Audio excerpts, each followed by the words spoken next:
Good evening, ladies and gentlemen. I'm calling to order this meeting of the Planning and Development Council of the Town of Oakville. Madam Clerk, we have regrets from Councillor Duddick, and I see all the rest of us are in our places. Council, are there any declarations of pecuniary interest? Madam Clerk, I see none.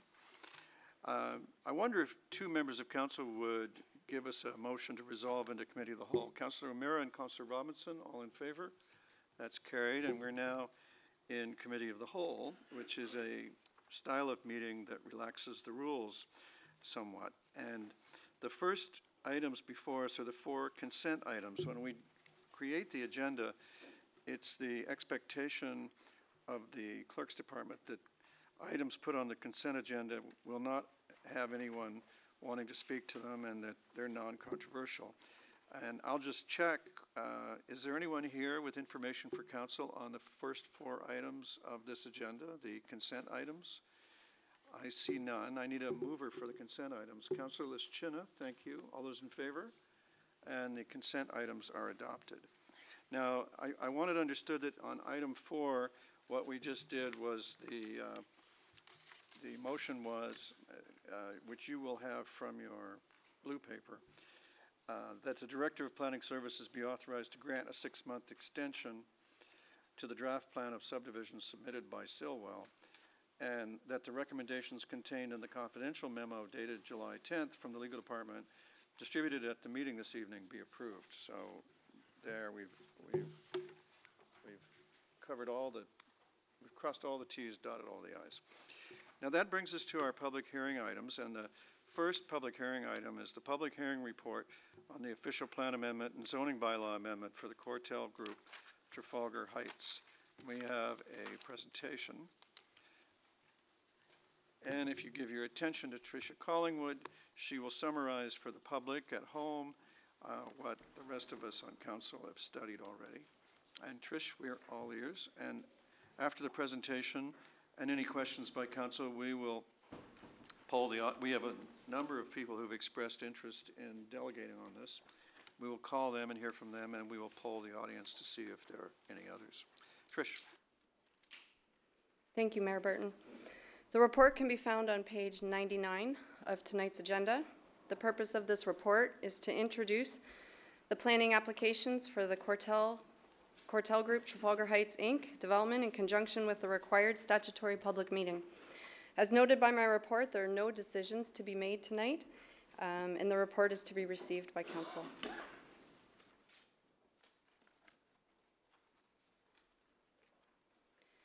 The property is located at 278 Dundas Street East.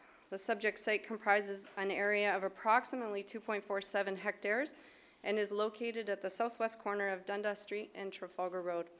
The site is bounded by Dundas Street East, Trafalgar Road, and the future extensions of Oak Walk Drive and Taunton Road. The property is ideally situated adjacent to Dundas Street and Trafalgar Road, both of which are planned as multimodal transportation corridors, and it also abuts the Uptown Core Transit Terminal. A temporary sales center for the project is located on the property that fronts onto Dundas Street. A portion of the site includes the valley lands associated with the East Morrison Creek. Going the wrong way.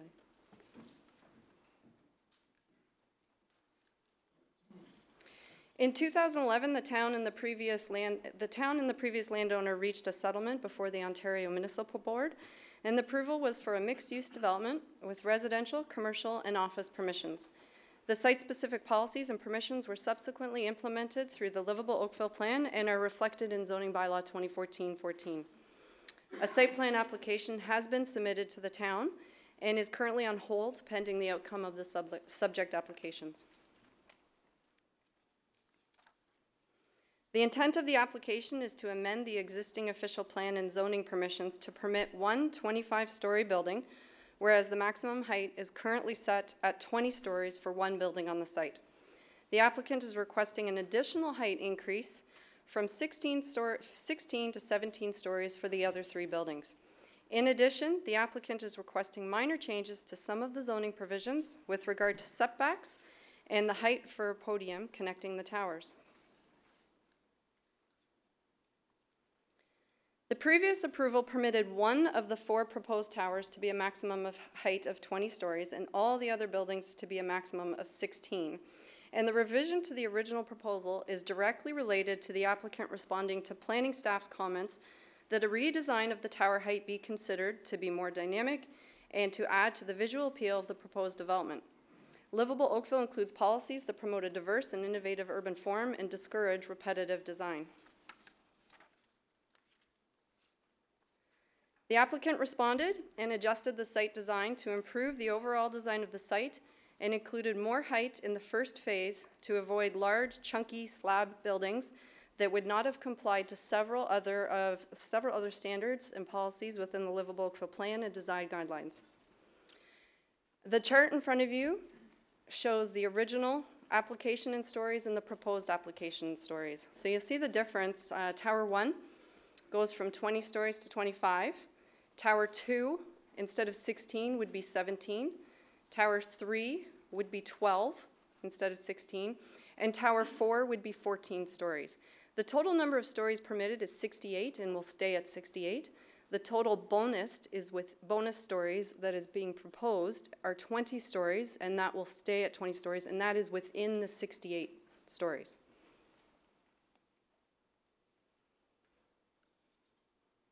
What is not changing is the number of residential units, as it will remain capped at 750 units for the overall development. The applicant is not proposing to change the use permissions, nor the floor area and permitted locations of specific uses such as retail and service commercial uses, and is not proposing to change the parking ratios. Impacts of the greater height are negligible other than the skyline, and there are no additional vehicle trips generated, no functional or environmental impacts resulting from the revised proposal.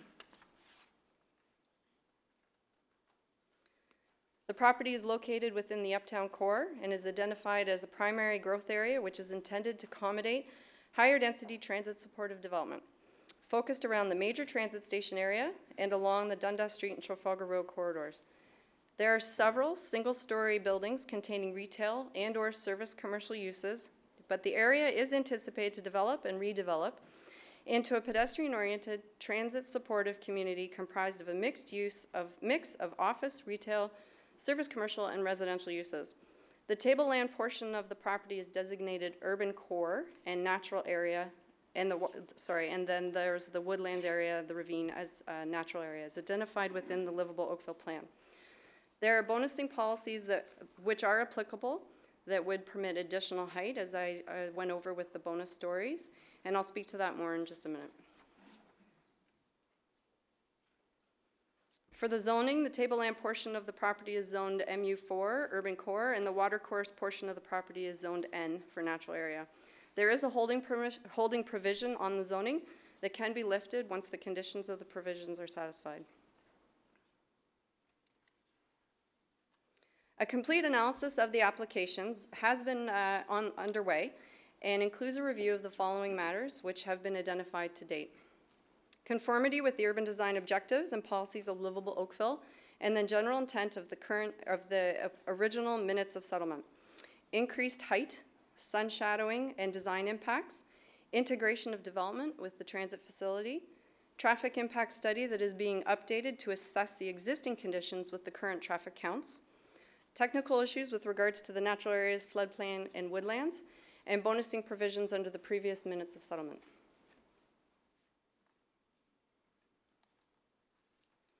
The applicant is in agreement that Section 37 will be used as part of the overall development of the lands to achieve public benefits in exchange for increased height on the site. The total height across all 4 towers, as I explained, is 68 stories, of which 20 stories are bonused and will be subject to a Section 37 agreement. The minutes of settlement would have permitted some combination of the following in exchange for increased height. Cash to be applied to community benefits in the uptown core, discounted units for affordable housing, discounted space for community uses, and discounted space for daycare. In addition to the original terms of the bonusing opportunities through a Section 37 agreement, the Livable Oakville Plan includes the following bonusing provisions to consider for the uptown core. A pedestrian boardwalk along the west edge of the pond in Memorial Park. a trail system around the ponds in Memorial Park, including a ped bridge crossing, completion of the Trafalgar Memorial Space, underground public parking, grade-separated pedestrian cycling facilities over Dundas and/or Trafalgar Road, and transit provisions. The above policies, the current needs of the community, and any comments from council will be considered when entering into the discussions with the applicant prior to bringing forward the application for future council consideration. Planning staff will continue to review and analyze the proposed application and address all technical matters, along with submitted public comments, and report to council at a future meeting. In conclusion, staff put forward the following recommendation as shown for council's consideration: that comments from the public with respect to the official plan and zoning bylaw amendment application by the Cortel Group, Trafalgar Heights Inc. be received. Thank you. Thank you very much, Ms. Collingwood. Councillor Knoll? Thank you, Your Worship, and thank you for the report. I have a couple questions. The first one is, it's a question of clarification. For the sake of the members of the audience who are here for this application, as well as those maybe watching on Town TV, can you clarify what exactly it is that the only things that are subject to consideration with this application right now? Because if I'm correct, the 750 units with the original heights are as of right at this point, correct? Yes. So the only things under adjudication right now are what? If you look at the tallest here, the tallest building is 25 stories. It has permissions to be 20. Right. So we're going up 5 stories. The second tallest there has permissions to be 16. They're asking for 17 in order to vary the height across the site. Okay. That is the majority of the concerns. There's a couple setbacks, as well as the height of the podium that connects the towers. Okay. So for those that are interested, because I didn't have a lot of chance to read over the comments because they were just on our table tonight, but from some of the comments, folks don't want anything there at all, but I want to be clear that that's not really subject to our discretion at this point. We've gone, that ship has sailed. That ship has sailed. The site plan application came in 2014. Right. And at that time, the applicant received comments from staff looking for a variation in height. It has taken to this time for them to sort out how they want to handle it. And this is the concept that's before us. And it does not change the number of units. Okay. Can you go to the slide where you listed considerations? You had things like traffic study and such. So, okay, these are matters to be considered, and there are issues here such as traffic impact study. How does a traffic impact study directly relate to this particular change in application, or are we still dealing with that aspect of it? Are we still dealing with traffic and the site plan aspects of it? Through you, Mr. Mayor, this is a request from the region. Okay. They would like to see the traffic study updated, not because there's a change in units and expected increase in vehicle trips, but instead because the current conditions are different than they were in 2011. Right. So they wanted the counts updated for the regional roads as well as the town roads, and they wanted that taken into consideration to bring it up to speed. The horizon year is almost past for the old study. They wanted it updated to understand it today's standards. But again, just so that everybody's on the same page here, that application or that impact study isn't necessarily going to change again the as of right permissions on this property. Is that correct? No. So this would simply impact the way the traffic is going to move around the property and or the property where the roads would be, etc. Yes, Okay. I mean through you, Mr. Mayor, several opportunities, or we get several opportunities every once in a while to update studies to current conditions. This is one of them. Okay. Can we go to section 37 page for a second, please? Okay, so I remember going through this, and it was very exciting because it was one of the first times I think we applied section 37, if I'm not mistaken, and we talked a lot about the concept of daycare, affordable housing, etc. None of these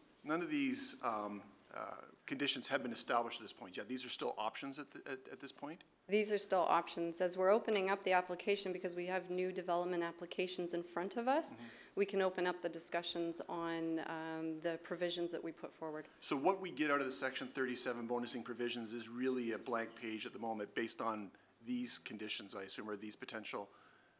Through you, Mr. Mayor, we have minutes of settlement that we want to keep in general, stay in keeping with. So those are the first 4 listed. Okay. So we do want to be in keeping with the general intent of the minutes of settlement. However, under the Livable Oakville Plan, we have always had the second set of provisions that are eligible for the Uptown Core. And that's what I was going to come to next. So that's the ones underneath? Yes. Okay. So the ones at the top are the ones that are essentially agreed to in the minutes of settlement. The ones below are a Christmas wish list of things we may be able to negotiate in this application. Through you, Mr. Mayor, yes, that's the case, and we have the option of looking at the needs of the day. Again, same as the traffic study, current conditions, what's needed, and what is necessary. In terms of the environmental impacts on the stream there, has that been, we've gone through the Conservation Halton process and they've dealt with this already, or is that still yet to come? Conservation Halton has been in incredible amount of discussions with the applicant, so that is underway. We've had the ministry out looking at the creek again. There is a number of studies that have been updated. Concerns with the floodplain, the hazard lands, everything is being updated to look at it again. Because that's a red creek, right? I believe so. Yeah, I thought so. I think it's pretty significant. It is. Okay. Okay, those are the questions I have for now. I may come back when other members of council are done. Thank you. Thank you, Councillor. Councillor Elgar? Thank you very much for the presentation. I wonder if you could put up the aerial view you have of where the buildings are proposed to be situated and the stories they will have. And like number 1, it's the one that would go to 25 stories instead of 20? Yes. What's close to it? What type of housing? Phase 2 is 17. Sorry? Phase 2, so the bottom one on Taunton Road is 17. So which one's going to have the most impact on the residents? Through you, Mr. Mayor, the ones that would have the one that will have the most impact is Phase 1. Was phase 1? It would have always had the most impact at 20 stories, and now they're adding 5 additional stories as proposed. So the phase 4 is dropping in stories. Yes. And it is the one, it's going from 16 to 14, and it's the one right at Dundas, correct? Yes. So it would have the least impact of helping the residents by dropping it from 16 to 14. Through you, Mr. Mayor, the majority of the residents are south of this site currently, and I see your point along Dundas. Yeah. Yes, that is the situation as it's proposed now. So would you would be looking to see whether that 25-story maybe should go right at Dundas where number 4 is instead of number 1? Like that'll be taken into consideration? We can have discussions with the applicant regarding that. Yeah, I'm just trying to think of where to minimize the impact. Since it's approved for 750, where can we minimize the impact on the residents? I believe the applicant is here, and maybe they can speak to that better than I can. Okay, I appreciate that. Thank you. Councillor Adams? So we've had a discussion about the total intensity of the site not changing, and really we're talking largely about the height of the 4 buildings. Is this really an aesthetic issue, or is there a particular planning rationale or need for having it be 25 instead of 20? Through you, Mr. Mayor, the staff did not request an increase in height. We request variation. The heights of there was 20 stories, and then I'm just going to go back. There was 20 stories, and then 3 at 16.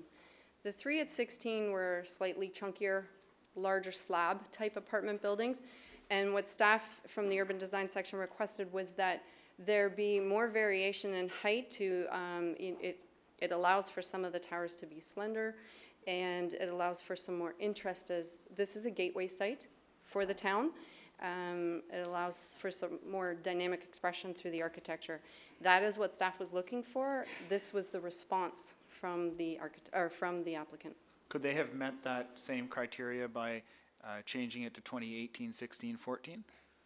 They could have, and I have not looked at that as a concept, and neither has the urban design staff, but I do know there was concerns that if the tower stayed at lower than 20 and 16, that they would result in that chunkier slab type building. So even the 18, 16, 14 kind of variation would keep you in a larger blockier kind of format.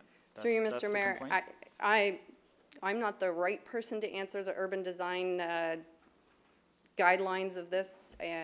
If somebody else wants to try, they can. However, I do know that the 25 allows for that point tower and then comes down 17, 12, 14 to allow sort of like an undulation throughout the site. So this is all about variation in heights. Yes. Okay, thanks. Councillor Grant. Thank you. Just quickly, the phrase gateway site gets thrown out a lot. And for most people, when you think gateway, you think entry to the town. Could you explain what we mean when we say gateway site in this case? We have policies in Livable Oakville that speak to certain areas throughout town that are a gateway to a community or to a growth area or into the town itself. The corner of Dundas and Trafalgar is fairly significant to the town of Oakville, and as this site is right directly adjacent to it, it represents a gateway into the uptown core site, especially as you come down Trafalgar into towards the Midtown area.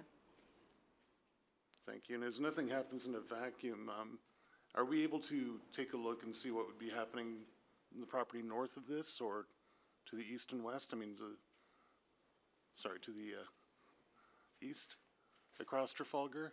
Yes. Sorry, can you clarify exactly? Yeah, I was just thinking outside my head too. Basically, what's happening north on Dundas and what would be happening kitty corner to this property? Okay.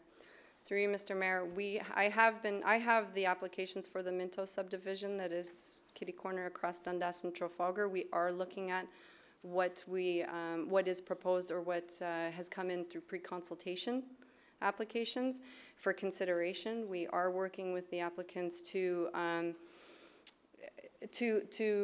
compare to one another what they can do and how it will look. The other side of Trafalgar, as well as Dundas Trafalgar, is part of the Trafalgar Road Corridor Study.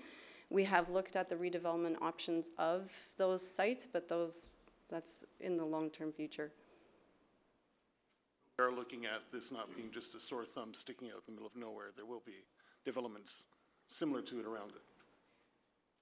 Through you, Mr. Mayor, the vision of Uptown and those single-story buildings that surround this site to the south of it, the vision is for complete redevelopment of that area. Thank you, councillors. If there are no others, Madam Clerk, would you call the listed delegation?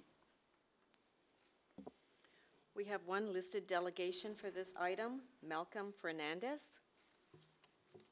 Mr. Fernandez, welcome. Please come to the podium and share your information with council. And the more you address the mic from about 8 or 9 inches distance, the better everyone will be able to hear you. Thank you, Your Honor, or Your Mayor. I live in Oak Park. I live in one of the condos where the height is 12 stories. I've been there since 2013. Prior to that, I lived near Dundas and 8th Line, near Post Ridge, so I would border that creek that has been discussed. And before I sold my house, I really wanted to I wanted to stay in Oakville, but because when the city said, you know, we're the town of Oakville, we're not a city, so I said we're going to keep that town feel. But during my change in movement, I decided to go to Mississauga, square one. And I saw, growing up in Mississauga, I saw what happened when one tower went, then 2 towers went. Now they've got towers that are approximately going to be 80 stories. So it's a trickle-down effect that it's overwhelming the city core. So the original concept of growth does not make any sense to me. The last 3 years, we've seen tremendous amount of change in the landscape. We've seen traffic patterns change. I remember Dundas when it was just 1 lane as a student, then it's gone to 3 lanes. And within the last couple of months, there's already traffic gridlock. So you can imagine 3 stories with 1 story, 25 stories, the amount of traffic that will be created at that corner of Dundas and Trafalgar. Now, I've looked at your proposal, or I don't know if this is a proposal or if this is going to be already decided on, but there's no accounting for environmental impact. In terms of recycling, how is that going to be instituted? There's no policies regarding the safety of having 3 buildings in such proximity to each other. I would really like to hear from maybe the fire marshal in terms of what is the danger of having such high density buildings in an area. Also, the wind patterns will change. There'll be like wind tunnels. If anyone of you gone to downtown Toronto, you know what I'm talking about. But it's just the aesthetics of these buildings. I mean, I would love to see maybe 10 stories or 15 stories. But other than that, 25 stories, I think will overwhelm the services. It will overwhelm the traffic patterns, and it will lead to an explosion of more condo development. So that's my view. Thank you for your information. You have questions, if you don't mind, starting with Councillor Adams. Thank you very much for joining us tonight. So we had a discussion earlier about the issue here not being one of how many units are involved. It's rather a question about how high are the units. Yes. So if it's 750 units, one way or the other, it's really a question of should they be in a 25-story building with a shorter set of buildings next to it, or should it be a 20-story building with shorter buildings next to it? But either way, there's 750 units. So the number of people involved is going to be about the same. Which would you prefer? Higher with other similarly height buildings, or one tall one and several shorter ones? I would do you have probably an prefer opinion on that?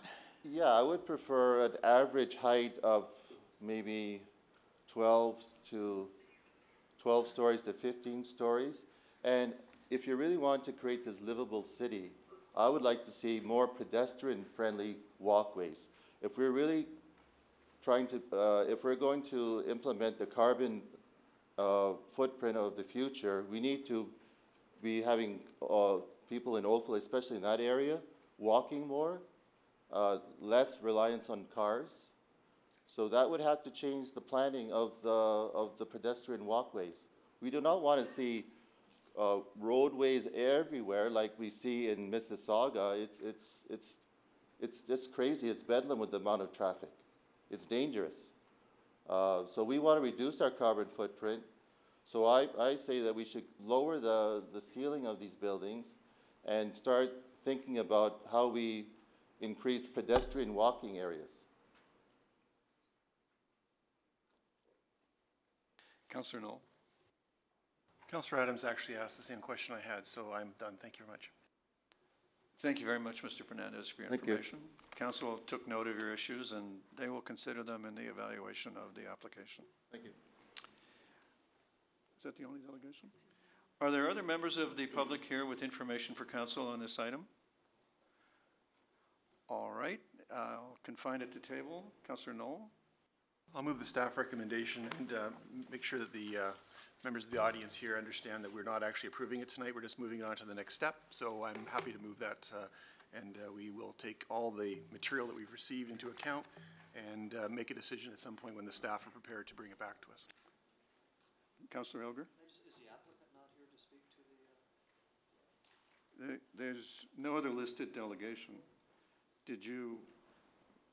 Was there anything in particular you Well, I was wanted? wondering whether the applicant is here, whether they would consider maybe rejigging where the tall building goes.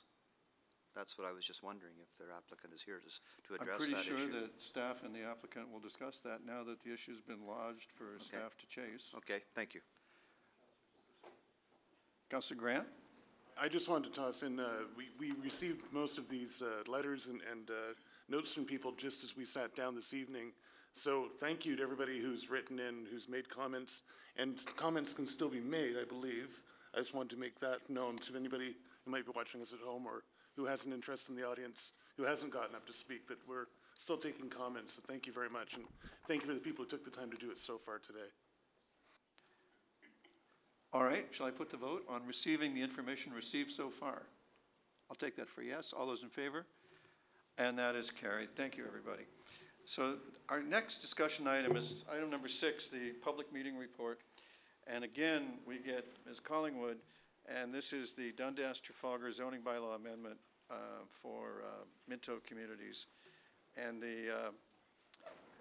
this also, I will stress on behalf of the councillors and the staff, who will say it again, this too is a public input meeting rather than a decision meeting for this file. And with that, Trish, we're all ears. Thank you, Mayor Burton. Excuse me. The report can be found on page 117 of tonight's agenda. The purpose of this report is to revisit the planning application for Dundas Trafalgar Inc. in conjunction with the required statutory public meeting. This presentation deals with the blocks that front directly onto Trafalgar Road only, and as noted by my report, there are no decisions to be made at this time, and the report is to be received by council. The property is located at 3075 Trafalgar Road at the northeast corner of the Dundas Street East and Trafalgar Road intersection. The property has 940 meters of frontage along Trafalgar Road, and the site area for this application is approximately 5 hectares. The east tributary of the East Morrison Creek traverses the property from east to west, at which point it meanders across Trafalgar a number of times and heads south to the East Morrison Creek and Dundas Street. The Region of Halton's Trafalgar Road environmental assessment has been approved with the intent to construct a multimodal transportation corridor along Trafalgar Road. The development of the entire property included medium and high-density residential uses, commercial, mixed-use buildings, a road network that contributes to the North Oakville Secondary Plan, a park, school, natural heritage system, and a stormwater management pond. The subject blocks for this application include a mixed-use commercial residential building, as well as stacked townhomes and rear lane townhouses. The original application for the entire site was submitted at the end of 2012 and included applications for the draft plan of subdivision and a zoning bylaw amendment. The application left the lands along Trafalgar Road as reserve blocks to be dealt with in a later phase. Planning staff proceeded to circulate and review the original applications and requested that the applicant submit a development application that dealt with the zoning of the Trafalgar Road blocks. This application was submitted in February of 2014. In September of 2014, the town and the applicant attended a settlement hearing for the original subdivision and zoning applications at the Ontario Municipal Board. The application that dealt with the Trafalgar Road blocks was not included in that appeal. As a result of the site not being dealt with comprehensively in the settlement hearing, staff requested that the blocks shown on this slide adjacent to the Trafalgar Road blocks be held back from any settlement discussions and/or approvals. From the time of the settlement hearing and approvals by the Ontario Municipal Board to March of 2016, the applicant focused on working with staff and agencies on satisfying draft plan conditions, registering Phase 1 of the subdivision, acquiring permits from Conservation Halton, and processing the Phase 1 site plan lands application and subsequent approvals.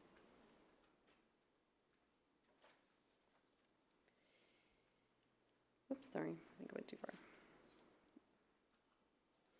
In March of 2016, the applicant submitted new concepts for the lands along Trafalgar Road for staff's review, and the town circulated it for comments. In the fall of 2016, discussions between the town and the applicant continued as the concept changed again, this time to include a change of built form, lower heights. Staff began to have concerns with the decreasing heights and densities, and we entered into further discussions and negotiations with the applicant to further the proposals. In the winter and spring of 2017, staff advised the applicant that they will not support the concepts as proposed. We provided suggestions for revisions and what the town will support that included an 8-story minimum along Trafalgar Road, along the Trafalgar Road blocks to ensure that an appropriate urban form and transit supportive densities are achieved along Trafalgar.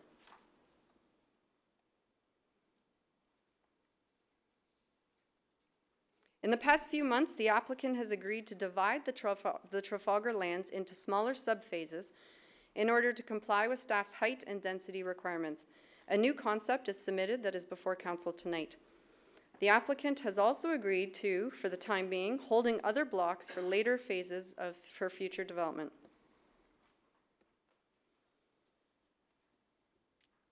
The applicant has adjusted their original concepts to lower the heights, densities, and change the building form proposed. Staff had concerns that developing the entire frontage as proposed by the applicant at this time would not yield the densities and the built form that are necessary to support the transit first philosophy for North Oakville. The applicant agreed to divide the blocks, as I mentioned, and focus on the intersection of Wheat Boom Drive and Trafalgar Road. The purpose of doing so is to continue to work with the applicant to ensure the vision of the Trafalgar Road urban core area in the North Oakville East Secondary Plan is met. Staff have communicated to the applicant that an 8-story building is the minimum height that will be required on the lands fronting directly onto Trafalgar Road for Block 10B, as shown here, in order to achieve the minimum transit supportive densities. The applicant is proposing a 10-story mixed-use building with 160 units at this intersection. The applicant's also proposing multiple blocks of stacked townhouses with 124 units at the rear of the development block. And in addition, the applicant is proposing 32 rear lane townhouse dwellings on the south side of Wheat Boom Drive. The anticipated densities of the 3 blocks equals 221.8 units per site hectare, and discussions continue on the balance of the blocks that are not shown here today. Oops, sorry.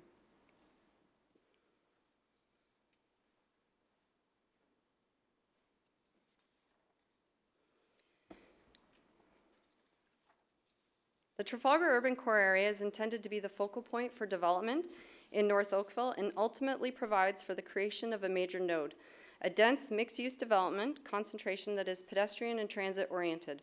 The North Oakville Urban Design Guidelines include several development principles for the urban core areas, including that development buildings should be designed for the long term, located on the site to the urban standards planned for future phases of development that wouldn't constrain greater intensification being introduced in later phases of any development.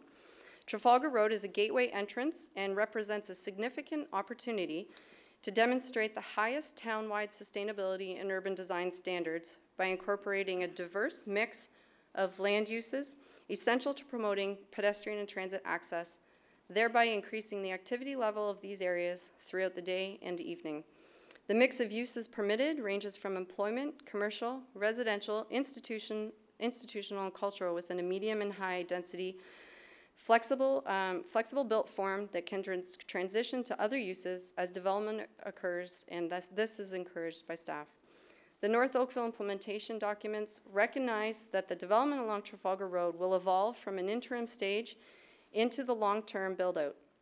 Staff have encouraged the applicant to carve the Trafalgar Road frontage into smaller development blocks that anticipates infill and intensification opportunities rather than preclude it.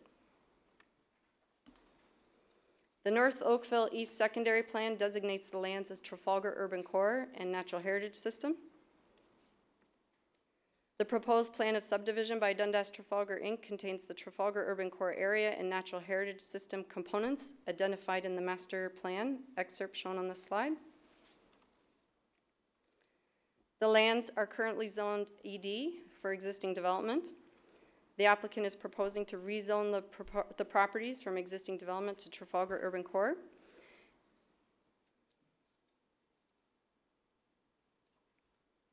And the following matters have been identified for consideration as part of a complete analysis of the application: conformity with the provincial policy statement, the growth plan, the regional official plan, and the North Oakville East Secondary Plan.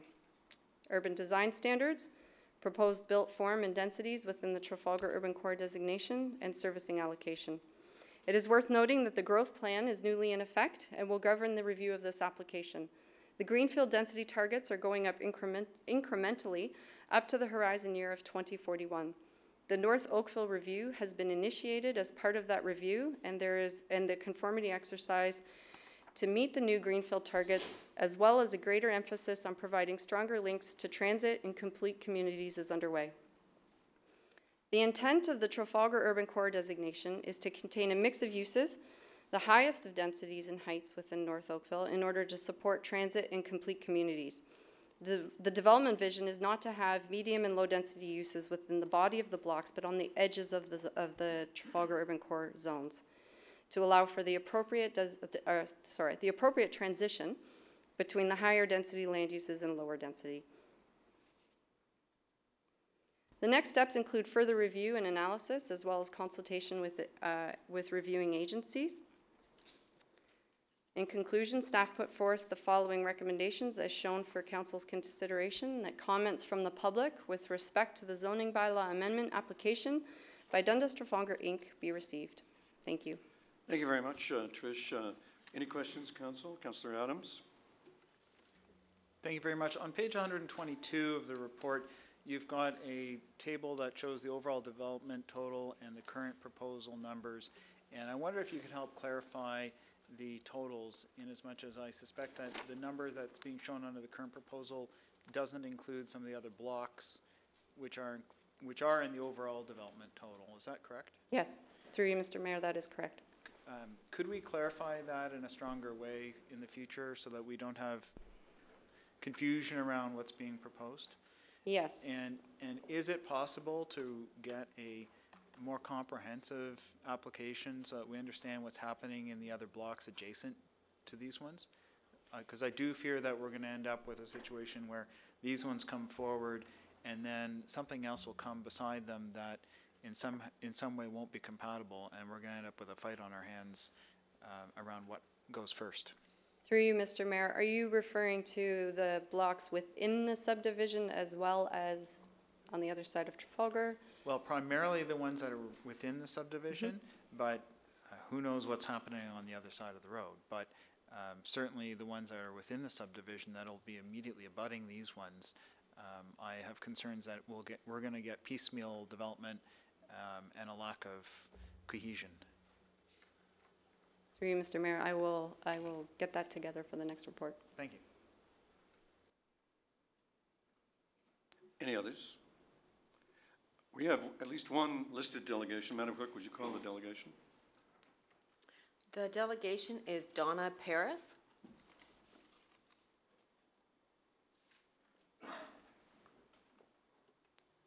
If you're here, you're welcome. If you're not here, we'll move on.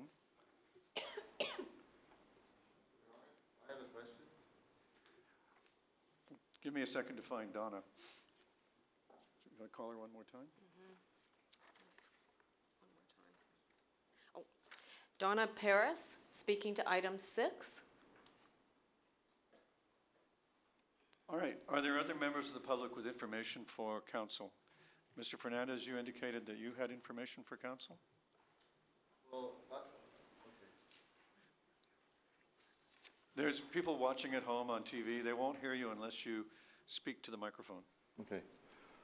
Regarding the new zoning bylaw amendment that was just discussed, what is I'd like to have maybe some information from all the councillors. What is the future transit upgrades that the council has proposed beyond just bus, are we going to have designated high-speed bus lanes? Is there talk about some future LRT? How are you going to deal with the increased traffic load patterns?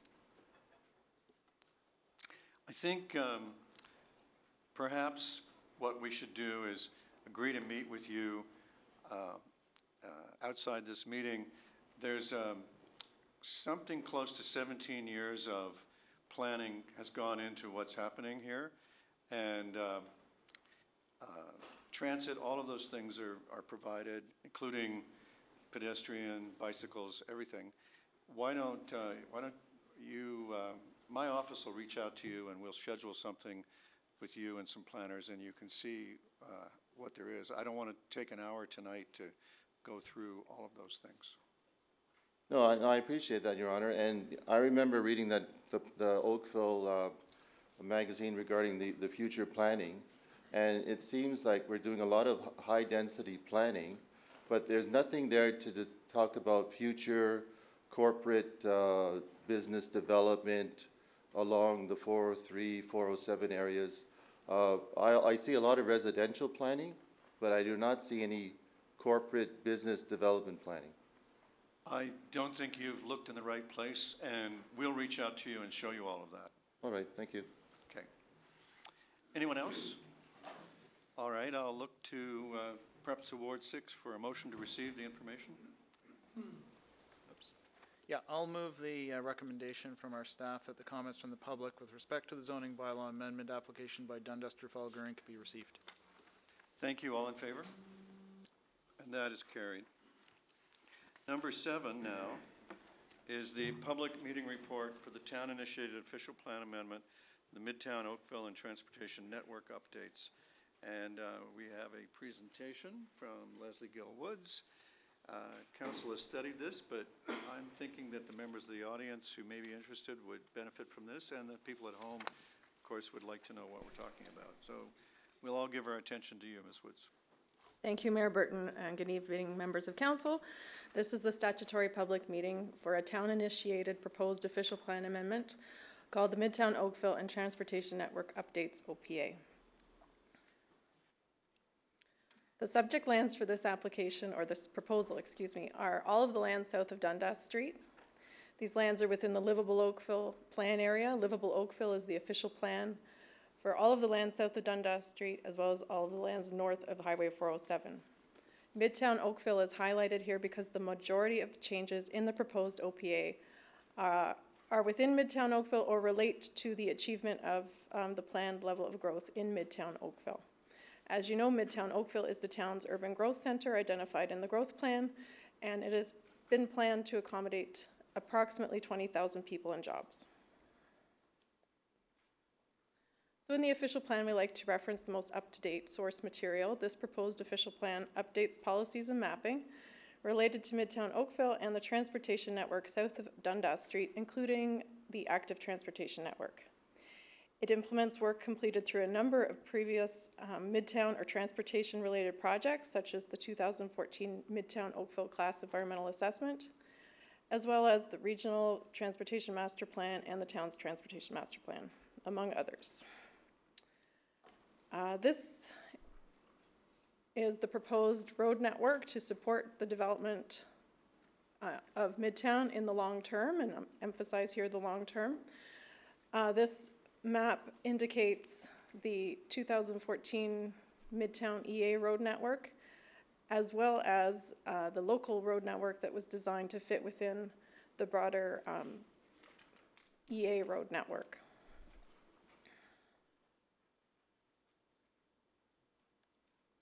So you may recall at the time of council's approval of the Midtown EA in 2014, staff had proposed an official plan amendment at the same time.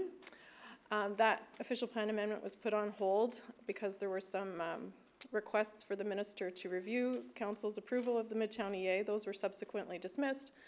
But at this point, we're reviving the OPA, but in a slightly different form. So this figure is to illustrate how things have split off. The 2014 OPA was really focused on implementing the Midtown road network, but as well it did some changes to land use designations and other policies. The proposed official plan before you now is really focused on Midtown related transportation network updates, as well as some town-wide transportation and active transportation network updates. We're not looking at land use changes broadly in Midtown Oakville. Those will be reviewed under the umbrella of the official plan review through a Midtown Oakville growth area review, which will be initiated later this year. And that will look at things such as the 2017 growth plan, Halton Region's area servicing plan, and other matters. So back to the proposed OPA in its current form. I'm not going to detail every little change. I will refer you to Appendix A to the staff report, which is on page 144 of tonight's agenda. The proposed amendment changes policies in Section 8, Transportation, Section 18, Utility, and Section 20, Midtown Oakville of the Livable Oakville Plan. For your convenience, Appendix B to the staff report on page 178 provides a markup of the changes to Section 20 because that is the section of the plan most affected by the proposed OPA. However, what's generated the most interest are the map changes or the schedule changes in the proposed OPA. So this is the listing of all of the schedules that are affected by the proposed official plan amendment. And I'm going to go through them briefly for you tonight. First, we'll see the existing schedule and then the changes proposed through the OPA. This is Schedule C. It's the transportation plan for the for the entire livable Oakville plan area. So everything south of Dundas Street or north of 407. And this is the existing one. It shows existing and planned roads. And the changes in the draft OPA, which is this is the draft proposed Schedule C, includes the new or a proposed new connection of North Service Road between Burloak and Brawny Road, and that's coming from the approved regional transportation master plan. It updates the future roads and existing roads in the area of the Burloak Business Park. I'm just going to flash back and forth quickly here. Oh, wrong way. So if you see off of Burloak Drive, south of the railway, there's some roads there. They don't need to be at this level of map, so they're going away. Also, in the changes in the schedule are changes to the transportation network within and around and supporting Midtown Oakville. And then also added is a connection between 9th Line and Bristol Circle over the 403, and that's from the town's transportation master plan. Moving on to Schedule D. Schedule D, this is the existing active transportation master plan schedule in the official plan. This is not to be confused with the active transportation master plan document that you'll be hearing more about later today. This schedule has not changed much since the region's approval and the Ontario Municipal Board's approval of Livable Oakville. So it's due for an update, and the intention here is to update it with the most current information, and that being what's in the draft or proposed active transportation master plan update tonight. So any changes to that would be reflected in this schedule going forward. As you know, this isn't before you for decision tonight. This is just a draft amendment, and so this is a draft update to Schedule D. The next schedule affected is Schedule I, the central land use schedule. This is the existing schedule, and it shows just outside of the area, I believe. No, it doesn't. What we're doing here is we're adding, for context, in the proposed schedule now before you is the proposed road network to support growth in Midtown Oakville. So that adds those roads so you can see the impact north of the QEW into this area. The next schedule is Schedule J, East Land Use, and again, if we switch to the proposed new schedule, that also indicates the proposed roads to support growth in Midtown Oakville. Next up, we have the series of Midtown Oakville schedules. Schedule L1 is the land use schedule, and on this schedule, the changes are to add the proposed road network, as well as including, I should say, the local road network. Also here, you'll see a change in designation along the hydro corridor, immediately north of the tracks, and that is just to reflect the development potential, I should say, of this area, because if I flip back to the previous, you can see it's got employment and mixed use and residential land use designations that really can't be achieved, so it's a bit misleading in terms of representing or potential development. So it's proposed to just give it an employment, or excuse me, a utility designation, and that would allow transit-related uses and transit-compatible uses, such as passenger amenity areas and parking and bus loops, things like that. Next up, we have the Midtown Oakville building height schedule. The change here would be to add the road network to support Midtown Oakville. Also reflected is the utility corridor, and for that, the designation would be to allow heights compatible with the utility corridor. And last up, we have Schedule L3, which is perhaps the one that's generated the most interest, and that shows the conceptual road network that's in the plan now. And although it's impossible to read, the note in the upper left corner says essentially this is a conceptual road network, and there will be an EA study to determine the final road network necessary. And so that work, as you know, was done in 2014, and then subsequently a local road network was designed to fit within the new EA roads. And so that is reflected now on the proposed Schedule L3.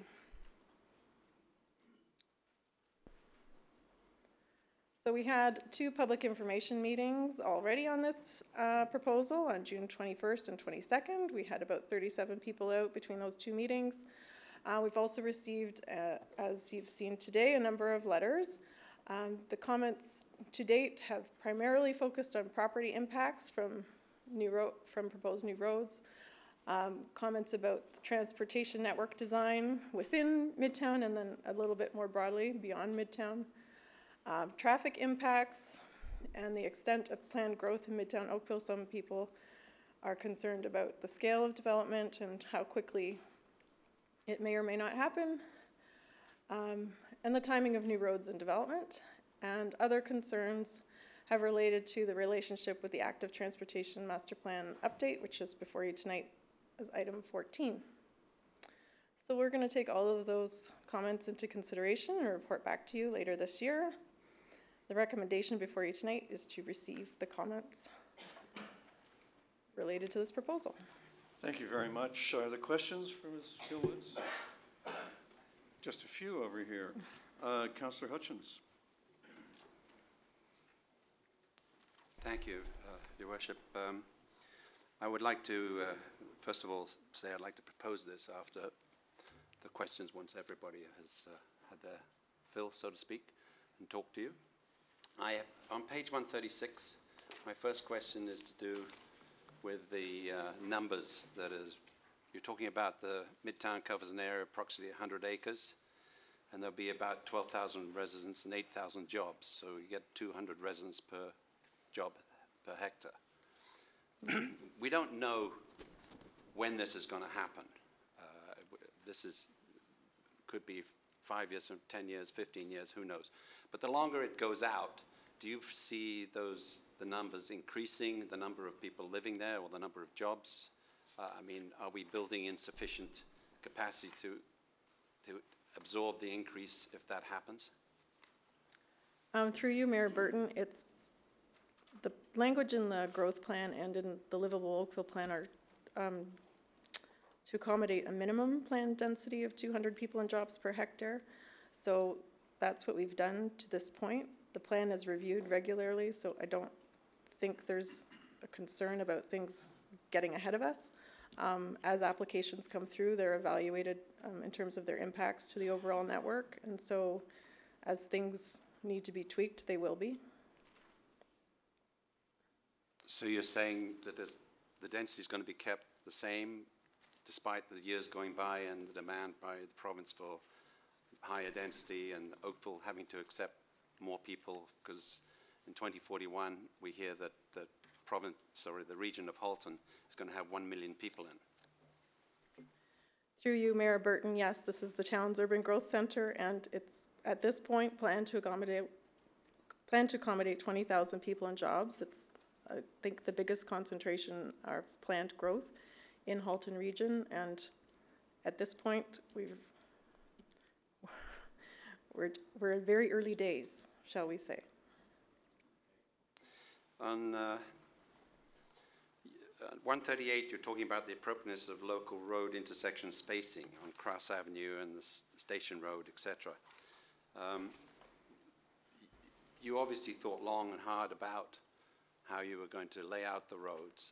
There's been a number of objections from people with property on that, saying, could you explain perhaps a little more detail why you selected the road pattern that you did?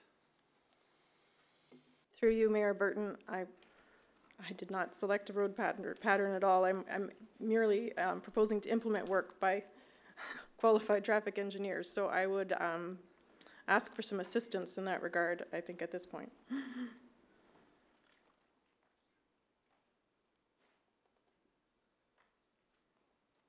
me go back to the big one. Does that help? Okay.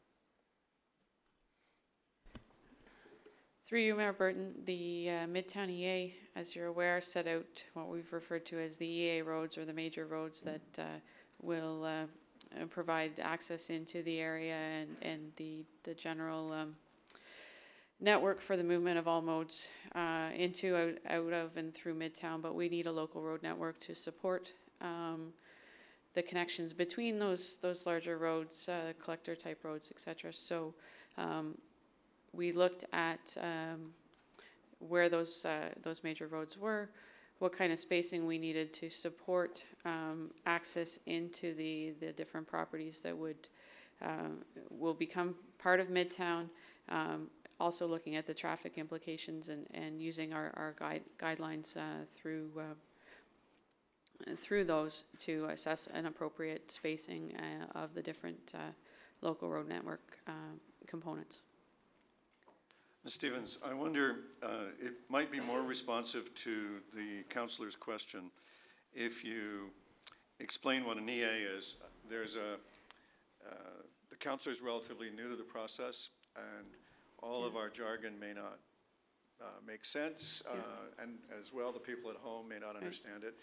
The explanation I think you want to give explains how an EA unfolds and all the different options that are considered, including the no action option. And so if you give it a bit of a disquisition on how you got to these roads. My apologies, Mr. Mayor, through you.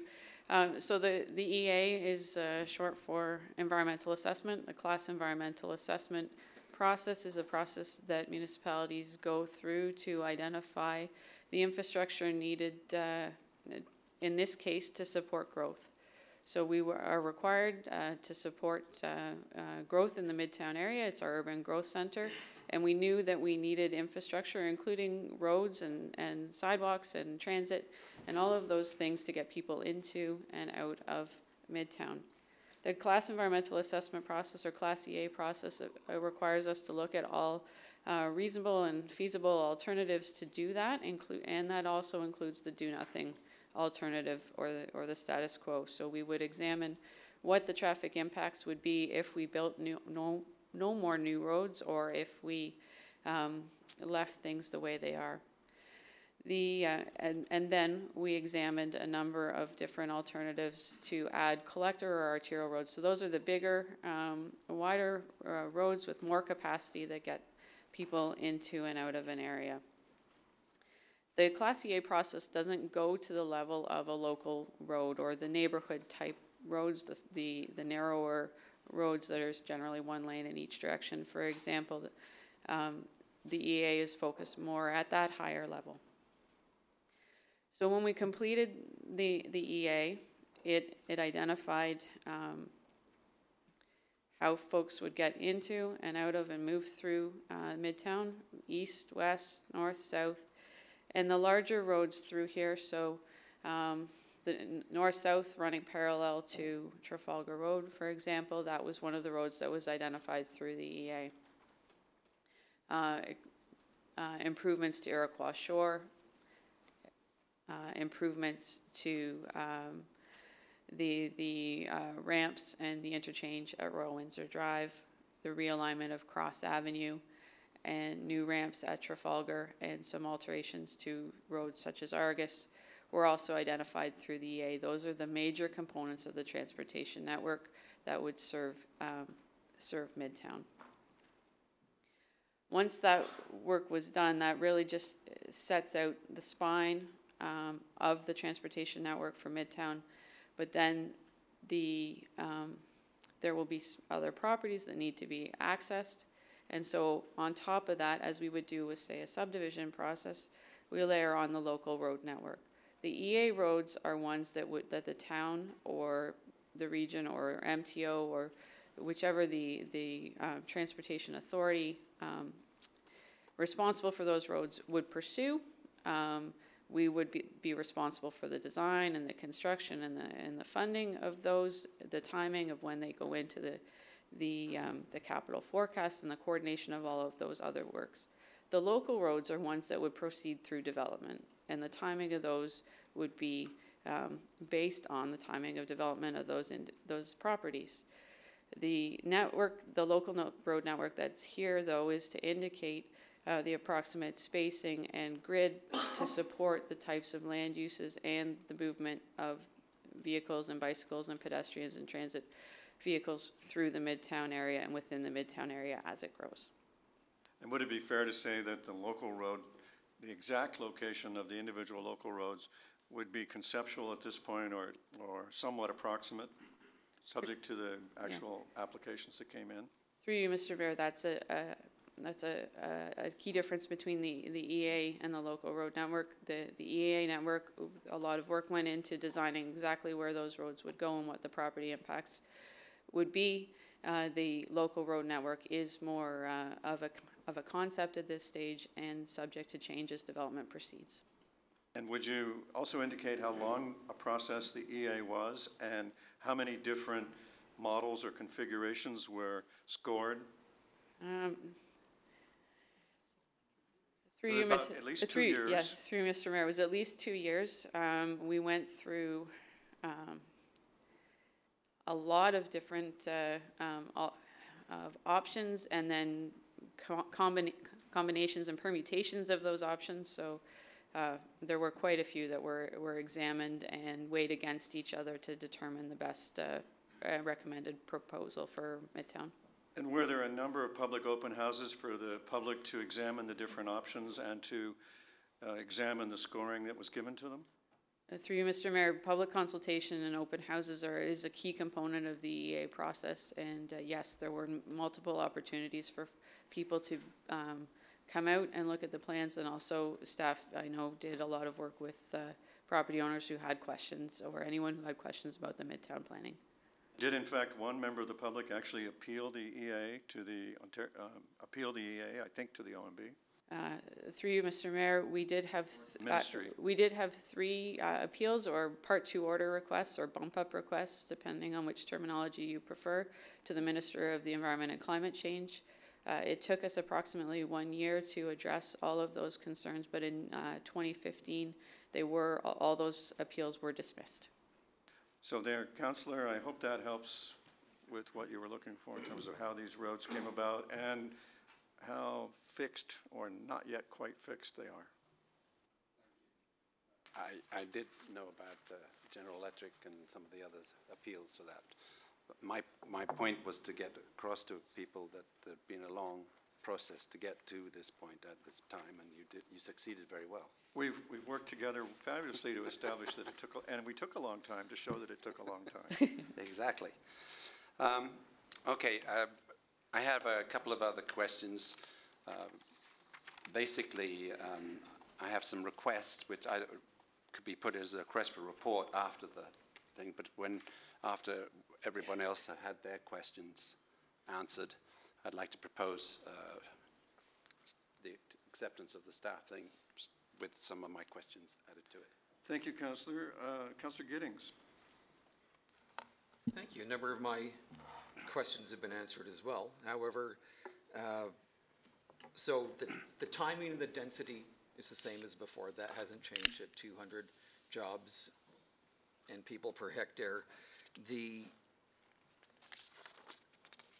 was, I think, 5 or 6 years ago now that we had a rich discussion, and a number of those have not been changed, but they are still there in terms of safe and attractive public realm, encouraging walking, cycling, and transit, improving internal road circulation for transit, pedestrians, cycling, and vehicles, significant active transportation does not compromise the safe and efficient movement of people.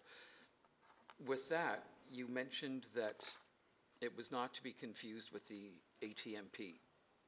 And there was a comment in the staff report talking about resulted in some inquiries about process for members of the cycling community. Could you just clear the air on that one? Because the report's clear that the road layout or grid may change, but the commitment to a pedestrian-friendly, walkable retail area still remains. I'm just wondering where the confusion was. Okay. Through you, Mayor Burton, I will try. As you know, the policies in the plan are based on a number of different master plans and source documents and studies. The Schedule D, Active Transportation Master Plan, is based on the thick Active Transportation Master Plan document. And it boils down the active transportation facilities existing and planned to this one town-wide schedule for the livable Oakville plan area. And it identifies things like trails and bike lanes and grade-separated pedestrian and cycling facilities. It's out of date, and so the intent through this amendment, because it was looking at transportation-related matters, was to also update that schedule in line with the 2017 update to the big active transportation master plan document. So whatever is decided by council and approved in that document, meaning the active transportation facilities existing and planned, those would be reflected in an updated Schedule D. And that then livable Oakville would be amended through an OPA to reflect the most current information in terms of active transportation facilities. The core principles and the Midtown policies, they remain the same. Those aren't changing through this amendment. It's still going to be a pedestrian-friendly area. Through you, Mayor Burton, yes, of course. Thank you. Councillor Chisholm? No? Let me see. Councillor O'Meara, were you? Anyone else over there? Anyone over here? Any listed delegations? Yes. Well then, let's call the delegations. Our first listed delegation on this item is Peter Brown on behalf of Rustic Fence Farms Limited. Welcome, Mr. Brown. Council looks forward to your information. Thank you, Your Worship. Good evening, Council, audience, and any viewers we have gathered online. I'm here on behalf of Rustic Fence Farms Limited, the owner of the property located at 364 Davis Road. We agree in principle with the plan. However, we feel that there may be potential encroachment on our site, and we feel that when there is any potential impact that could directly, negatively impact our land holdings, we would like to work with the town to try and find a solution that works best for everyone. And also, we see that the amendment includes the introduction of community improvement programs through community improvement plans as we have listed here. And we just want to say that we look forward to working with the town of Oakville on your community improvement plans and on the brownfield remediation in the area. Thank you for your time. Thank you very much for your information. Madam Clerk, are there other delegations? Yes. Please call the next. Our next delegation is Stephen Wake on behalf of Oak Lane Park Investments, Inc. Mr. Wake, welcome. Council looks forward to your information. Thank you, Mayor Burton, members of council. As noted, I'm here today on behalf of Oak Lane Park Investments, Inc., which has a major landowning at Trafalgar on the west side in the urban core area.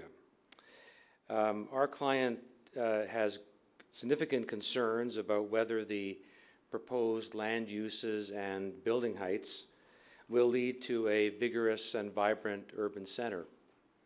However, we want to work with the town, and we understand that tonight the focus is not on land use or on building height or on the distribution of those, but on the transportation master plan and its implementation. And we support the implementation of the transportation master plan and the bringing forward of a healthy road network to support future development.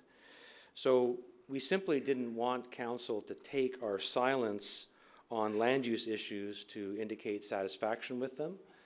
Rather, we'll work with the process. You might have noted the slide that staff put up indicating the next step was to proceed with the municipal comprehensive review process and study in more detail land uses and their distribution.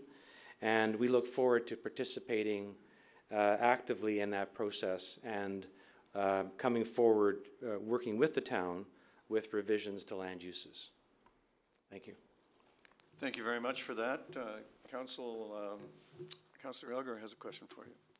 Thank you. Thank you for coming tonight. I just want, what is the exact address of the property you're talking about? It's the current location of the Oakland Ford dealership. Thank you very much. Thank you. Thank you, Mr. Wackay. The next delegation, please. Next delegation is Daniel Kautz on behalf of Assured Automotive. Welcome, sir. Council looks forward to your information. Thank you, Mayor and Council. I wish to read a statement that was also provided to the Clerk's Department. We are counsel for Assured group of companies. Our client owns and operates an automotive repair and collision center and other commercial activity out of the property known municipally as 359 Davis Road, Oakville. The property is owned by 86186 Ontario Inc. The proposed amendment, town's proposed amendment, will have devastating effects on our client's business, likely rendering it incapable of carrying on at that location, costing our client not only large amounts of lost capital dollars, but a revenue source as well. It is for this reason our client will be retaining independent planning professionals to study the official plan amendment, and in its current form is objecting to this proposed amendment. Our client is of the view that the official plan amendment is not in accordance with good planning principles and is not in the best interest of the local business owners. We hope to provide these comments and objections in due course and look forward to working with the town. Thank you. Thank you very much for the information. Madam Clerk, the next delegation. The next listed delegation is Robert Miller.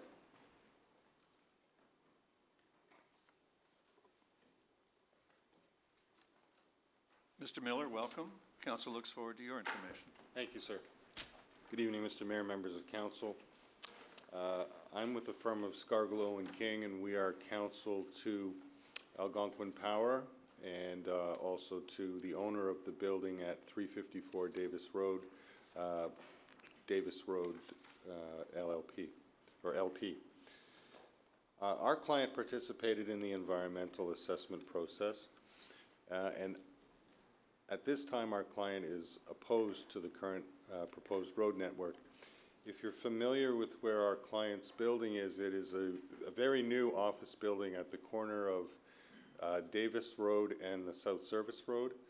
It's basically, you may know it as the PWC building. PWC is the name tenant. Our client is the major tenant and the owner.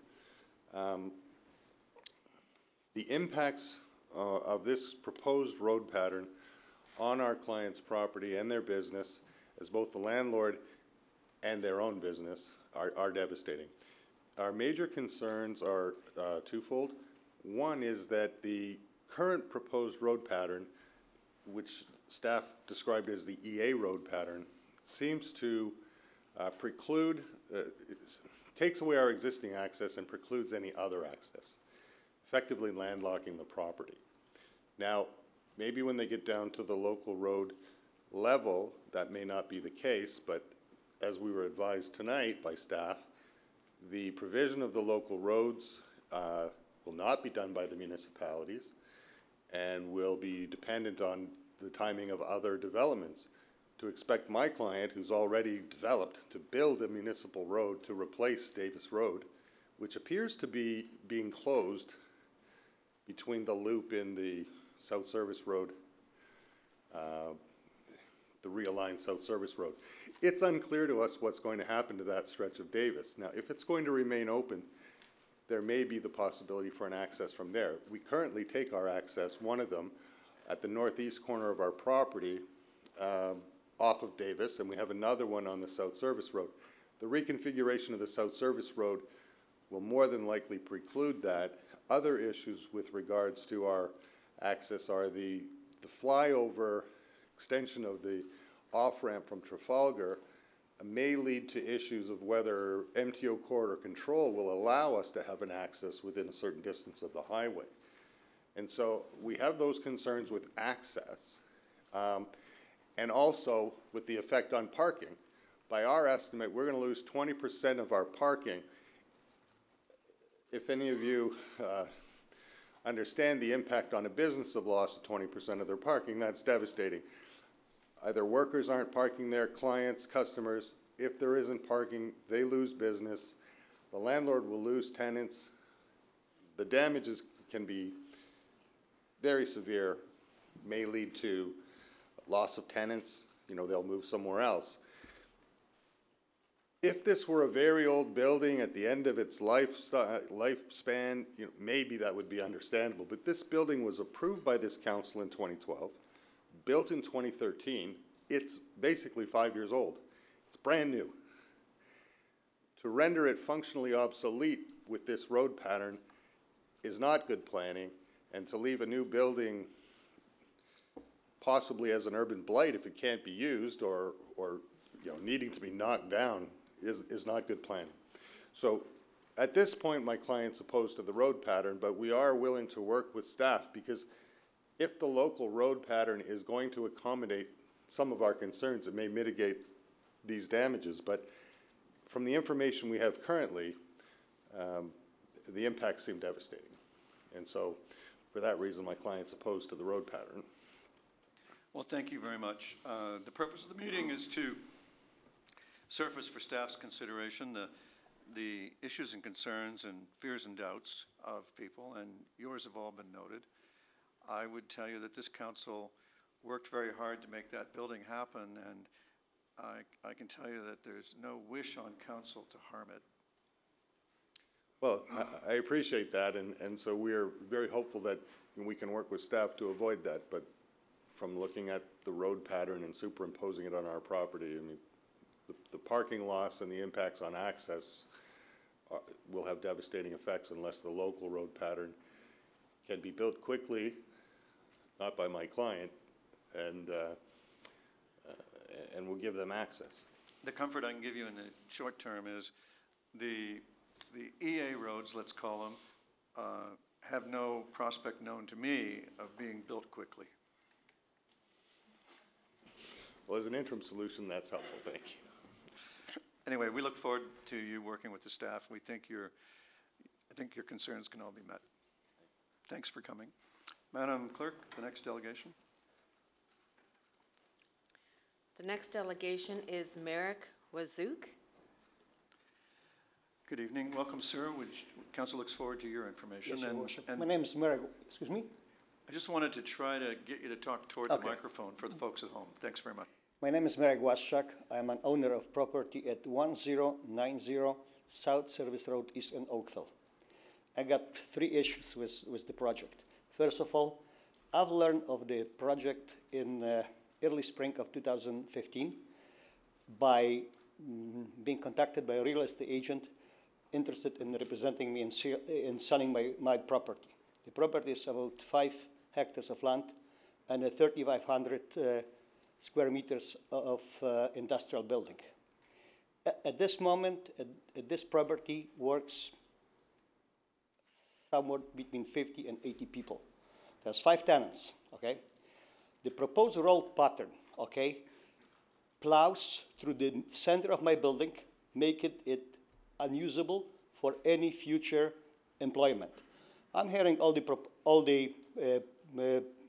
perspective of creating so many jobs. How about those 80 people who's going to lose jobs? Because I have 5 hectares of land, okay, and I got no problem of selling, being expropriated for the land. Why do you have to making jobs, demolish jobs? That's my first question. The second issue I have was the being informed about all the developments. When learned in spring of 2015, when I learned regarding this development, I contacted the planning department. I've got to talk to the clerk in charge of the development, and I remember the chief of the department, okay, and asked to be informed of any future meetings, any future developments in this matter, and I have not received a single notification to that.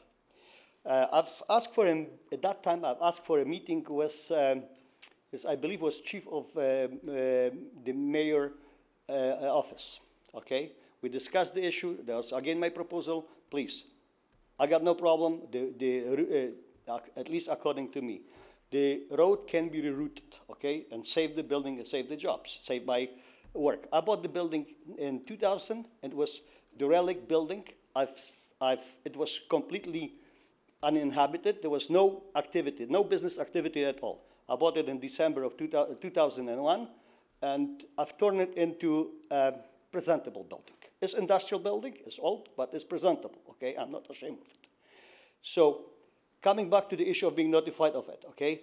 Today, I've been notified by my tenant who received a letter from a legal firm, okay? Being asked to be represented, okay, in the form of representation with the council in the terms of this development.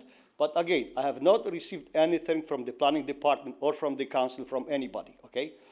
So can I get some notification in case of anything being done in this project? Because this is my livelihood. This affects at least 80 people, 80 employees employed in the city of Oakville.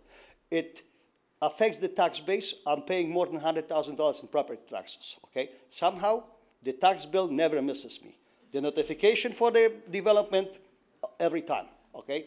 Can we have a practice of putting future dates of a council meeting with the tax bill, so I know when the rate is due and when the meeting is being held? Thank you very much. Thank you, sir, for your information. I can tell you that the council meetings are published on the town's website. It sounds to me like what we need to do is ask the tax people to hand out the planning notices. Your Honor, I'm a farmer. I don't have a computer on my tractor. Okay, well, still, thank you, and on behalf of staff, I apologize that you didn't get notice, and we will follow up to see that you do from now on. Thank you. Madam Clerk, the next delegation. The last listed delegation is Bruce Thome. Thank you.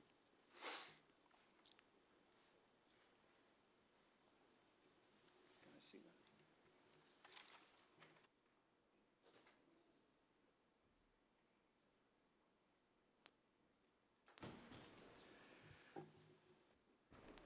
Welcome, Mr. Thome. Thank you, Mr. Mayor, members of council. I'm here on behalf of MB Argus Limited. MB Argus owns 587 through 595 Argus Road, which is directly across from the Holiday Inn, just on the south side of the 90-degree corner. We attended the last public information meeting, and we've reviewed the staff documentation, and unfortunately we find that the revised pattern, local road pattern, has essentially obliterated our property by, instead of going around following the existing roads, creating a diagonal from essentially our southwest corner through our northeast corner, and basically would render our buildings unusable, undevelopable in the future. And so for that reason, at the moment, MB Argus objects to the official plan amendment as proposed. We hope to be able to continue to work with staff and see whether or not we can resolve this at the local road matter that the mayor referred to earlier, that these are conceptual at the moment, and hopefully there is room to solve this. But for as of today's date, we have to object. Well, the purpose of the meeting is to surface the objections and the concerns, so thanks very much for bringing yours. May I leave a copy of this with the clerk? Yes, the clerk would be glad to take that. Just to make sure you have it. Thank you very much. Thank you, Mr. Mayor. Thank you, sir. Are there other members of the public with information for council on this matter? Yes, sir. Would you please come down, identify yourself, and share your information with us?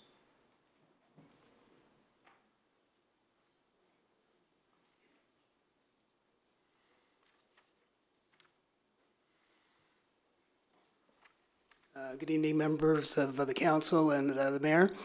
I'm a tenant at 165 Cross Avenue, and according to your diagrams, it appears our building is not going to be obliterated. But I'm just curious as to know, you're widening Cross Avenue to 6 lanes. Is that what that image shows us up there?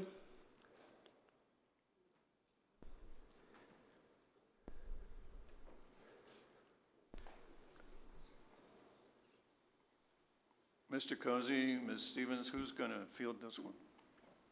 Mr. Cozy.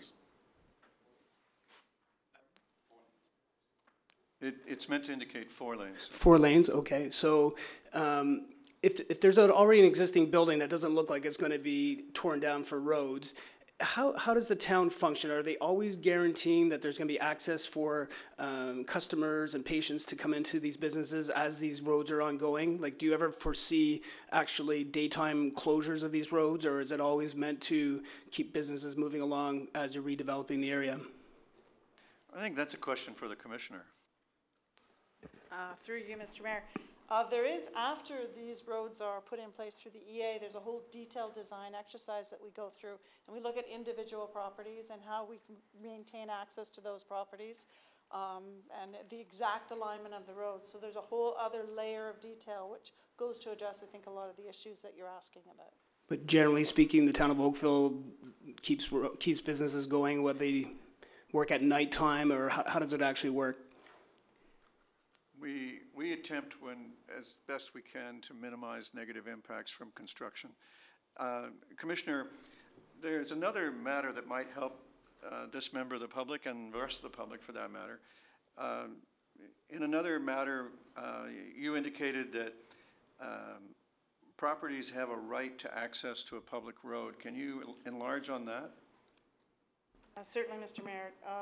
We do need to continue to provide access to all properties of record, which this would be. So that access is always provided in the longer term. And that's the exercise of the detailed design, is to really understand how you can best provide access to each of those properties as they exist now, with certainly the intent to maintain the employment uses that are there. Thank you. And last question. Before you ask yours, could I ask one? Sure. The clerk is very anxious that you give your name. Oh, Michael Hepworth. Thank you. Thank you. Your turn. Now I wonder if I'm going to forget what I was going to ask you. It'll come to me as soon as I said, well, that's enough, thank you. I'll let you come back.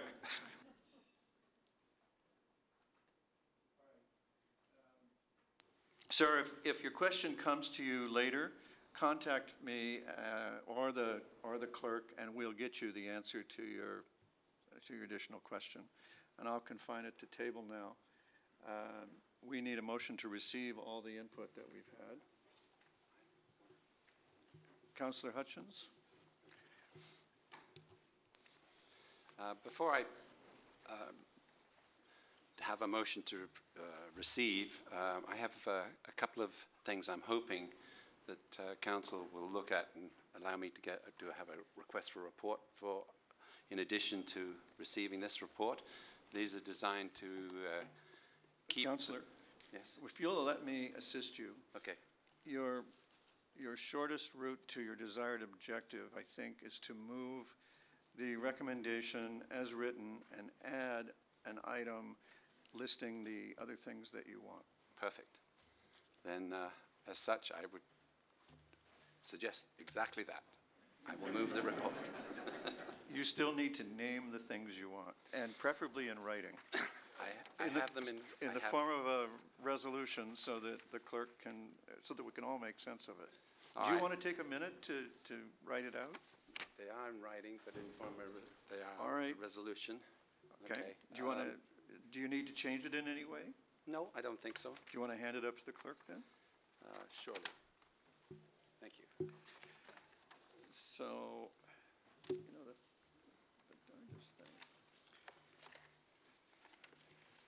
So the motion by Councillor Hutchins is as printed, which is to receive the information, and that staff also report back on the feasibility of making all detailed maps of the Midtown area for these purposes, show the Wycroft Road and Kerr Street side of 16 Mile Creek. Let's call that number 2A. B, that staff report on the feasibility of having all proposed Midtown infrastructure intersections not have the intersections automatically marked with signalized traffic intersections, but have a symbol for either roundabouts or signalized traffic intersections. C, to report on the feasibility of having the Trafalgar-Cornwall intersection be added to the mix of intersections to review as part of the Midtown infrastructure development. And D, to report on the feasibility that a possible connection between Cross and Wycroft Road be added, or at least further explored. And I think that captures it. The rest is explicatory, right? Yes. All right. Is there discussion on the motion, and is it understood? Is that clear enough? It's a report coming back. Yep. So everyone's good on that?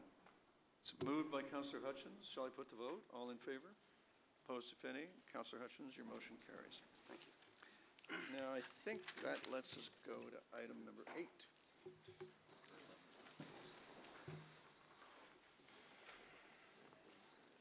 This is the recommendation report for the draft plan of condominium for Crystal Homes at 2400 to 2408 Barronwood Drive.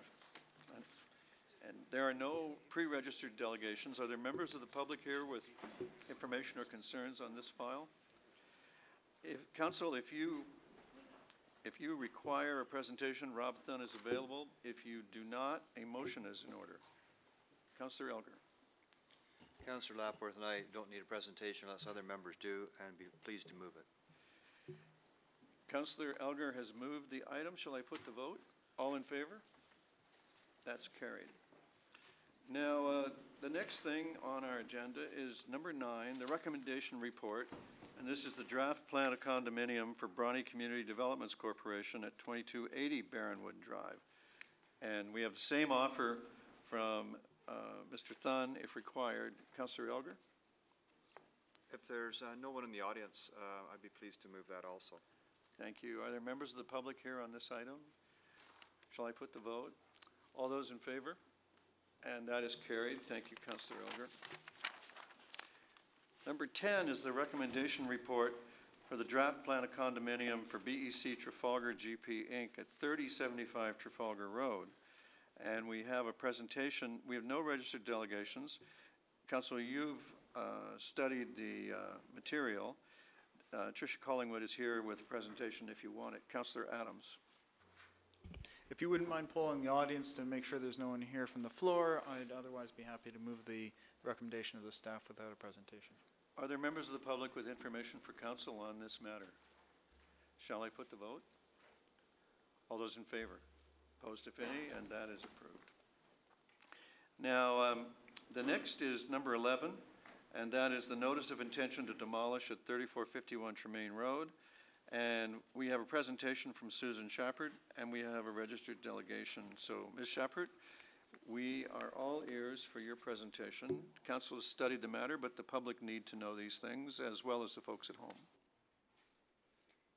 Thank you very much, Your Worship and members of council. The application for you today is a notice of intention to demolish that was submitted for the property located at 3451 Tremaine Road. Some of you may find this property familiar, as it was before us actually just about a month or two ago as part of phase 2 of the town's cultural heritage landscape strategy implementation.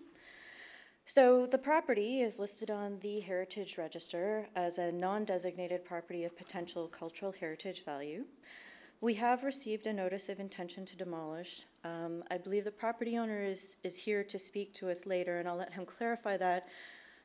But I would note that a notice of intention to demolish is the only process under the Ontario Heritage Act for a property owner to address whether or not the property should be removed from the Heritage Register or proceed to designation. And so that is the name of the process, although demolition may not occur in the end.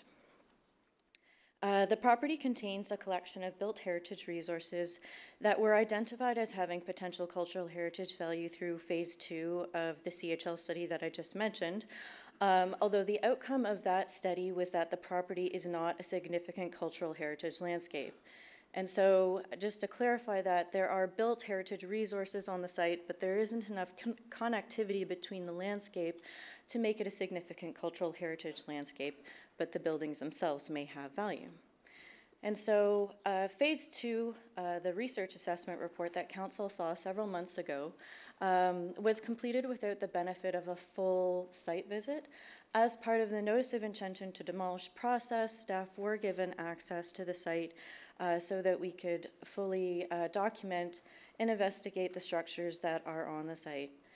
The principal building is this 2.5-story residence with Queen Anne and Edwardian details, which is actually in quite good shape. It has several modern additions off of the back, but it has many original features remaining. This is taking you around to the back of the property, where we're going to start just very quickly looking at some of the outbuildings or accessory structures. And so what you can see actually in the more bottom left-hand corner is the small outhouse structure that I believe is mentioned in the assessment report. This is the bank barn that's located on the property. Unfortunately, it has seen better days as the property is no longer itself being used for an agricultural function. These types of structures do tend to deteriorate when they aren't being used, and so there are significant structural issues. You can see in one of the lower photographs that the foundation is actually crumbled away from the corner, and one of the small sheds attached to the side of the barn has collapsed. This is one of the outbuildings that has intrigued staff, I would say, from the beginning. Its purpose is unknown, although we suspect that it may have been used as a smokehouse, given the fact that it has a brick chimney built into the structure. The walls are incredibly thick. It is not in great condition. We were able to access the interior very briefly, but the stone floor inside has completely heaved and cracked, and further investigation would be warranted to determine if it could actually be saved without having to essentially remove all of the historic material. This is another one of the small barns on the property that is in the process of collapsing. It is no longer being used.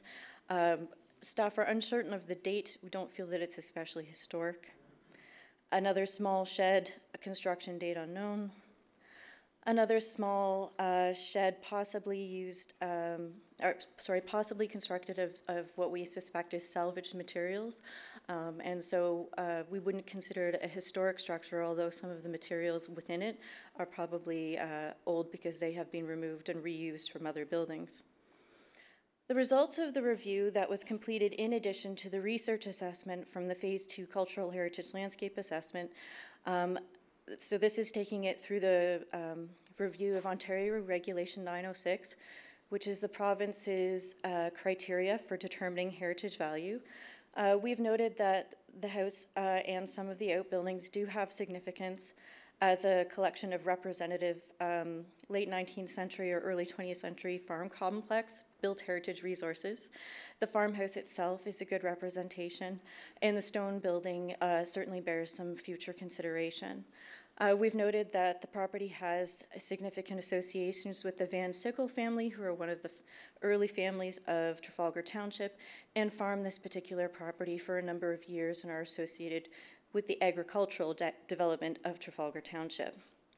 In terms of contextual value, we've noted that while the property generally supports the character of the area, it no longer defines it in a significant way, largely due to a number of changes that have happened all around the property with the introduction of the 407 and several hydro corridors, and we've also noted that it is not a landmark.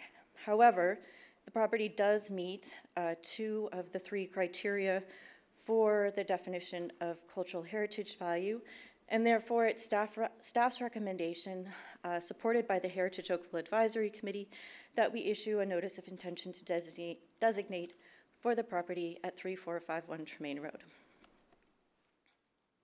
Thank you, Ms. Shepard. Are there questions for Ms. Shepard? Councillor Elgar. Thank you for the presentation. I appreciate it. So would that mean, like the one obviously with all the windows, that's a chicken house from years ago, is what was in there? We believe so, yes. There was a roof, yeah. That's what that was. The implement shed, would it come down? You called another barn, that's an implement shed. Yes. It would have to be destroyed? Yes, I mean, we could certainly ask property owners to salvage some of the materials, but to be honest, most of them are in pretty poor condition. Okay. Now, if you go to the slide where you look at the back of the house. Okay, you've got it. Would they be allowed, if the house remains, to tear off probably the back portion of that house and redo it? Definitely, that would be permitted through a heritage permit process, but that's the type of alteration that we bring forward for council's consideration all the time. We strongly encourage property owners to put their additions on the side or the rear of the property so that the front streetscape view remains relatively intact, and in this case, that rear addition could be removed and something else could be constructed, something quite substantial too, given the size of the property. Correct, okay. Okay, that was my question on, because I can see what, if you owned it, what you'd want to probably get away from. Thank you. Councillor, are there other questions? No, I'm good. I'm calling Councillor Hutchins. When I get your questions, I'm planning to call the delegation. Shall I call the delegation? Councillor Hutchins? I'd like to move this. Thank you, Councillor. Madam Clerk, would you call the listed delegation? We have one listed delegation, John Robinson, the owner. Mr. Robinson, welcome. Council looks forward to your information.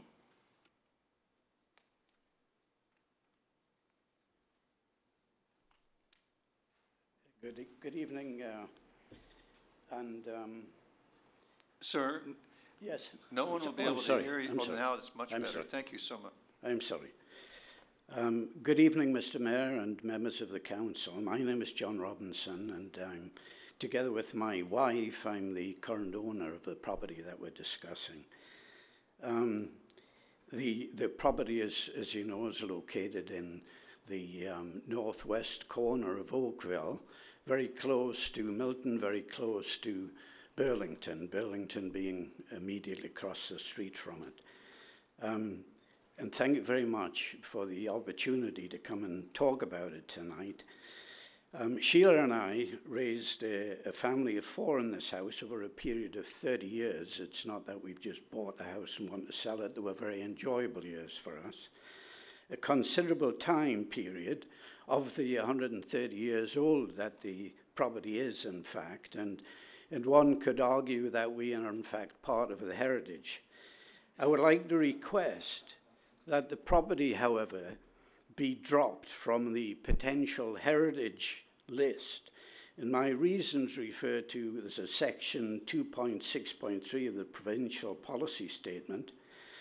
That is to recognize the importance of evaluating and guiding development on properties adjacent to protected heritage property, and it states that a new development which is adjacent to or is in the immediate vicinity of a heritage resource could be as much as possible physically and visually compatible and respectful of and distinguishable from a heritage resource.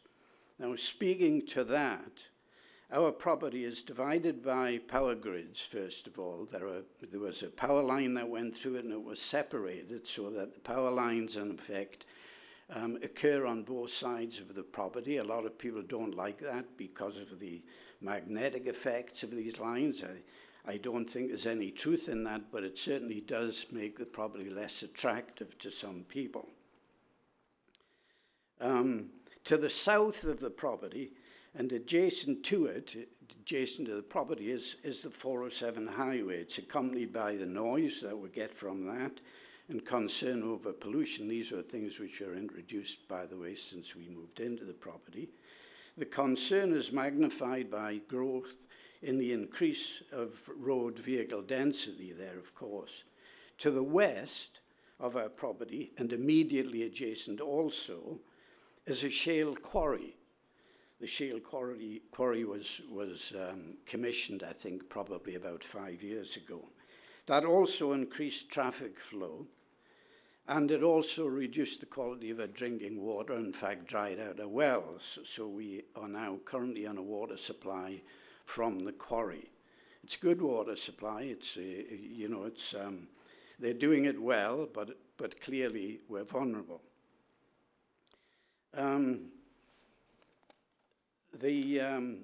To the southwest of the property, which is just below the quarry, there's a large transformer station that's been introduced.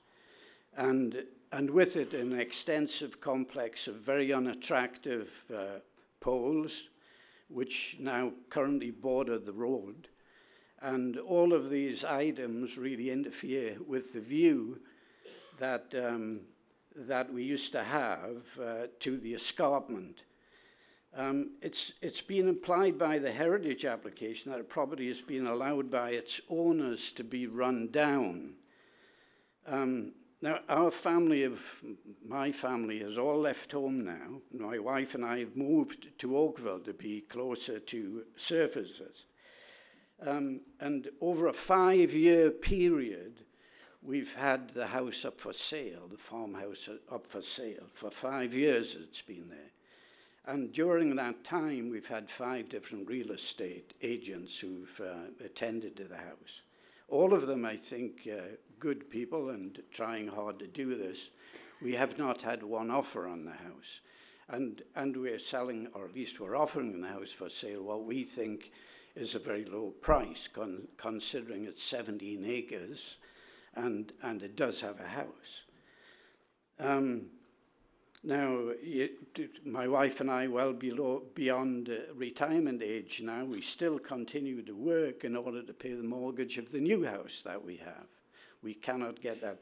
And we believe that the explanation for that, and the reason I believe that, by the way, is because of remarks which are made by the real estate people. It's not my own judgment.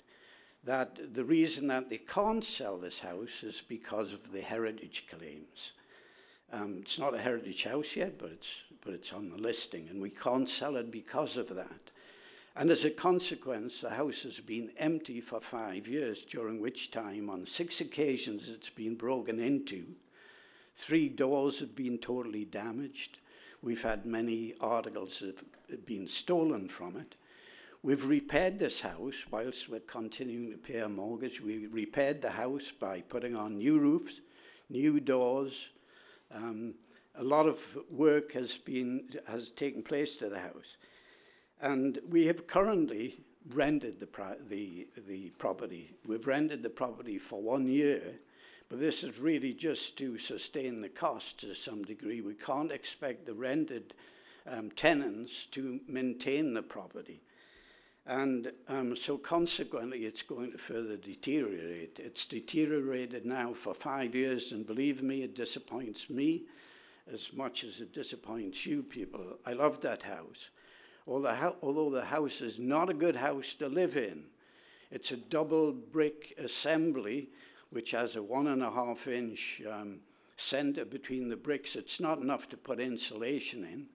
So the only way to keep that house warm is to put insulation on the outside, which would destroy its appearance, or pull off the very nice woodwork and things inside the house in order to extend the insulation inside. It's almost, well, it's a difficult task, and it would make small rooms, although the house looks large, it's not. It would make small rooms much smaller, and it would destroy the character of the house inside. A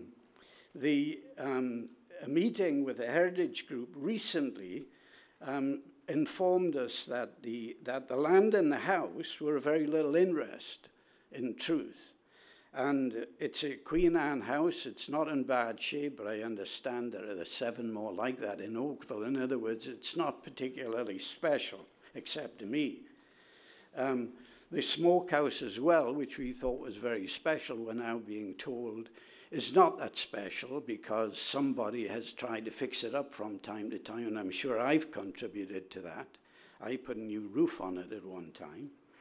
The property is not suitable for farming in isolation from other farm businesses, although we use it associated with another farm. It's only 17 acres, so you can't sell it as a farm, is what I'm meaning. So the farm buildings will never be used, and the farm buildings really are worse than beginning to fall apart. They're dangerous. We won't allow children to go into them. We submitted a request to demolish the house, and the rationale behind that you've already heard, and I'm sure you're very familiar with it. We need for this house to be taken off the heritage listing, because that way you're more likely to preserve the house. We had many people who are interested in the area. It's a beautiful area. It's a nice place to live, even though we've got these not so good surroundings, quarries and such like. But I'm sure there's a lot of people who would want to live there if it was off the heritage. They want to make modifications to it. They want to be able to make modifications without restrictions, but I'm sure they will, and we would encourage them as well to try and maintain the character of the house. Thank you very much for listening to me. Thank you, sir. You have a Mr. Robinson? Councillor Lischina has a question for you. Councillor Lischina. Hello, sir. I'm on this side. Sorry. Where are we? Oh, sorry. Sorry. Excuse me. Thank you for your presentation. So basically what you're saying is if the house is not on the register, you're able to sell the land. Is that what you're saying? That's my belief, yes. Okay. So I think my question is for Ms. Shepherd.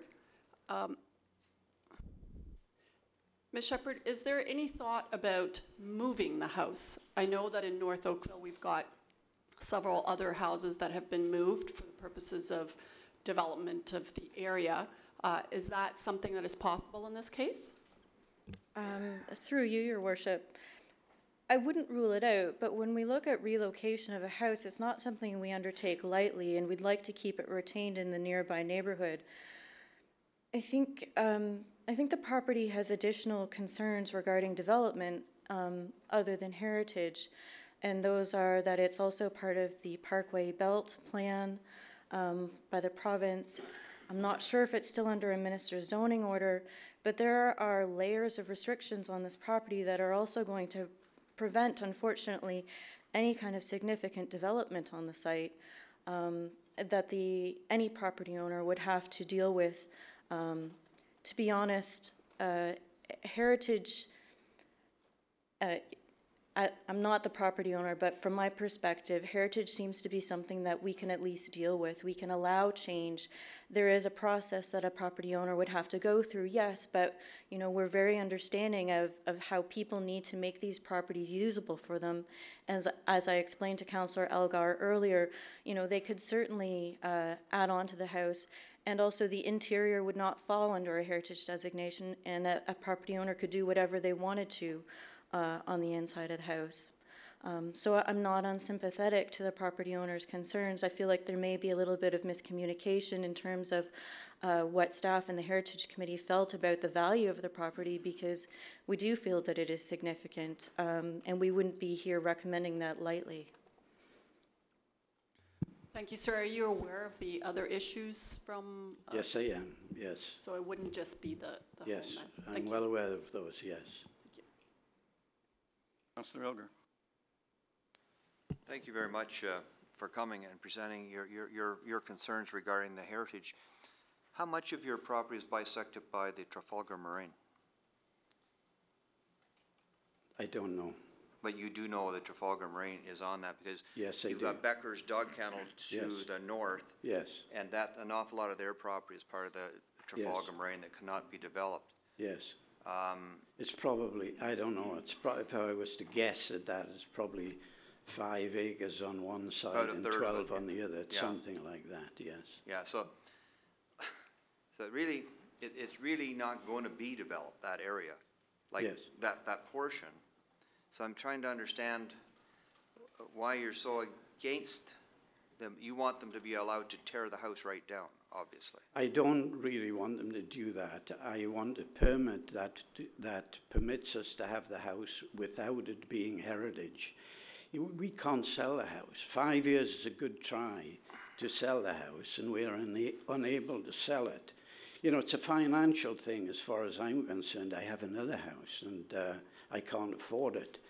You know, it's time to move on for us. So it's a financial issue as far as I'm concerned, but I certainly want to preserve the house if we can do that. So do you think maybe a lot of it has to do with the zoning of a lot of the property? Oh, it has, absolutely it has, yes, absolutely. So there's no question. In fact, this 5 years it has been, as far as real estate is concerned, the most active real estate that I've experienced in all my time in Canada, and yet not one offer of a house. It's almost, you know, unheard of. but that's the situation. Okay, now now the Heritage Committee, they did vote to say it remains, that the heritage designation should go forward? Yes, they did. Okay. Thank you very much. Councillor O'Meara. Thank you for coming, sir. Just to clarify, how long have those hydro wires been across your property for? Oh, they've been there predating for, you? No, they've been there for a long time. They were there when we moved into them. Okay. I'm not complaining about them. We chose to live in the house with the with the property there. All I'm trying to point out is that they also hinder to some degree the desirability of the property. That's all I was trying to convey. No, I understand that completely. And then the last point, and I just so that I'm clear, and maybe my council colleagues are clear, numerous real estate agents have told you there's a bit of a hex on the property because heritage designation. Is that what you said to us earlier? They all tell me that, yes. Okay. They tell me that that is the reason they have not been able to acquire a sale.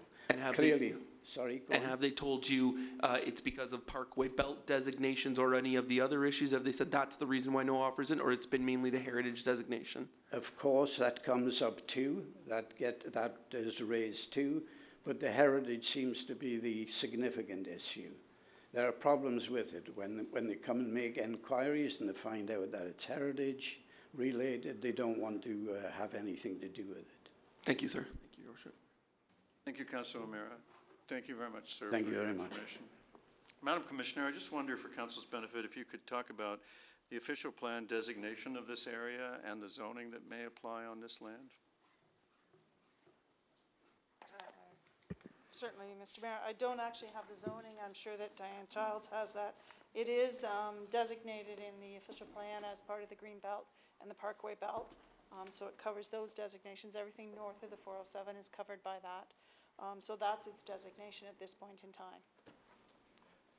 So is it our expert opinion that those designations would have a more chilling effect on property value than heritage designation? Yes, I think that Ms. Shepherd actually described it quite well. There are limited opportunities for the property. The Greenbelt designation on the property would identify most of its, in essence, it's the existing home that could be retained on the property. Perhaps some redevelopment of it, but only as a single-family home and perhaps just as the addition to the house. So those designations actually put a significant impact on the developability of the site. And if the home were demolished, would there, under these designations, would there be an ability to build a new home in its place? Through you, Mayor, no, it would not, because it's in the Greenbelt Plan or the Parkway Belt West Plan, and I believe it's in the regional NHS, but the zoning bylaw is actually not here. The only thing I would add, it's my understanding, some of the issues with the property is that it was more about being in limbo with the heritage being listed, and that they were looking for some clarity, either it be designated or not be designated, and that came up through the CHL program. Thank you very much. So I hope we've illuminated that there are some very significant factors at play here, and Ms. Shepherd was not speaking lightly when she said that in her opinion, the best opportunities for the property are under the Heritage Act, paradoxically, because without demolition, there is an ability to build the property up, and with demolition, basically it's sterilized. So if that's clear, Councillor Hutchins has moved the staff recommendation to designate or to declare the intention to designate. Are there any speakers? Shall I put the vote? Councillor O'Meara. Thank you, Your Worship. I won't be supporting the recommendation, and there are a number of reasons. I don't think it's a demolish or not. I think people may want to live in that building and just want to do things without having to battle through the Heritage Committee, whether it be insulating from the outside, changing the outside decor, doing things that may not want to have happen. I certainly don't think heritage implications were considered when the hydro lines went through there, when the 407 went through there, and this gentleman's being held at a stage in his life to a circumstance that I don't think any of us would like. So I won't be supporting the recommendation. Thank you. Thank you, Councillor O'Meara. Other speakers? Shall I put the vote? All those in favor of Councillor Hutchins' motion? Those opposed? The motion carries. Thank you, everybody. That brings us to item number 12, the Active Transportation Master Plan update.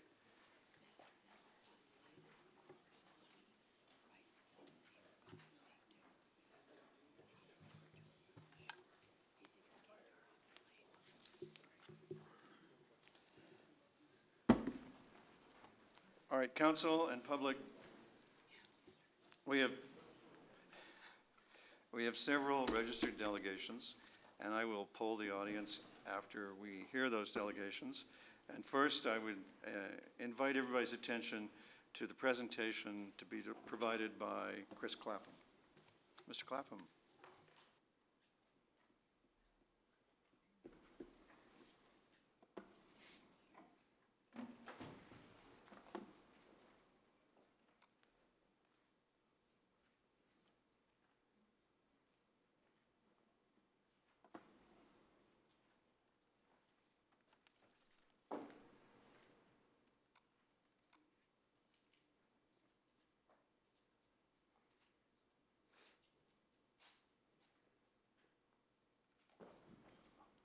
Found it. Thank you, Your Worship.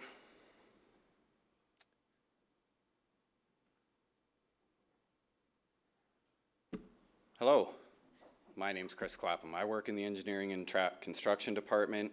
I am very honored to be here. I want to welcome all of our guests, a lot of my colleagues, friends who I've worked with since 2009, and throughout the Active Transportation Master Plan update that I am here to present on behalf of the town.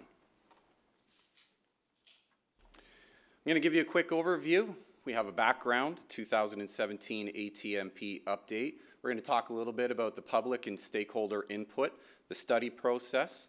I'm going to quickly go over some infrastructure improvements, the phasing strategy, some of my favorite outreach projects, and then we will also discuss the financial impacts and the funding strategy that we have for you today.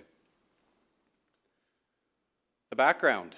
So I've been working for the town for about 16 years, and for about half of it, I've been working on the Active Transportation Master Plan. It was approved in October in 2009.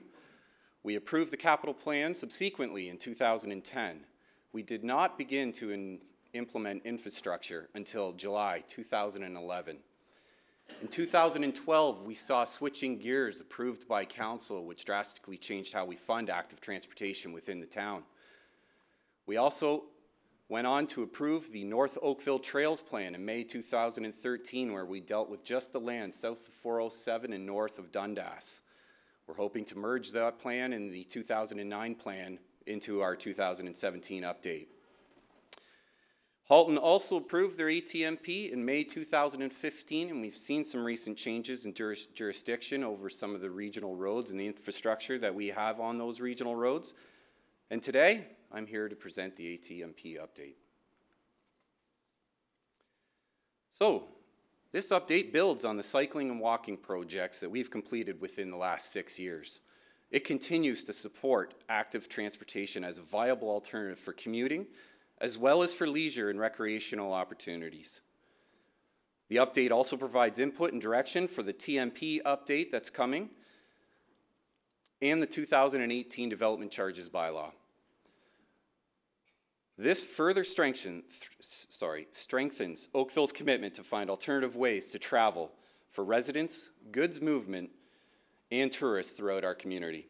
The ATMP update provided us an opportunity to update the success of the 2009 plan, provide a continuous and connected network throughout the community, include performance targets and monitoring tools, provide short and long-term actions for infrastructure, outreach, and operations, identify priority projects and actions, increase awareness for cycling and walking, and provide facilities for all users through financial and phasing strategies. The public and stakeholder input. We completed an online survey with 547 responses, and the interactive map attracted 95 responses. I'm just going to outline a couple nuggets that I included inside the staff report, being that 81% of trips to work by Oakville residents are made by car. 67% of all residents surveyed traveled less than 10 kilometers for work.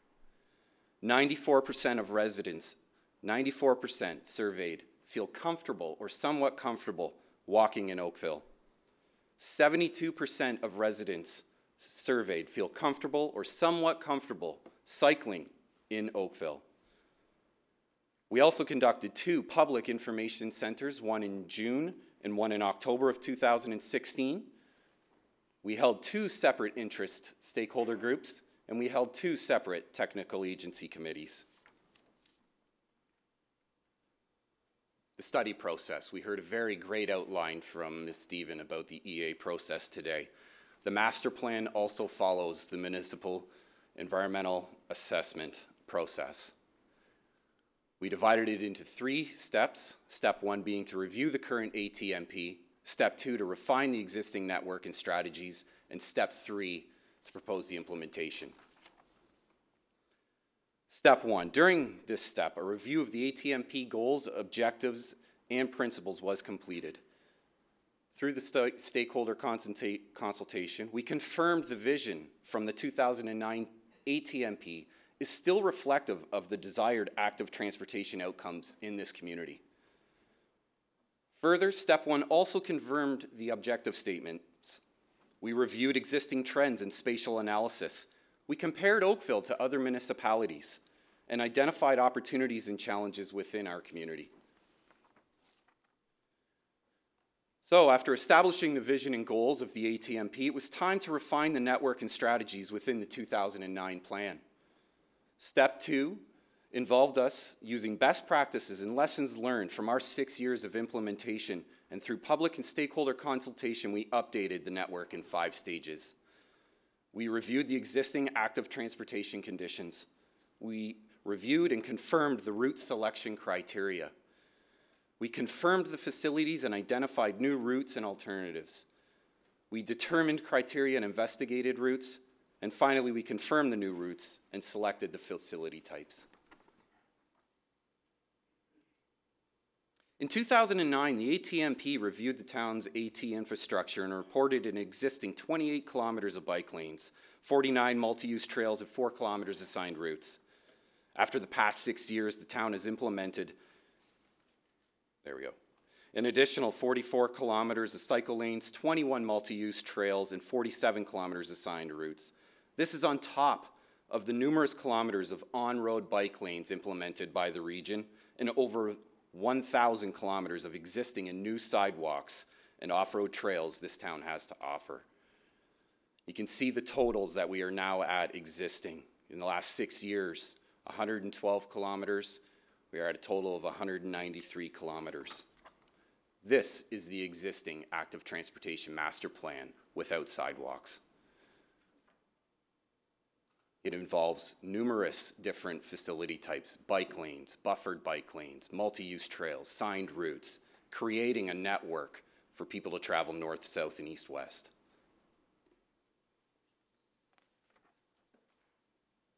Now, I'm not meant to scare anyone by this table. I have a love for Excel sheets, which most people call my nerd sheets, but I do want to direct your attention to this number. We are proposing another 706.3 kilometers of infrastructure within the town. By the time we are done, it will equal just under 2,200 kilometers. We still have a lot of work to do, and I'm looking forward to it. Step 3, implementation. Long-term strategy to continue to improve our active transportation. The implementation will take time. It has taken time. We continue to need a coordinated effort between the town and all of our partners. Step 3 also confirmed the phasing and costing strategies using a number of factors. Our recently approved capital plans, our approved secondary plans, our approved Halton projects, and the route selection criteria and input received through the consultation. The phasing strategy. The recommended strategy has 2 phases, the short term between 1 year and 10 years, and the long term between 11 years and 20 plus years. The phasing plan is meant to be flexible and adapt to changes. This could include budget and funding opportunities, resources, timing of other projects from other levels of government, in coordination with our partners.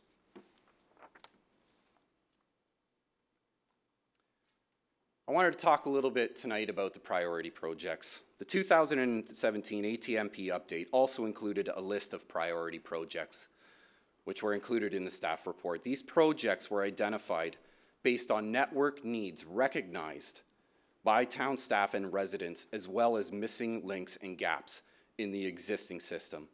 8 priority projects have been identified and organized into 2 categories: ultimate solutions and interim solutions.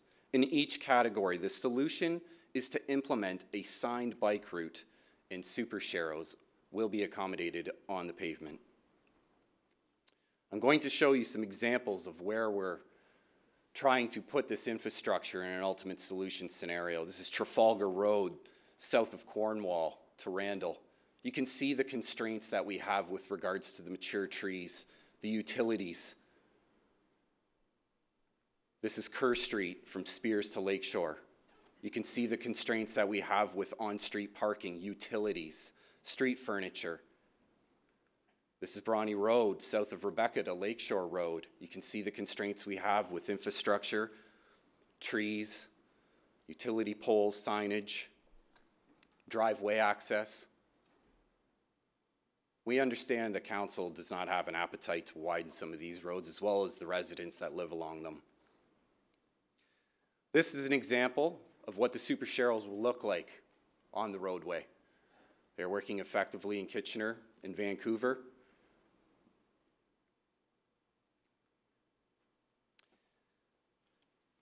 I also wanted to take some opportunity to talk about some of my favorite projects, the outreach.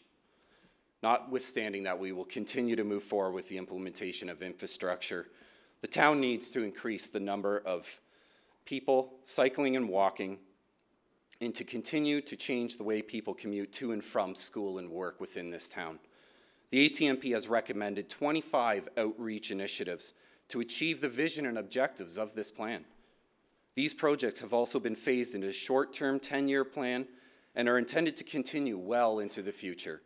These are examples of the bike corral at the Canadian Open, our summer camp programs, and that's a little graphic from the workshop that we used this year when we brought all of the municipalities and the police together to talk about how we're going to get more children walking to and from school. We need to continue our partnerships, whether big or little, with Halton Region, the school boards, and our ASST work, and the enforcement work with the Halton Regional Police Service. All parts help to change behavior. The estimated cost to implement infrastructure in support of programs identified in the ATMP is approximately $45.8 million over 20+ years. This includes $29.5 million for the proposed active transportation routes and facility types, $11.8 million for the proposed grade separation pedestrian crossings, and $4.5 million for outreach programs. This does not include the infrastructure within Midtown, North Oakville, or Halton Region projects. The ATMP also recognizes operating and maintenance costs will increase as we further develop this network. Our funding strategy. Funding of the ATMP will be through development charges, DC, the tax levy, and a portion of the federal and provincial gas tax funds. The 2018 DC bylaw update will reference the infrastructure projects eligible for DC funding. We will need to continue to leverage our partnerships for combining resources and applying for grants. The Brawny Provincial Bridge crossing is a great example of how we can partner with other technical agencies and Ontario parks to implement infrastructure, improve commuter cycling, and attract tourism. We will also need to continue to apply for grants. We have all heard about the recent opportunity from the Ontario government for the Ontario Municipal Commuter Cycling Program of $42.5 million available in the first year. It's a multi-year program which can offer the town multiple opportunities to implement and fund our plan sooner. The deadline is August 18th, and having a list of projects with an updated and approved plan from council today will further strengthen the town's opportunity to receive this funding. The programs and projects recommended will require resources beyond what has typically been provided within the active transportation budget. Recognizing this, the ATMP outlines a more specific 10-year capital program for infrastructure than what has previously been planned for. Specific projects that are within specific years. They are subject annually to the capital budget program in the Budget Committee. Staff will also be looking at ways to address these funding issues in an upcoming implementation strategy report this fall. This strategy will give Council options for resourcing that is available now and what funding options could be available in the future. It will also look at recommendations which require additional funding and resources to help implement the plan faster. I'm not going to read these word for word. They are in your staff report, but this is just a synopsis of the recommendations that are being approved today. We would like you to approve the plan update today for various reasons. We would like to approve it so we can issue the notice of study completion within the EA process. Let the financial strategy contained within the ATMP be referred to the capital forecast and the DC so we move forward with those studies, and that staff make the necessary official plan amendments in the future as well to livable Oakville. I thank you for your time. I'm open to any questions. Thank you, Mr. Clapham. Would you go back to the second of the 4 recommendations and help us to understand what that process entails?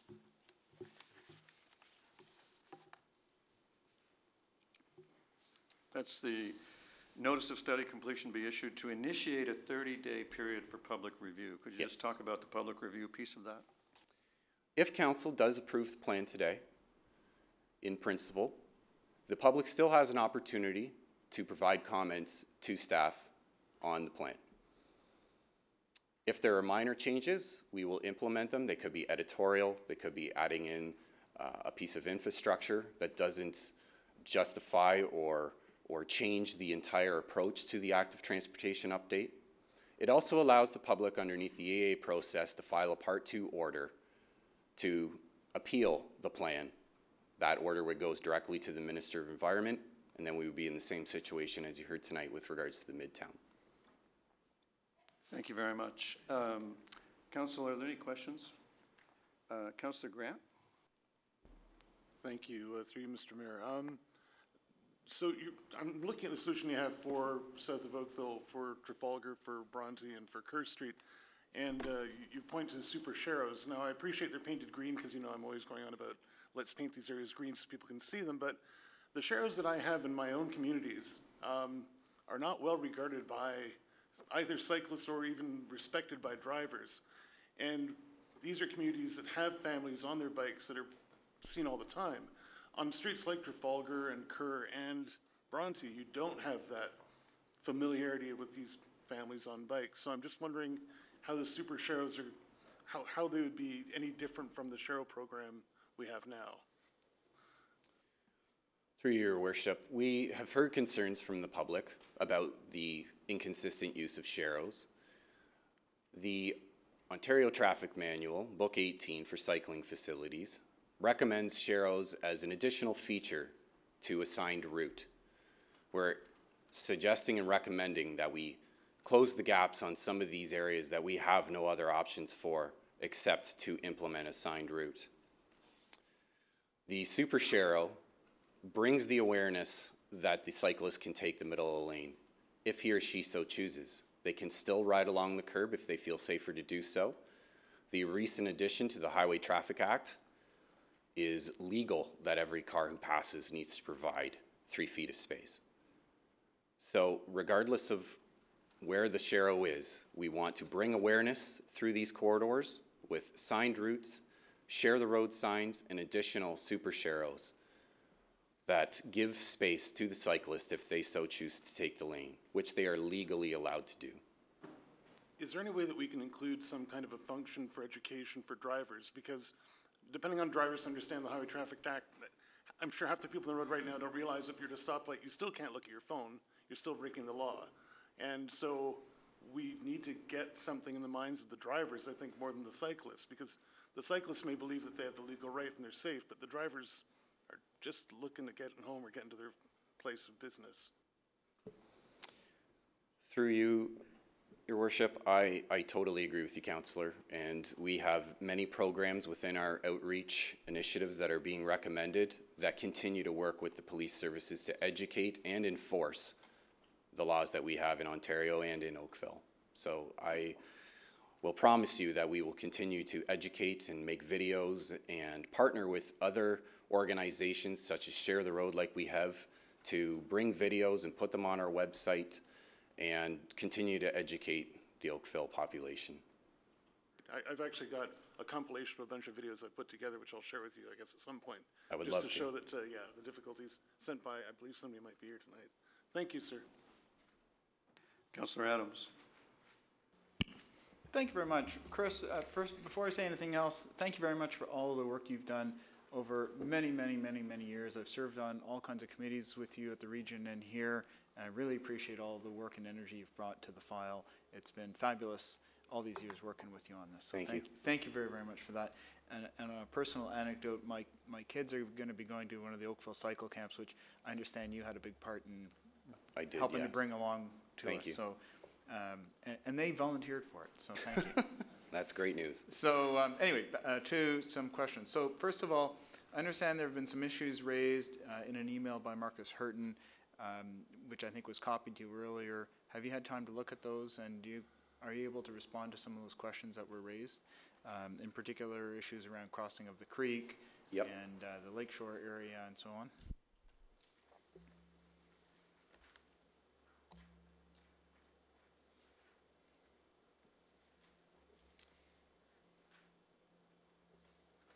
Do you have the attachment from them? I only have from Councillor. Through you, Your Worship, we can definitely start with the QEW bridge.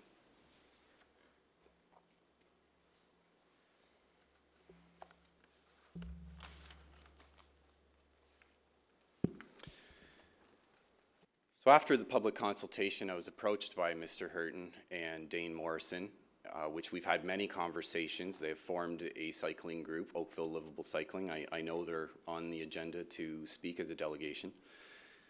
The QEW bridge in the past has always been not an option for the town to attach any infrastructure to. We investigated it in 2009. We investigated it as part of the TMP in 2012. We looked at it as part of the Midtown Environmental Assessment in 2013, and again through this plan update. More recently, we have learned that the City of Mississauga has been working with the MTO to establish a design for attaching infrastructure to the Port Credit QEW bridge.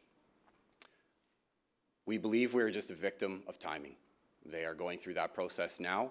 There has been some change in the provincial government. We are seeing a lot more funding for cycling and a lot more funding through multiple areas of the government, the MTO, the Ministry of Culture, Sport and Tourism. This is great news for us. We are open to approaching the MTO again to see if there is an option to including active transportation infrastructure to the QEW widening, or through the TMP when we recommended the North Service Road extension.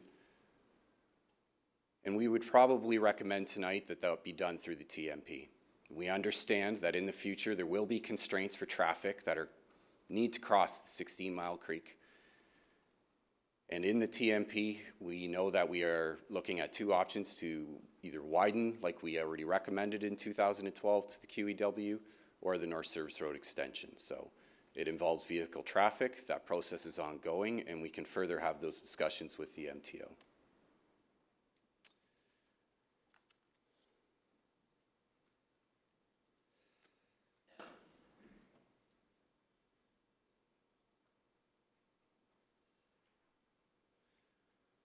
Number three, I think number two is straightforward. Number three, it talks about the interim solution of changing the continuous sharrows along Lakeshore Road East from downtown to Winston Churchill between the key intersections to be redrawn so that the middle lane running the length of Lakeshore be removed and space redistributed to the sides as bike lanes and sharrows be used through the key intersections to maintain left-hand turn lane for motorists.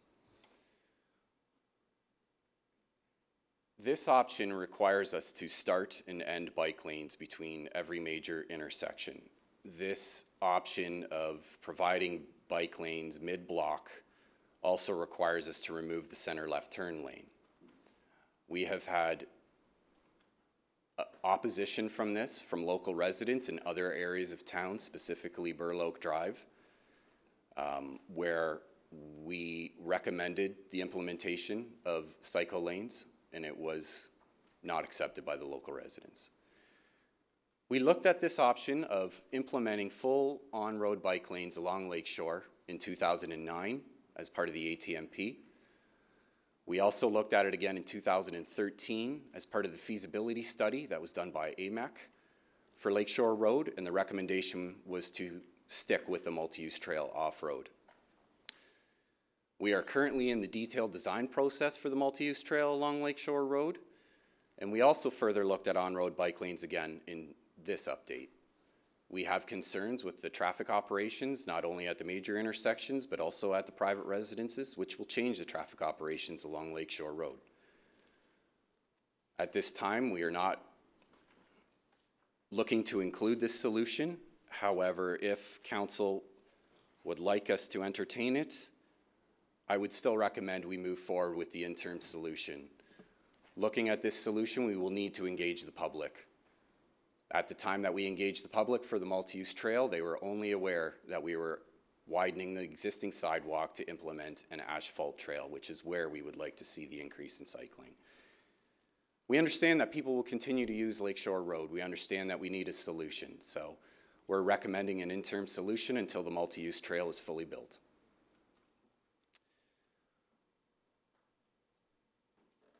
I believe I've answered number 4.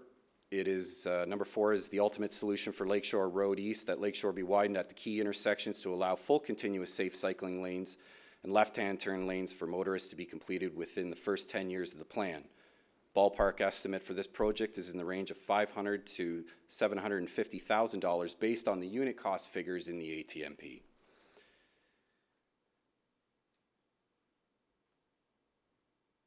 Through your worship, I believe that this recommendation kind of melds with number 2 and 3, that if we were to go forward with number 2, number 3 would be an additional years away, that we would have to do detailed design, consultation, and potentially land acquisition at the major intersections. Number 5 is that the extension of the Inn Boulevard Trail from Morrison Road to Winston Churchill be advanced from the long term to be commenced after completion of the portion from Allen Street to Morrison Road. Total cost per the ATMP is $901,614. We agree with this recommendation. We agree that it should be advanced inside the ATMP, and we will make the necessary adjustments to do so. Thank you very much. I think you've covered each of those items. So I understand we've got a multi-million-dollar cost to the updated ATMP. How much of that's coming from the federal government?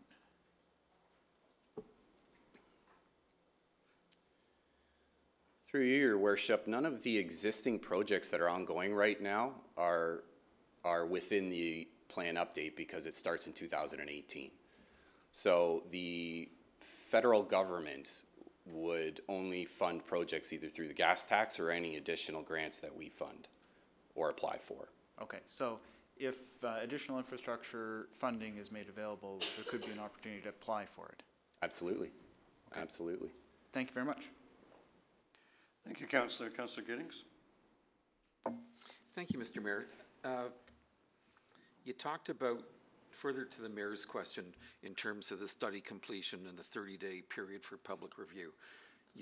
You mentioned you were going to come back in the fall with priorities and some specific strategies or an a la carte menu.